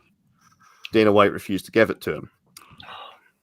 There was also the fact. Surprised? Oh yeah, I mean, look, he moved an entire UFC card out to California to get away from Nevada because they couldn't clear John Jones to wrestle. John Jones to fight, I should say. Yeah. Fucking my son's done with Sonic. It's worth. Yeah, it's worth you switching laptops because I'm in no rush to jump off. Yeah, we want to see your beautiful face, Gio. Yeah, I'm in no rush to jump off. All right, I'll be right back then. Wank off too. Yeah. Exactly. But yeah, Mark Hunt, he tried suing the UFC. He tried suing Dana White. I think the reason that it lost in court is that the reason that Lesnar was still allowed to fight, despite the fact that he pissed hot twice before actually stepping into the octagon, was that the test was done by the U.S. Anti-Doping Administration, and USADA had not contacted either Nevada State or the UFC to say, look, Lesnar's pissed hot. He hadn't contacted them. USADA had not contacted the UFC and Dana White before the fight took place, because Lesnar tested positive before the fight, the night of the fight, so before he stepped into the octagon, and he tested positive, I think it was like 3 or 4 weeks before the fight took place. But USADA, again, for some reason, had not contacted Dana White and the UFC, and they'd not contacted the Nevada State Athletic Commission. That's not fishy at all. Yeah, so I think that's why Mark Hunt lost. And terrible. Again, I feel quite bad for Mark Hunt, because the amount of drug cheats he has had to face is that's ridiculous. Ridiculous. There is a list. I'll see if I can find it. Go for it.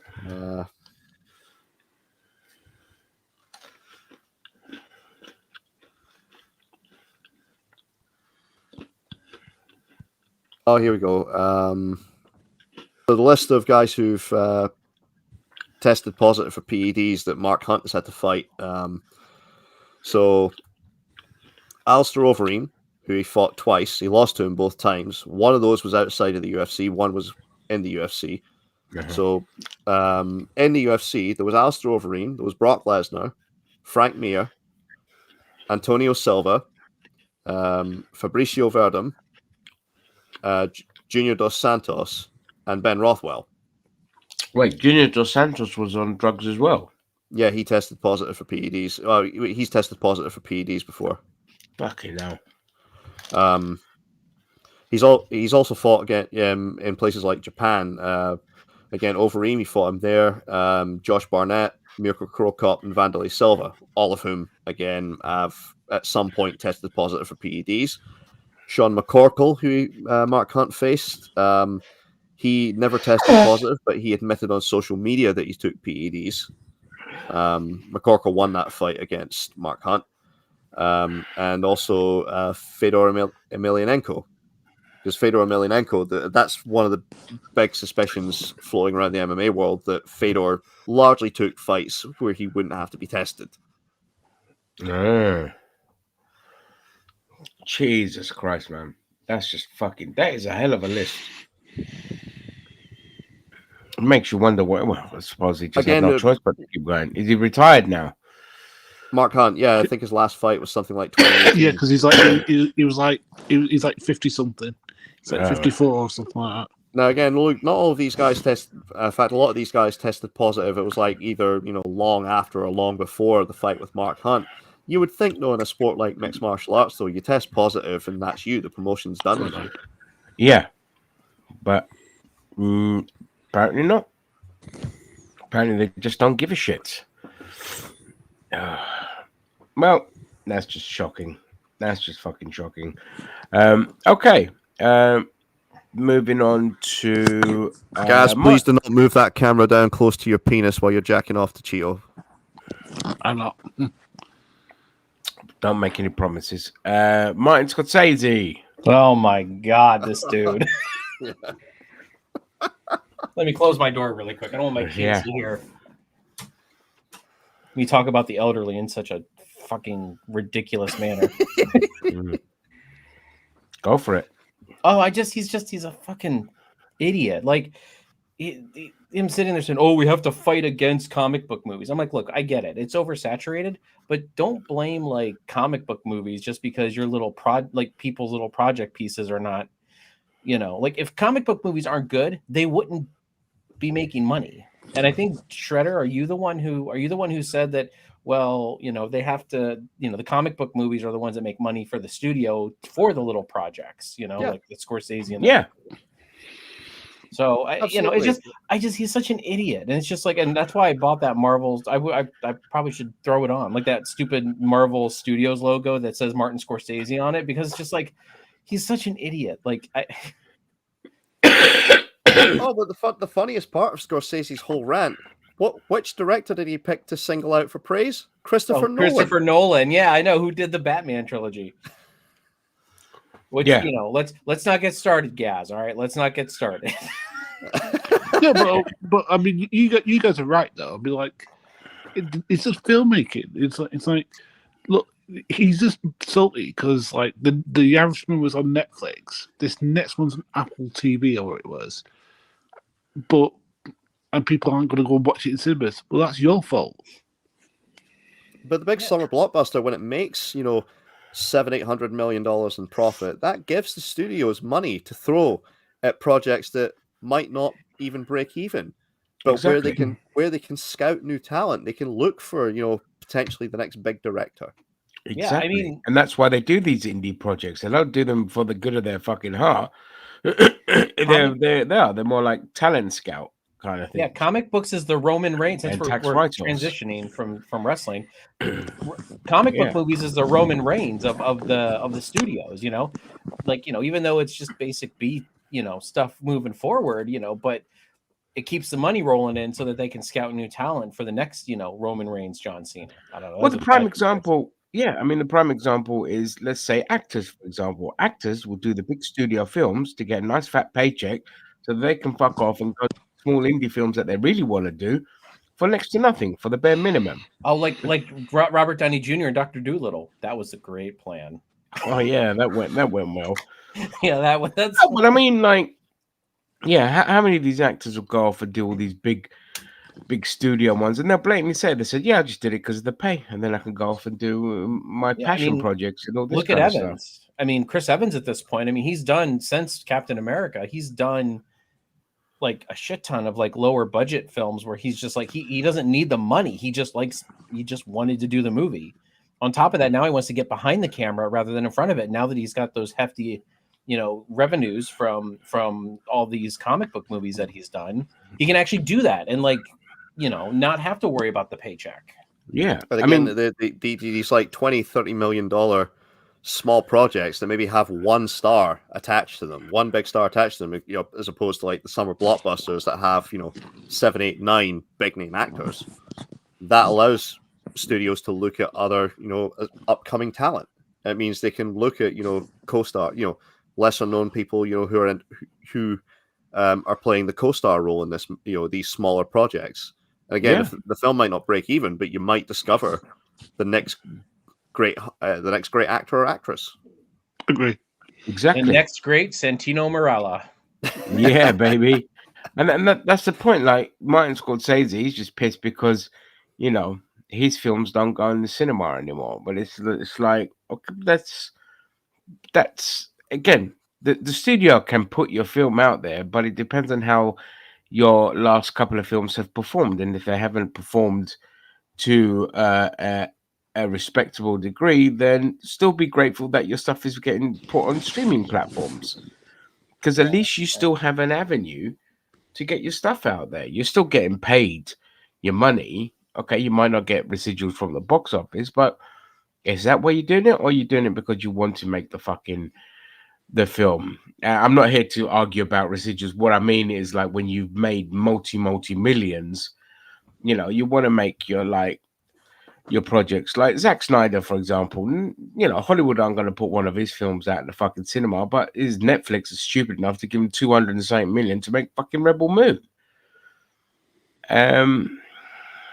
So yeah, he's just boomer. He's just a fucking boomer. It's just, he doesn't understand it. I can understand the frustration of superhero films like clogging up the cinemas and all this kind of shit, but then you have shit like Oppenheimer that's making $1 billion. I was just gonna say, look at this year. Like, what are the biggest movies this year? All the big movies this year are your original obscure films. you know, Super Mario Brothers. Yeah, and Across the Spider-Verse and Guardians of the Galaxy 3, which that's there because it's the third and final.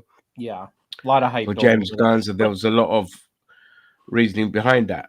But we've got some of the best movies that aren't even superhero movies this year. So I mean, yeah, it's how often are superhero movies nominated for the awards, like the Oscars, for example, the best picture at the Oscars? When's the last time it ever went to a superhero movie? Never. Were they even nominated? I think was Endgame nominated? Endgame and Infinity War were nominated. But not they didn't win Best Picture. No, I know they didn't. The only superhero thing that's ever actually really won is in graphic design or in visual special effects, costumes, music, sound editing, things like that. Angela Bassett was for Wakanda Forever, which she should have goddamn won that one. Should have goddamn won that one. That was a fucking travesty. Yeah, right. If there's any superhero movie that deserved to win awards, it was Wakanda Forever. Yeah. I mean, the one time I agree with the Oscars when there was I think it was like a clean sweep was with Lord of the Rings, Return of the King, which did fucking amazing at the Oscars. And I was like, it deserves it. I mean, it's a big epic. It had everything you need: the costumes, the fucking brilliant acting, satisfying ending, blah blah blah blah blah.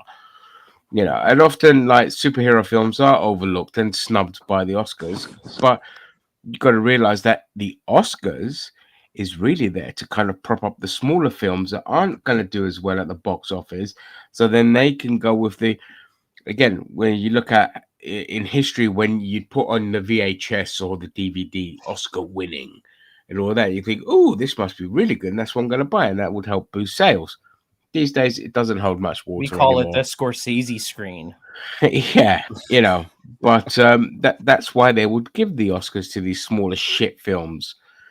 Yeah, like Whale, like come on, like that Oscar bait film. Yeah, that was just fucking Oscar bait film. But there's so many films. God, I can't remember. But there's so many films. Just look at that. Yeah, you got the Oscar just because you didn't do well at the box office, and it's just going to help you fucking with DVD sales and all this kind of shit. It's whoever blows the Oscar judges the most that year. Yeah, it's a big. I don't know. I mean, I think Brendan Fraser, did a phenomenal job acting in The Whale. He could have gotten Best Actor. I'm just talking about. He did get Best Actor. No, I know, but what didn't Whale get Best Film or what am I thinking? No, he didn't get Best Film. He got Best Actor. No. Yeah, Everything, Everywhere, All at Once. Rightfully. Oh, that's right. Yeah, Everything, Everywhere, All at Once. Which, I mean, as much as I hated the look, as much as I hated the trailer for that movie, not as bad as I thought it would be. Oh my god, that film was so fucking good. Gary, I swear to God, if you get up again and we have to see your chode, I'm teabag us, Gary. We demand to be teabagged. No, it'd be gravy bagged is what it would be. I'll take a gravy bag, baby. I just went to the toilet. Sorry, guys.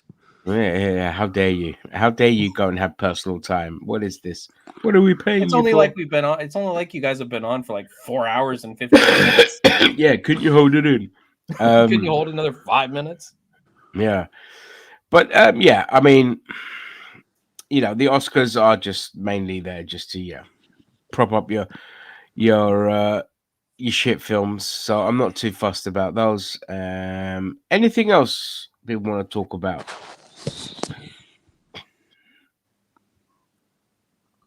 Okay then. Well, Jedi Fallen Order 3 has also been announced. I just thought I'll put that out there. None of us care. Great. I haven't even played the second one. I played the first one. I don't like the battle mechanics. I like the story, though. I like the story, but I did not like the battle mechanics. Ditto. Well, a lot of the stuff you've seen in Ahsoka as well it derives from that game. You know, so... By the way, I saw not a trailer, but like a sneak peek for episode 6. And who is the Jedi? Have you seen that, Ginger? What, episode 6? Or I'm sorry, episode 8, I think. It's the one where the Jedi's like standing there and puts a lightsaber. I swear to God, I was watching on my phone, but it looks like it's Cal Kestis from the back. Oh, well, thanks for spoiling that for me. Hey, no problem. By the way, how the fuck are people being, how the fuck are people surviving being stabbed with lightsabers now? Because Disney cupped the lightsaber. Yeah. It's now a tickle saber. Yeah, it's a tickle saber. Yeah, I mean, Christ, episode 1, you mean Qui-Gon Jinn gets run through by Darth Maul with his lightsaber and dies. And then Darth Maul gets fucking cut in half and he survives. Yeah. Like, yeah, it makes no fucking sense at all. No, that's because Qui-Gon knew what was going to happen at that point. He's like, you know what? I was wrong. I don't want this kid to be the chosen one. He said, oh, fuck, I'm out. Yeah, that's good. It was his self-imposed exile into death. Yeah. I don't know. So if Cal Kestis shows up in, I wouldn't be surprised because, again, like I've said before in the reviews, Filoni needs to do fan service every 5 minutes. So in the final episode of this show, if he doesn't throw 650 things that are fan service, I'll be shocked. Like I was watching, after we did our review, I'll go and watch Screen Crush for all their Easter eggs because I love that shit. And it's the first time I watched Screen Crush and finished being pissed off. Not with Screen Crush, just pissed off of how much Filoni derived from other Star Warses in terms of dialogue, and things like that. And all the little Easter eggs and, well, not so much the Easter eggs, but especially the dialogue, how much he derived from the other Star Wars films. And I'm like, you just such a fucking unoriginal cunt. In the same way that you gave us characters like Ahsoka and all this, you constantly harking back to the other franchises, other films. It's just so fucking frustrating. Now it's like his version of "I got this." Like every time I hear it, "I got this." With Filoni, it's every time is like fan service. So yeah, it's really like go watch. If you're not subscribed to Screen Crush, do subscribe to them and go watch the latest episode of Ahsoka Easter eggs and just see how much he fucking just takes from all the other properties. Right. I'm just going to quick. It's fan service, the TV show at this point. I mean, that's it is. For me, that's what I mean. I love Thrawn, but it's just like, no, it does. We could have had more Thrawn in this show. Like, we've had like 3 episodes with him, and I'm like, I really wanted him after like the first 3 episodes. Then we have Thrawn. And I wouldn't worry too much about that because obviously he's the main bad moving forward. So you're going to get a lot more of your Thrawn. I don't know. They're going to kill him. They're going to kill him. In terms of Ahsoka, it's been an okay show. I wouldn't call it a great show by any stretch of the imagination, but not a bad show either. And, Ray Stevenson stopped this from being a disaster. His performance, even though last episode he didn't, he was just he was just there. He was just there. You can't win them all. Yeah, I know. Right? You can't win them all. Didn't they I know saw something online that will make you explode. I have a friend who's not spoiler territory. I have a friend who's so mad that I'm not over the moon with Ahsoka. Like it's like this person's in one of our Trekkie chats or whatever, like our Star Trek chats. Yeah. Like, how can you not love Ahsoka? Blah blah blah. And I'm like, you are the pinnacle of Star Wars fan base because you are sitting there telling me you must love this because I love it, or you must hate this because I hate this. And they're like, no, like yeah. You really like the I told them, I said, look, Star Wars fan base is just so they're hyperbolic. They're hypocritical. They're like any spectrum of fan you can find in anywhere. Like, yeah, they got them like here and there and other fandoms. Star Wars has got them all in droves. Yeah, it has everything personified. Yeah. Yeah. They didn't. Okay, and that person had no comeback for that. They're kind of like, all right, guys, go on. Guys wants to get it out. Right. So the theory that I saw was that Baylan is Snoke. No, what?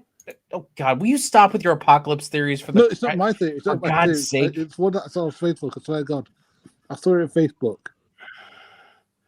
No, we all know that Snoke. We all know that Snoke is really Jar Jar Binks. Yeah. No, he's Mace Windu. Yeah. I don't think so.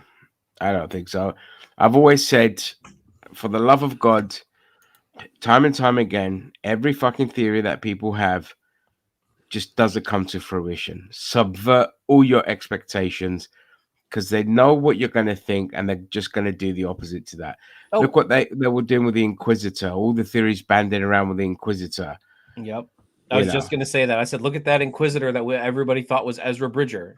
and he's just dismissed by Ahsoka. And it was just a resurrection, from the three witches, the wicked witches of the East, and all that, which I preferred, by the way. I liked that because I was like, ooh, I thought it was remember Reed that. Richards. I mean, truth be told, Eh?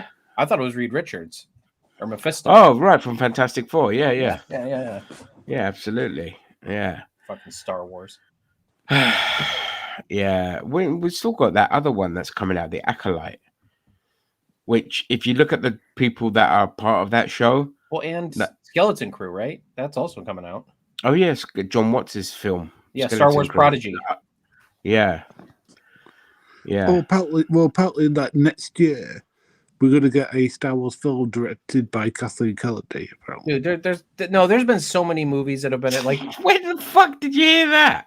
Like all the films have been directed by Kathleen Kennedy. No, they've been produced. No, this is literally No, they've been directed by Kathleen Kennedy. Let's face it. If How you look dare you speak of our Kathleen Kennedy like that? They're all directed by Kathleen Kennedy, mate. Fucking ridiculous. Crazy ass, talentless twat waffle. Yeah, anyway. Heel versus Babel faces to join us. Sorry. Yeah. Fucking pronouns! Fucking Jedis! Fucking Jar Jar Binks! Mr. Jar Jar Binks makes a muy muy Sith Lord. Racist. I am. I hate white people. Just yeah, I know you do. Cringe. Always. Since the day you were born. Mm-hmm. Yeah. I came out and I looked. I said, "Oh, is this a white vagina?" Oh, fuck. Right. I've got nothing else I'll talk about. Don't know if you guys have anything. If not, well, if we're finished, I'll get one final point out of the way. The news has broken a little earlier on tonight. They have finally arrested somebody for the 1996 murder of Tupac Shakur. So I would like to say on behalf of NerdTube, I hope they lock you up and throw away the key forever, Ted Cruz. Aha! The Zodiac Killer has been founded. He also killed Tupac. Yeah, it's good. It's really quick by the Las Vegas Police Department. You know, they only took 27 years. Yeah, fucking hell, mate. That was swift. Yeah, he had They've arrested a 60-year-old fucking former gang leader. Yeah. Be careful using that word. We might get pounced on by the Swifties. That was swift. It's like I don't want to get pounced on by 13-year-old girls. Thank you very much. Exactly. We have to be careful. These people, you know, if there were 30-year-old women, yo, pounce away, but they're not. So no, I better not. I better fucking not say that word again. All right. Anyway, that's it then. That we'll call the show there. Thank you to everyone that joined us. And Gaz, tomorrow you and me will be doing Gen V episodes 1, 2, and 3. Hold on, I gotta end it like. That's it. I don't know if Cheeto, are you gonna join us? Are you gonna watch Gen V? God, it's no. I mean, I've got my kids this weekend. I'm kind of busy. All right, Gaz will be me tomorrow. Yeah. All right. Okay. Stop. Well, I'm wrestling till like 2:30.